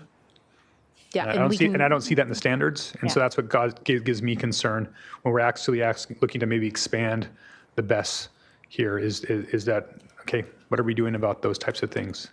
So those are my concerns on the BESS conversation. And I was kind of surprised, to be honest with you. I knew we were going to have utility scale solar, and then I opened up all my stuff and I realized how much this is kind of a battery ordinance for the most part for us, or at least some of the big changes that we're looking at. So those were my initial questions. Other questions I have, the discussion of the cap, and what goes into that cap, because I think there's been a lot of comment on the cap, at least from our agricultural organizations. Right now we have, I think it's been recommended at 16,000 that came out of the Planning Commission, is that right? But I think our AAC, our Agricultural Advisory Committee that we all point people to, have recommended 8,000. I think they also recommended that we look at making sure that's divided north and south, or PG&E and Southern California Edison. Yeah, Supervisor Nelson, their letter recommended we divide that 16,000 acre cap between north and south so that one area of the county wasn't burdened with all of it, right? I think they have some concerns that the agricultural land, that's the way I read the letter. Actually, I think they recommended 8,000, and then I think AAC? or actually, one of them, I think the grower shipper recommended 8,000 Yeah. split, and then AAC, I think it was 16,000 split. Okay. Yeah. Gotcha. So I'm very interested in the gross shipper's position, and I was also want to make sure I understand what goes into that cap number. Do the existing inventory already have in Cuyama? Would that be a part of the cap as you guys have it designed right now? Mr. Chair, board members, it was really designed to apply to new Tier 3 projects. So the existing, it could be structured either way, but the existing solar projects at Cuyama were not considered to be part of that. Okay, so it'd be 8,000 new. 8,000 new. New, potentially. All right. And then why Tier 3 and not also bringing in Tier 2 into that cap? Supervisor Nelson, board members, the focus was just on the Tier 3 at the Planning Commission discussion, just because there is no upper limit to the size of those facilities. So there was concern that there could be just a runaway train that comes through. With the community scale, they're already limited to 30 acre in size. Again, this is something that came through the hearing process. So it's really up to the board's discretion on how they'd want to focus that. But that was the thought process, I believe, in coming up with that number and focusing in on the utility scale for those larger projects. Okay. So my thought is, if we're trying to limit the impact to agriculture, it doesn't matter whether it's a 2 or 3. I mean, it's still acreage out of agriculture and in there. So, I mean, if it matters for 3, it matters for 2, as far as the ag impact, if that's what the cap's there for. So just wanted to add that as part of the conversation as well. And that's where I'm at on that, is I like to see 2 and 3, and I like the 8,000 number split north and south on Southern California Edison and PG&E is where I'm at with that. The other issue that grower shippers brought up was the request to expand the Tier 1 on-site exemption up to 15 acres. I think it's at 5 acres right now. And so, I do appreciate that solar adjacent to especially coolers is a really big deal for agricultural operations, to be able to defray some of the cost, have some redundancy. I think even the battery storage is going to be really important for those. So again, I'm not anti-battery storage. I think there's time and places to make sure they work, especially in those cases. I guess that's behind the meter. Is that what we call that? When it's the battery storage, when it actually helps the on-site facility and not utility scale. So I think that these are really important pieces. Would we be able to amend this to have the 15-acre exemption that they have in the gross shippers letter, that request?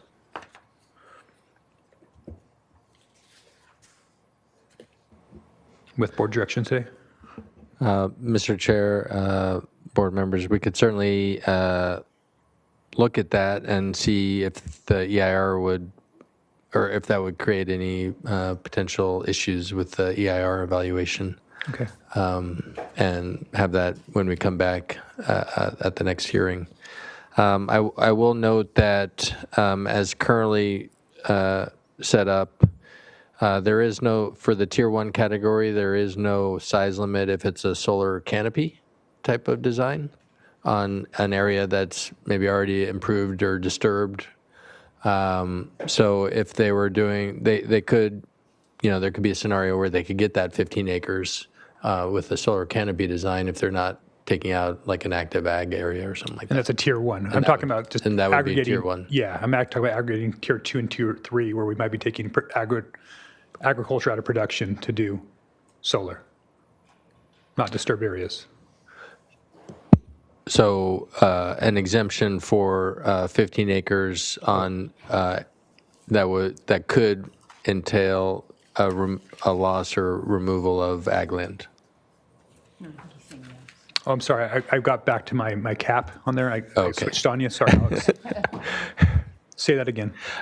So currently, under Tier 1, the exempt category, there is no size limit for the solar canopy design where it allows for the dual use.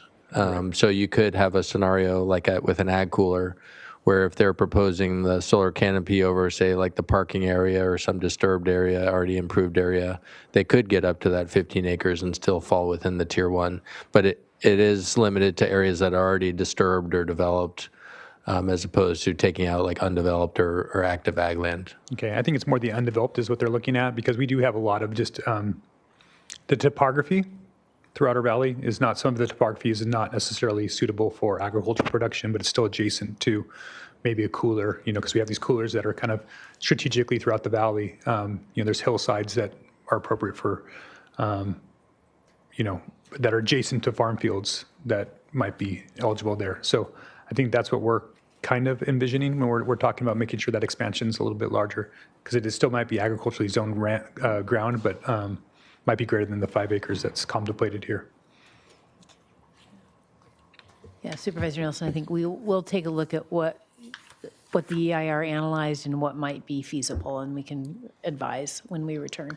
And if we do more on the battery storage, one last point is I think we need to have a definition of kind of battery storage that's behind the meter and in front of the meter, right? So I think in front of the meter is more of a utility, right? So it's a part of the microgrid system versus behind the meter, which is kind of protecting your investment there and how you're going to use it on site, right? So I don't know if those definitions were really delineated when we're talking about battery storage, but I think that's something important as we develop this out. Mr. Chair, it's interesting, our current regulatory framework for solar essentially has two categories. We have utility scale, which is limited to Cuyama, the 600 acres in Cuyama, and then there's everything else. And everything else is sort of the behind the meter.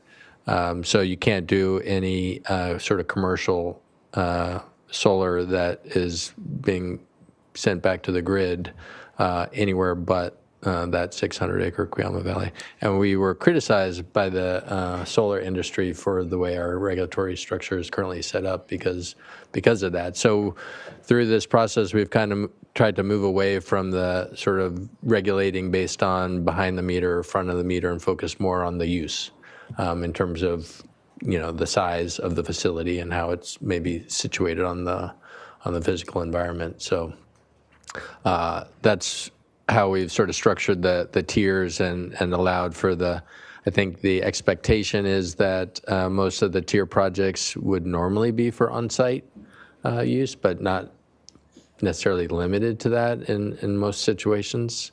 And the battery storage would allow for sort of some flexibility in terms of how that energy is used.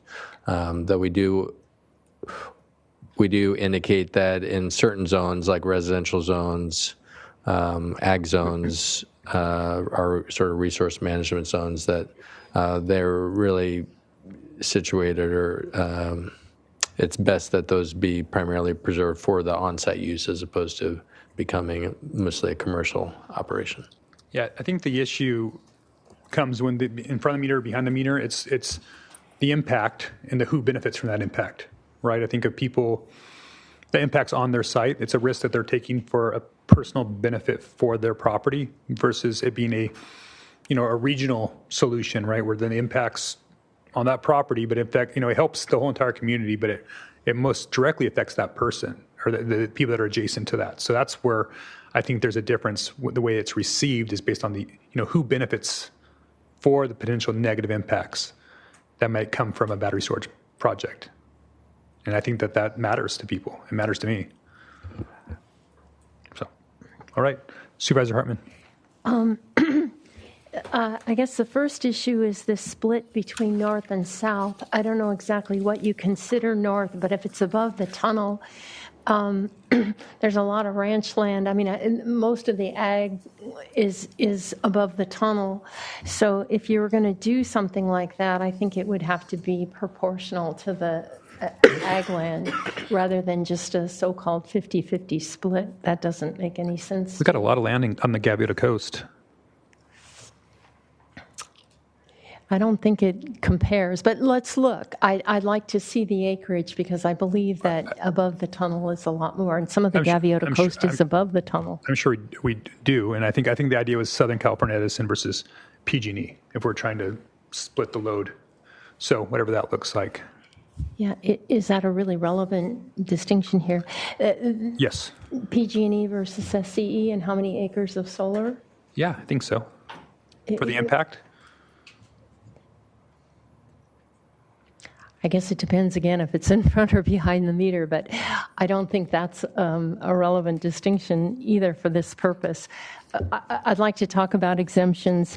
I think having every battery project come to the Planning Commission and the board is a very expensive thing, especially for a very small project, and especially when we're trying to expedite and streamline. I would think maybe a zoning clearance if that were, but I guess I'd like our planning staff to once again remind us of the implications for the different levels of permit.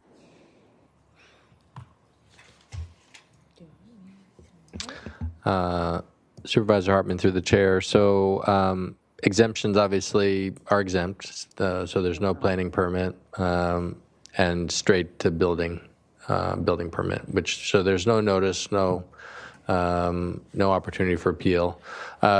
Zoning clearance is a permit, but it's not noticed. It's not appealable. So if the concern or interest is to make sure people are aware of an application or have an opportunity to object or voice their concerns in a public forum, a zoning clearance would not accommodate that.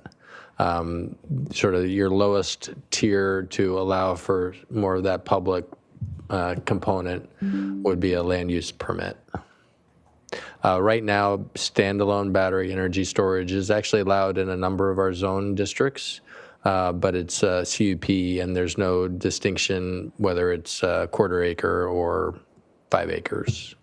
It's a CUP across the board. There may be one zone where it's a minor CUP, I think in the PU, public utilities. Where it's an LUP in the PU, public utility district. We don't have a ton of those around the county, but there's a handful. All right, thank you. All right, any other questions from the board before we go to public comment? I think we got a good amount of public comment on this item. All right, Madam Clerk, do we have public comment? Chair Nelson, members of the board, yes, we have 14 requests to speak from the public on this item. Okay. We will begin here in Santa Maria with Joshua Medrano, to be followed by Claire Weinman. All right, we're going to go ahead and close public comment at this time.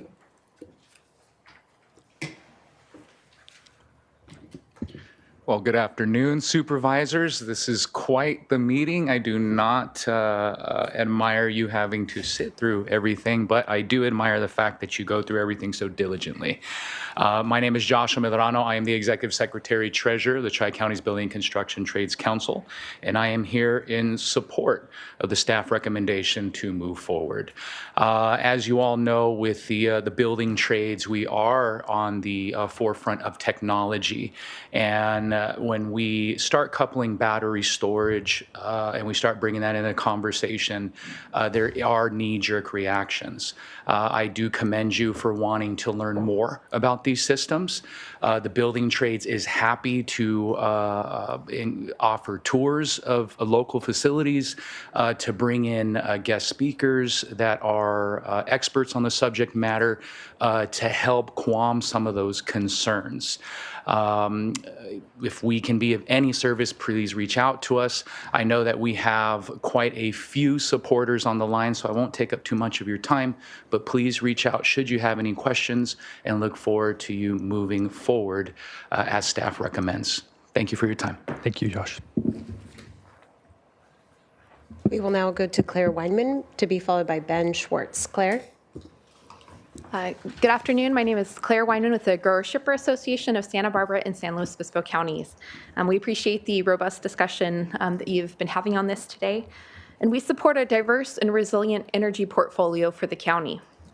We're here today to respectfully request 2 modifications to these sweeping amendments to safeguard our county's agricultural vitality.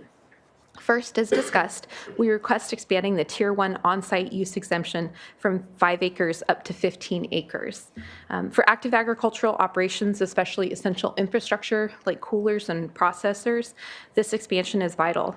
It would allow local operations to better incorporate renewable energy, manage rising power costs, reduce strain on the grid, and maintain crucial operational resiliency through public safety power shutoffs, natural disasters, and CAISO events when guaranteed uptime is essential.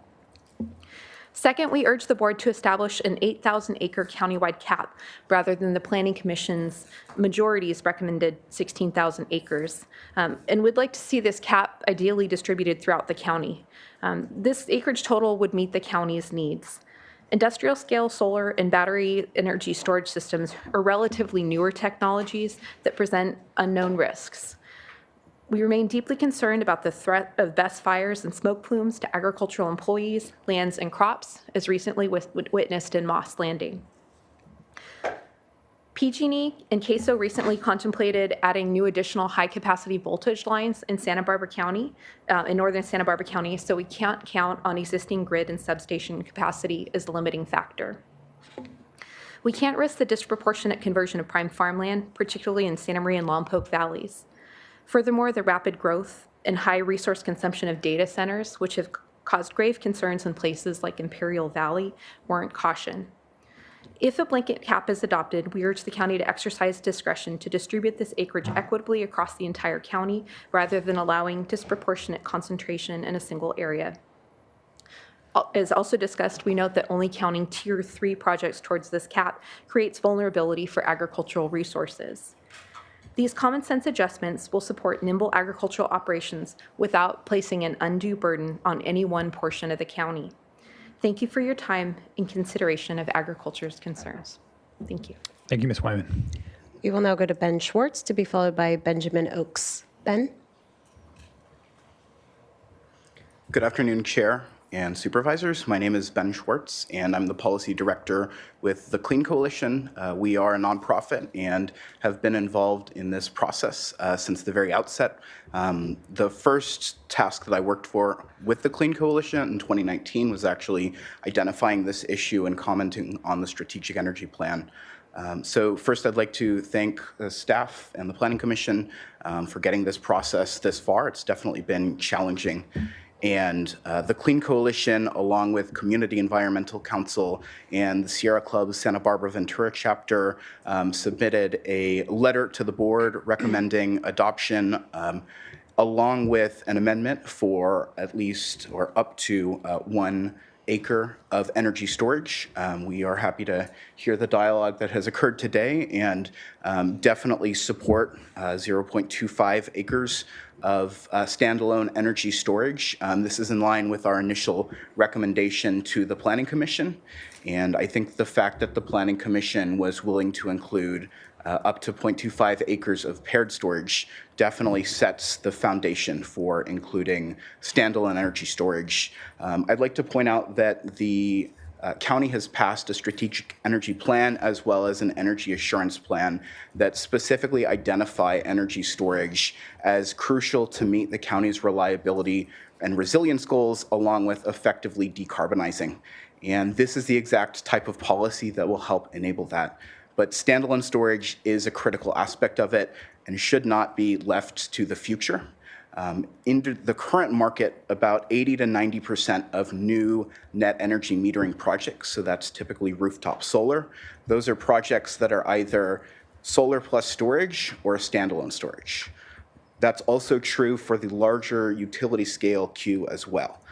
Solar plus storage is dominant and standalone storage is dominant. And we are continuing to see more programs developed that allow everyday folks like myself or you who have solar and storage on your roofs to help participate, not only to help the local grid, but also to help the broader grid. and delivering real substantial megawatts of energy that ensure that our grid can continue to function. I'd also like to point out that the local grid store project in Goleta has been called on before in 2024 to help ensure that the grid can help continue to function and stay online. So I do think it's very important that we look at the benefits of energy storage and the value of it in the context of the county and the state goals. But I also do understand that considering the potential hazards is warranted as well. I'd like to point out NFPA has a number of studies on contamination, and when we are concerned about batteries, the type of batteries we use now do not produce battery acid, so that's no longer an issue. There are others. There are systems in place for drainage, for safety, for grading, and I'm happy to talk about that with you more. Thank you. We will now go to Benjamin Oaks to be followed by Spencer Brandt. Benjamin? Good afternoon, Chair and Supervisors. My name is Benjamin Oaks, a policy intern at the Clean Coalition, and I'm here in support of adopting the amended utility scale solar ordinance with the allowance for small-scale standalone storage. Local solar is crucial for developing microgrids, which ensure that vulnerable customers are guaranteed resilience during grid outages. This is a real opportunity for the county to modernize its utility scale solar policy and enabling communities to access the renewable energy and storage they need to ensure a reliable and resilient flow of electricity. This not only addresses the county's energy needs, but also its economic development goals.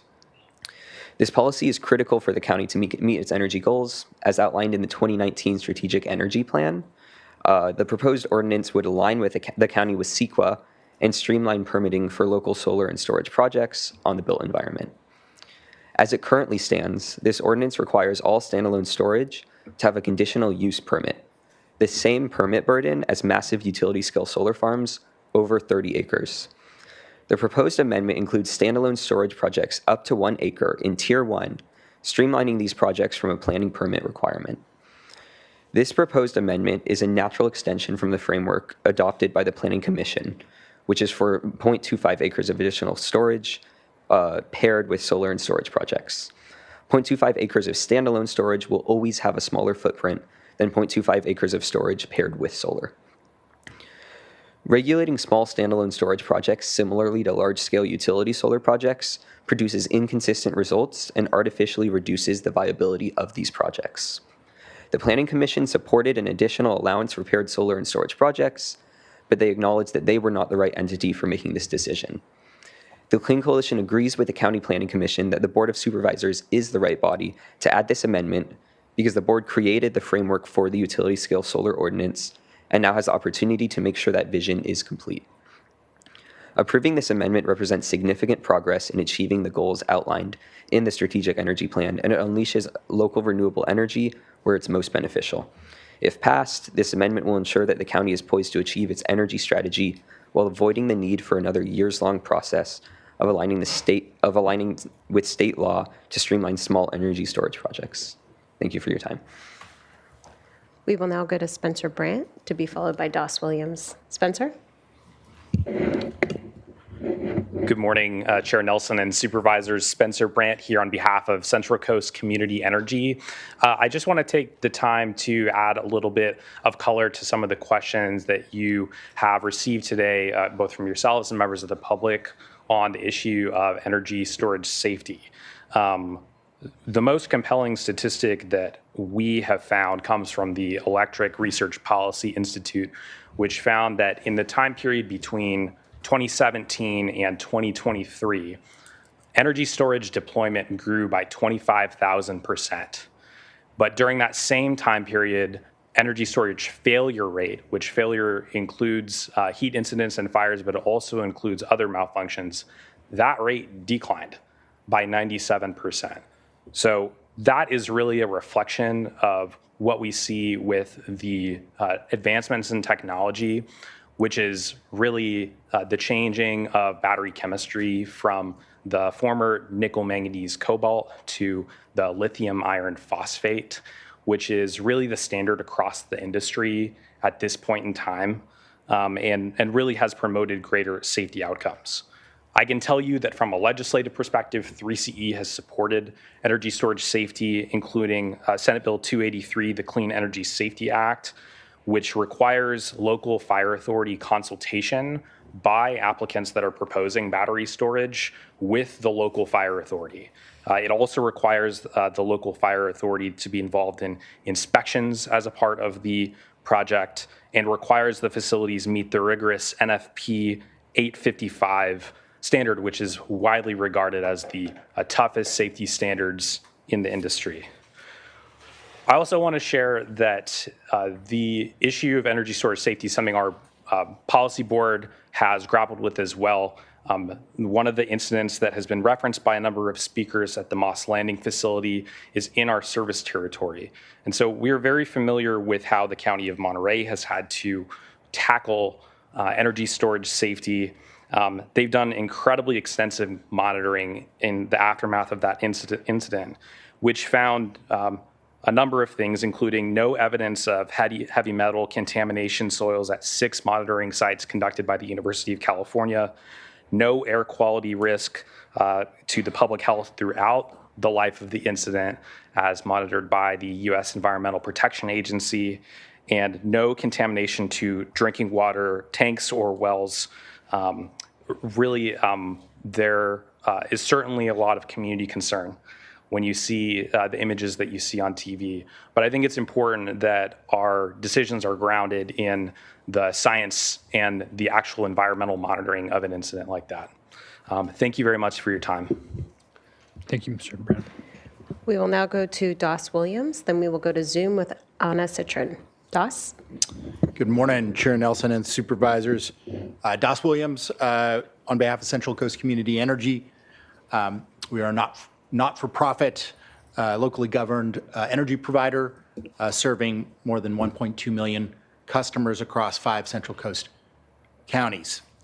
Our job is to procure affordable, reliable, and clean power for our customers, who are the residents of the communities you serve.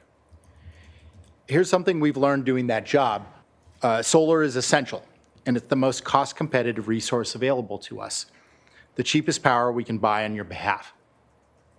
We have over 918 megawatts of solar in our portfolio, and that's new power purchase agreements, new steel in the ground.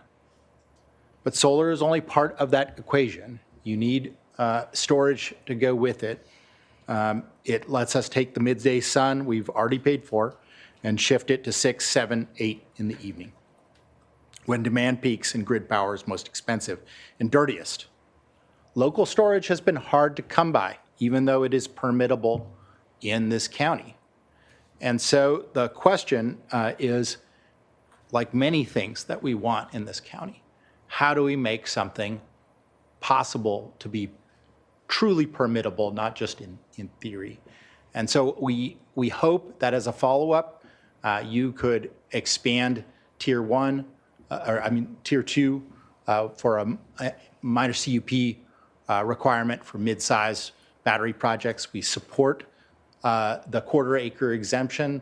That's only enough to build 3 megawatts. That's like one stack. That's the amount that one little property is going to use, not truly what you would call a utility scale project. But let's not forget why we started this effort. Solar right now, utility scale solar, is not legal in the county of Santa Barbara. That means not a hypothetical rancher, a real rancher in Los Olivos that wanted to do a community solar project and now can't. If you do not pass this ordinance, they are out of options. They cannot go find a developer for a utility scale solar project. It means that the farmers of Cuyama cannot entice PG&E to upgrade their transmission because there's not enough acreage left in the cap there. Why would PG&E upgrade the transmission for a handful of remaining acres? And so, I remember the many discussions we've had over the years that the birthplace of environmentalism needs to permit solar. That is still a central question, and we hope you move forward and pass the ordinance today. Thank you, Mr. Williams. We will now go to Zoom with Anna Citron to be followed by Isabel Stice. Anna?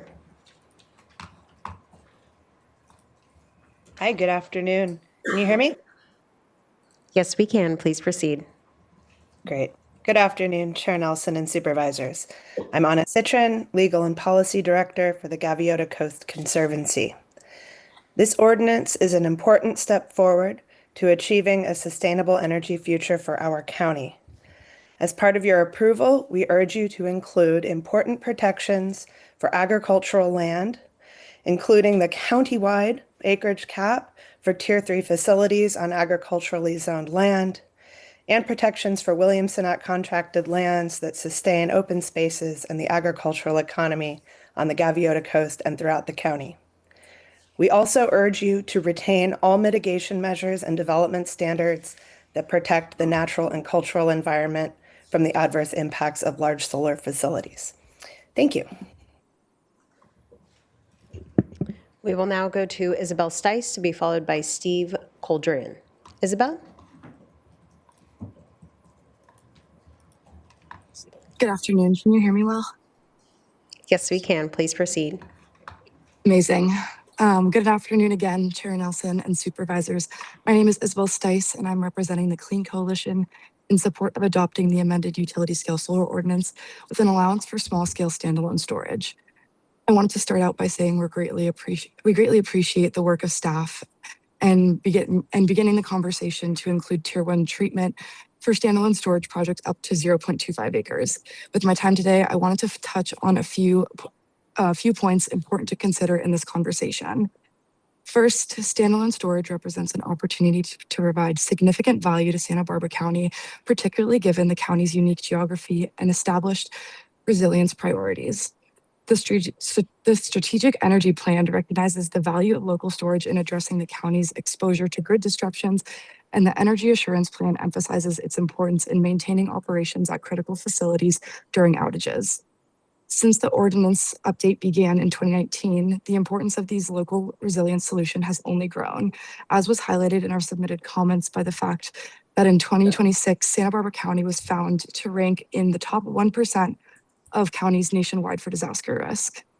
Along with these outages, local customers continue to experience reoccurring problems with voltage fluctuations and power quality issues that can disrupt businesses of all sizes and critical facilities even when the power remains on. To date, broader utility solutions have not fully resolved these issues. Allowing appropriately sized standalone storage would give communities and businesses access to a local resource that is uniquely positioned to address these challenges in real time.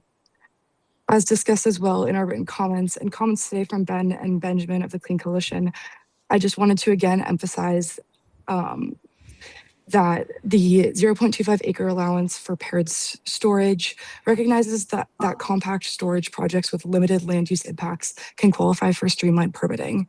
Applying that same principle to standalone projects, we believe, would be a reasonable continuation of the framework developed through this process. Small-scale standalone storage systems support strategically located systems, such as batteries near substations, community microgrids, and resilience hubs that can provide substantially greater resilience and grid benefits while maintaining a relatively small footprint. As a last quick important note, I wanted to emphasize that a Tier 1 treatment for standalone storage systems would not remove regulatory oversights. These projects would still require existing building permits and existing building and electrical permits, compliance with the development standards, fire department review, and all required inspections. Overall, the exemption of Tier 1 treatment to standalone storage would build on the progress already made by staff, advance the county's resilience goals, and maintain existing safety and code requirements. Thank you for your time. Thank you. We will now go to Steve Coldiron to be followed by Nancy Avosi. Steve?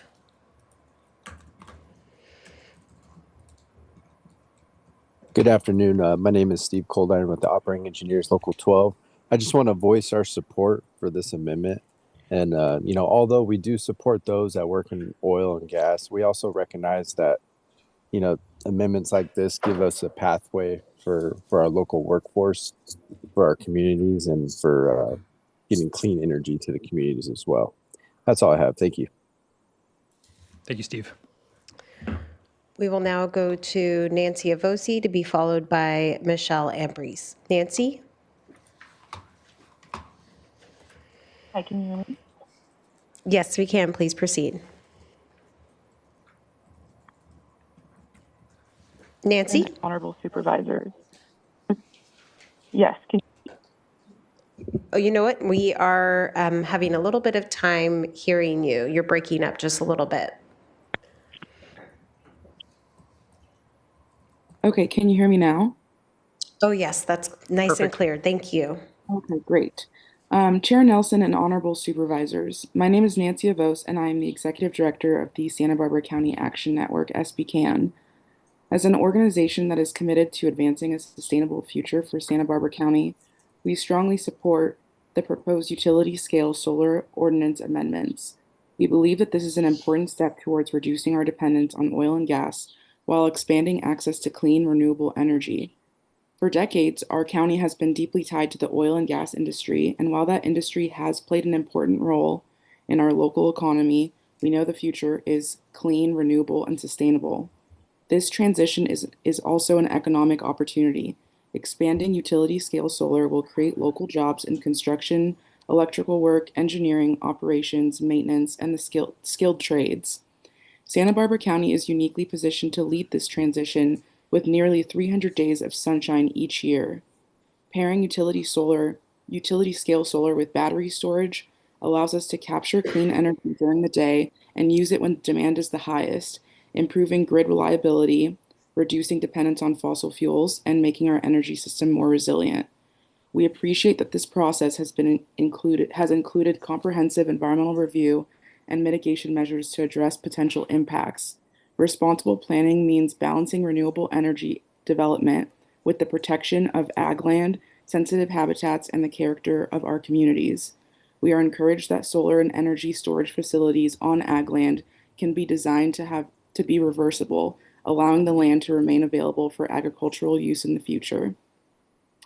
We encourage the board to adopt these amendments and to include standalone battery energy storage systems in the ordinance.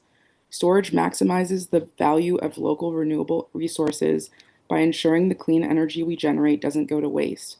For that reason, we also encourage the board to permit standalone battery storage systems of up to 1 acre where appropriate. We appreciate the board's recognition of solar energy as a viable and important part of Santa Barbara County's energy future. Let's power Santa Barbara County with what we have in abundance: our sunshine, our skilled workforce, and our commitment to resilience. Thank you to county staff for all of your work and for preparing recommendations for standalone battery storage systems. Thank you. We will now go to Michelle Ambrose to be followed by Martin Rodriguez. Michelle? Hi, good afternoon, Chair Nelson and County Board Supervisors. My name is Michelle Ambrose. I'm a policy advocate for CAUSE, Coast Alliance United for Sustainable Economy here in Santa Maria.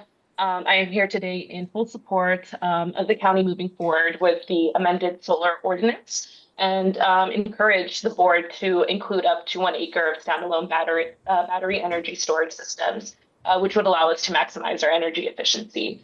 In a time where cuts to healthcare pose a significant threat to your constituents, improving the health of residents of this county should remain a priority, meaning that if moving forward with solar energy can alleviate the damages air pollution has on public health, which include anything between cancer, respiratory disease, heart disease, and other conditions, our county should jump at that opportunity.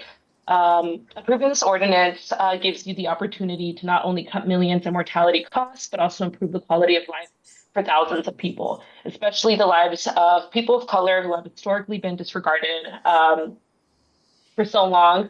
So long as big corporations and industries can make a profit despite their massive amounts of pollution. I think the county is on the right track to protecting its constituents by prohibiting new oil drilling projects, but we shouldn't just stop there. Our communities want clean energy. We need affordable energy, resilient energy, And we need our local government to start putting the needs of community over big industries, especially right now. Because of this, Cause and myself are in full support of the solar ordinance. Yeah, thank you to the county staff who has worked tirelessly on this, and thank you to the board for the meaningful discussion. We will now go to Martin Rodriguez, who is our final speaker on this item. Martin?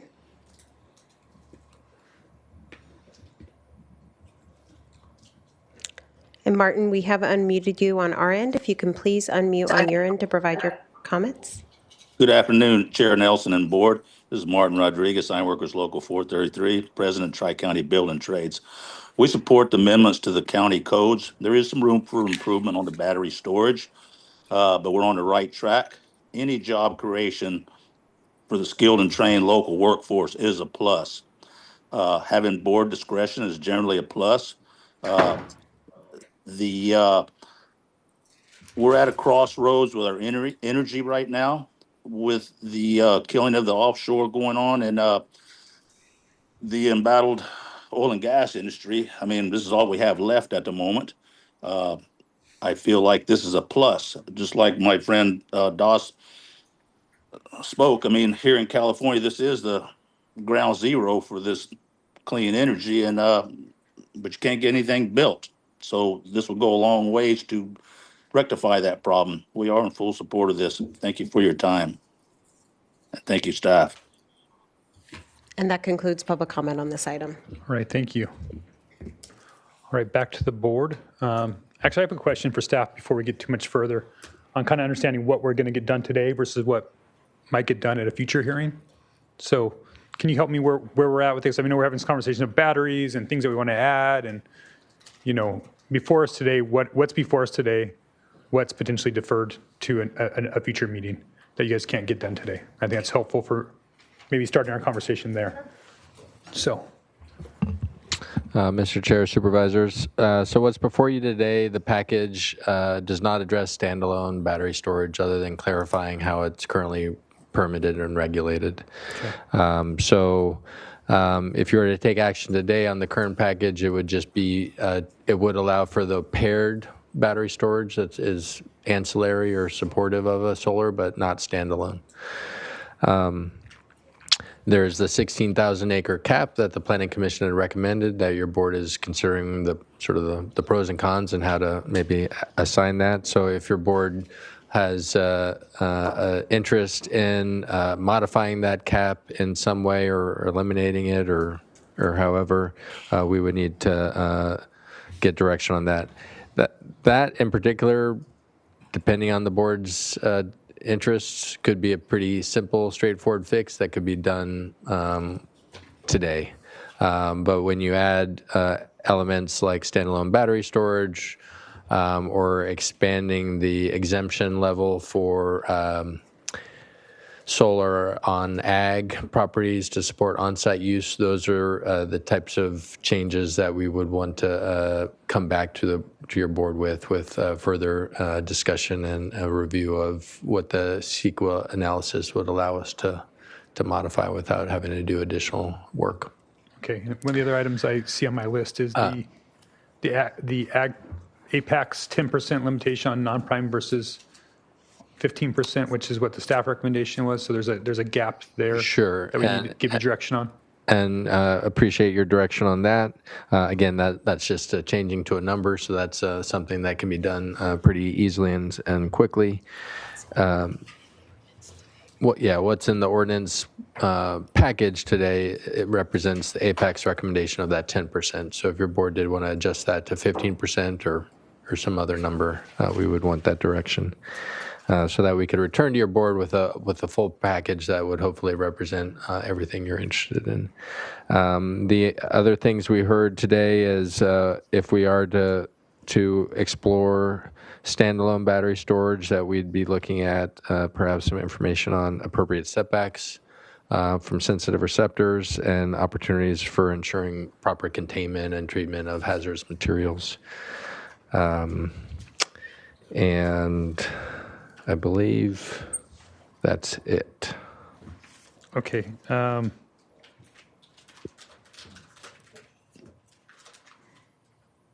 So when you talk about cap, when you talk about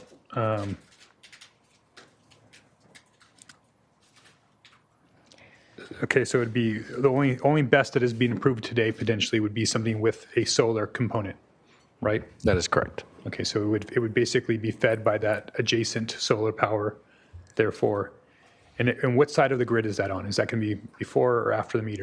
It could be Either? Yeah. Either. Okay. It would just be, it'd have to have some relationship to that solar, but how that solar is used would not be restricted to on or off site. But how it is written and presented is you couldn't have like a 2-acre battery storage supporting a half-acre solar. So it has to be sort of commensurate in size to the solar facility. Well, I think that's actually might be fairly important in this conversation about siting, right? Because if you're going to do a solar site, that's usually going to be somewhere that might be a little bit more remote than adjacent to sensitive receptors, right? Is that, I mean, that's kind of, are we seeing that in the zoning here? Certainly for the larger tier 2 and tier 3, that's what we would anticipate. For the smaller tier 1, which would be permitted in all zones, there is the potential. I think what we've seen a lot of, you can just look across the street, are those solar canopy type of designs on existing built environment that could potentially support a battery storage element to that. There are, the code does establish minimum setback requirements, which come primarily from the fire code. Where they have, depending on the size of the battery and the type of the battery system, would dictate the appropriate setbacks from adjacent structures as well as from adjacent property lines and sensitive receptors. Okay. Gotcha. All right, so let's take these issues. I'll go ahead and, any further questions actually for staff before we kind of start to deliberate? Supervisor Hartman, do you have some additional questions for staff, or do you want to start deliberations? I can do both, okay. Unless there are other questions. With regard to the cap, if we set a cap, how hard is it to up it if we wanted to do that in the future? Good question. Supervisor Hartman through the chair, not hard. I mean, you're now seeing we're coming to you several times a year with ordinance amendments, including like cleanup packages here and there. And so, again, the cap is come out of the hearing process, so it's not like triggered by some CEQA component or something like that. So it's really a policy decision that could be modified at a future date. Okay, so what I would favor is exploring expanding Tier 1 from 5 to 15 acres for solar arrays. I think that's a good idea if our environmental analysis would allow for that.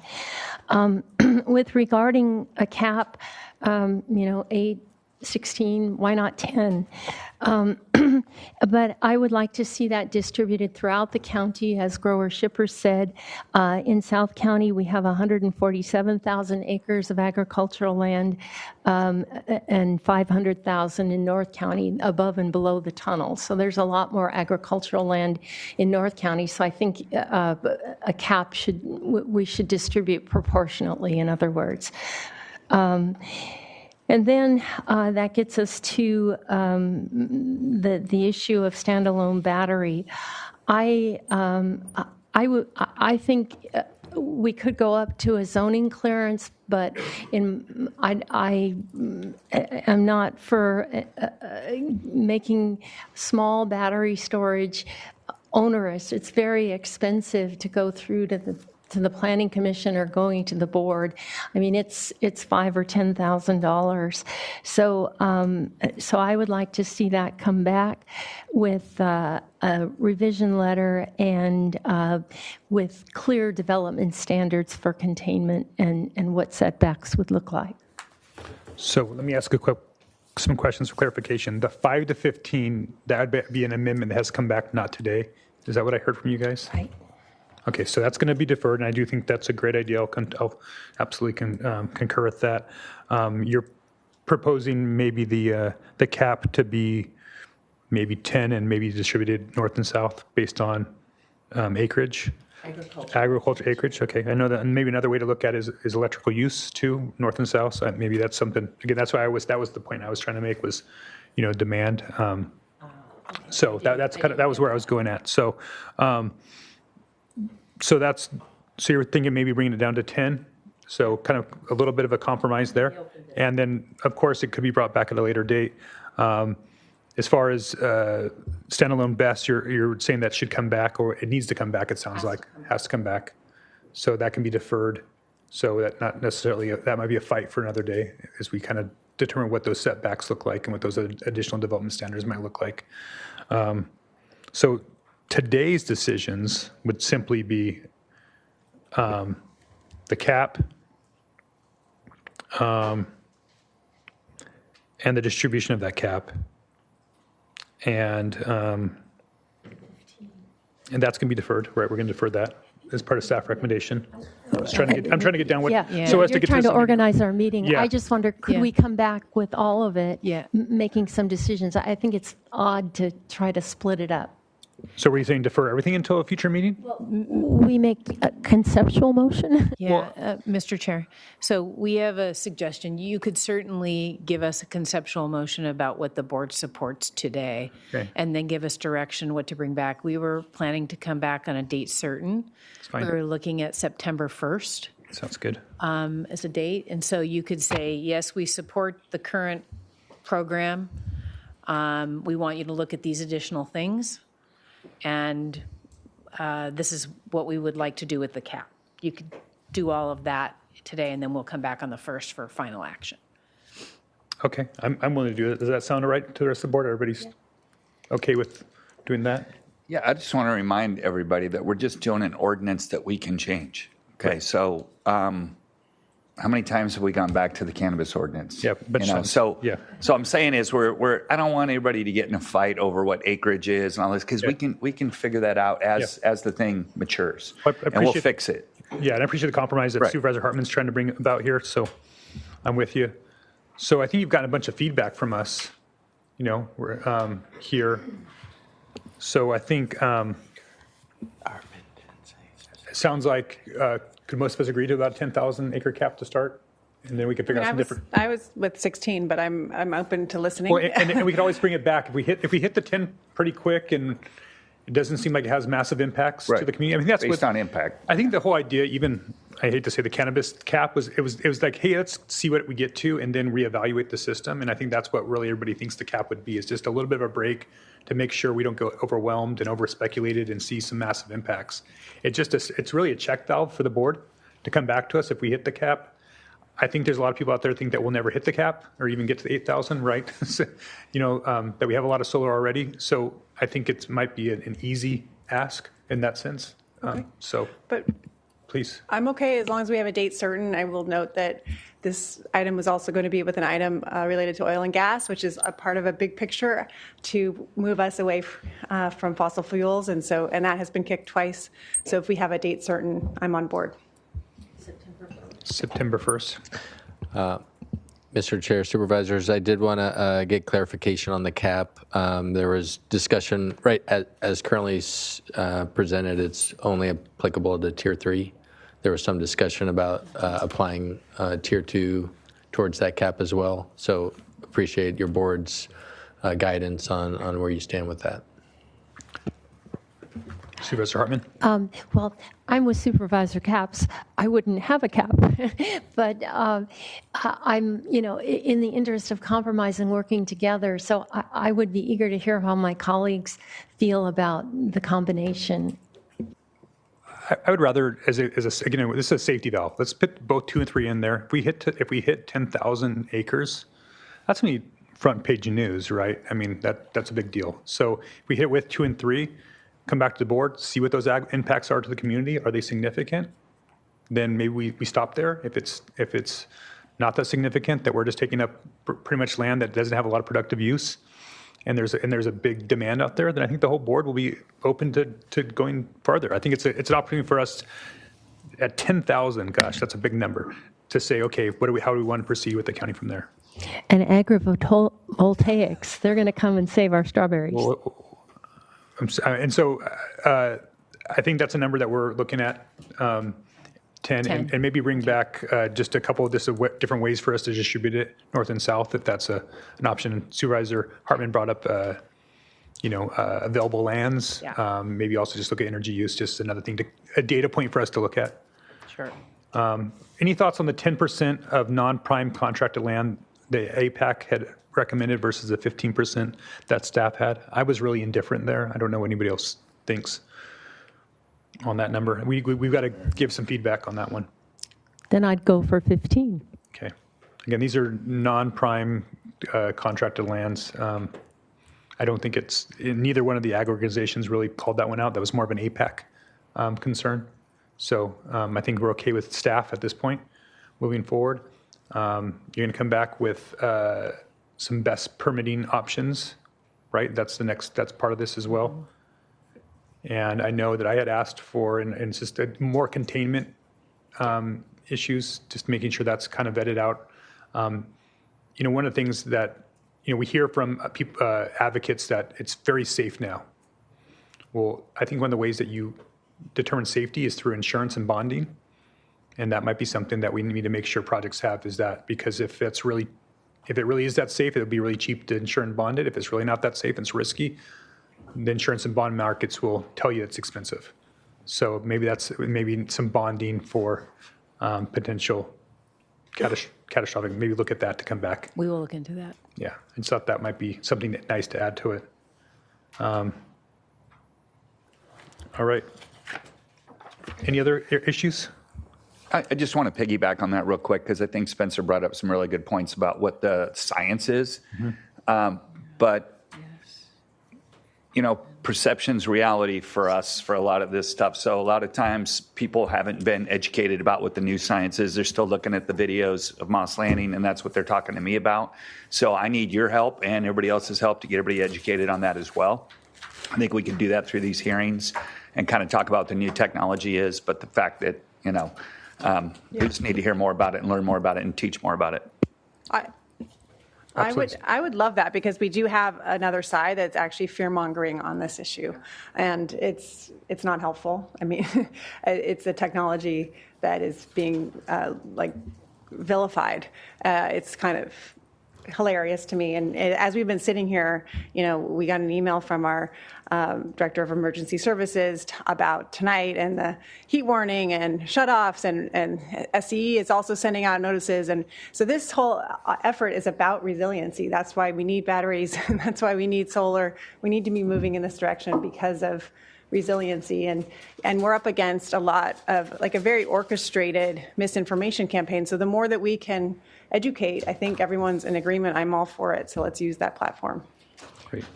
Supervisor Hartman. And we're members of the JPA, 3CE. They invest our money in these various projects, so they know a lot. So we should, it's not like they're just we're part of them, they're part of us. So we should rely on them for some information about this. Thank you, Supervisor Hartman. And I just want my last thing, and I'll just preview that in September 1st, when this comes back to us, is that I am still looking at the permitting tier of exempt. A 15-person farm tour takes a zoning clearance. A small drainage improvement, a greenhouse, those take LUPs. Getting potentially an exempt battery storage being easier than those things just does not seem equitable in our planning code. And so, I understand the need, but these things are fairly significant land use changes. And when we have permitting structures that make those things higher levels, it just does not seem to fit, is my thought. So that's the part I'll be looking at when we bring this back to the board on the 1st. I understand. Supervisor Capps. One clarification, Mr. Chair and Supervisor Hartman. When we're talking about the grower shipper request about up to 15 acres being exempt on agricultural land that was previously developed. Mm-hmm. Okay, I just want to make clear that's what we're talking Yeah, about. And I would say previously developed and non-prime or topographically challenged. It doesn't say that in their letter, but I'm going to say it for them because I do think that that's something that should be looked at. I mean, if there's a hillside that can't have productive agriculture on it, I think that should absolutely be. so what we'll look at is what we can cover in the existing EIR. And so if we can cover something like that, then we can, if it has been analyzed in some capacity. Supervisor Capps? Sorry, Chair. Yeah, absolutely. We're punting, so I didn't do closing comments, so I'm doing it piecemeal. But this is my last comment. I just wanted to thank the speakers. We really had a diversity of voices, and of course, our environmental community that's been pushing along here for a long, long time on this. But also we had labor here today, and I want to take Joshua Madrano's invitation up to come see one of these projects and actually really learn about it up close. So again, just thanks to everybody who turned out and who has been there all along for this for a long ride. We just have a little bit longer. Okay, so do we need any action today? I think just Mr. Chair, I just want to make sure that staff has captured all of the board's direction. So, Lisa, could you read back and reaffirm everything that you're going to be bringing back? Thank you. Yes. So on the cap, thank you. Good point. We're going to bring back a 10,000 acre cap that would include tiers 2 and 3, and those would be options for the board to discuss. We'll give possible distribution options for the board. We will include a 15% cap on non-prime ag land, so we will change that in the uniform rules. With regard to BESS permitting, we will provide more information on the containment standards, which exist and actually we do talk about it in the EIR some. Question about whether we can require bonding for those facilities in the event of an accident. And then also we'll look at setbacks to sensitive receptors for standalone BESS at 0.25 acres. Okay. And then we will look at the up to 15 acres of exempt solar on agricultural lands. Okay. And under, the tier 1. Great, thank you. I think that was really well, but Supervisor Hartman had a good point. What would be sensitive receptors? What would you? Residential uses, schools, those types of things. Okay, yeah. Okay. They're fairly well described in the environmental review world. Okay, great. Not, You guys okay with not ecological. Right. Right, okay. All right, are we all comfortable with that? So with that direction, can I get a motion to continue this to September 1st? I move we continue this till September 1st. With direction, yes. And a second from Supervisor Capps? Second. Okay. All right. So we have a motion and a second. Any further discussion on this motion? All in favor signify by saying aye. Aye. Oppose? Motion passed unanimously. At this time, we're actually going to briefly go back into closed session. One of the items that we were discussing has an update. Yep. So for 4 of us. So Madam County Counsel, would you please read what we're going to go back into closed session to get updated on? Thank you, Mr. Chair, members of the board. The board previously recessed to closed session, and I reported out on the only reportable item at that time, which was a decision to initiate litigation. And we are returning to closed session on one item, and that's Sable Offshore Corps versus the county. And the time estimate is about 15 minutes. We'll be back in 10 or 15.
Welcome back to the July 14, 2026 meeting of the Santa Barbara County Board of Supervisors. We're coming back from a brief second closed session. Madam County Counsel, can you report out from closed session, please? Thank you, Mr. Chair, members of the board. The board met in closed session on one item of existing litigation, Sable Offshore Corp. versus the county, and the board took no reportable action. All right, thank you. And at that point now, we'll be adjourned today's meeting to August 18th in Santa Barbara. Yep. All right, see you then.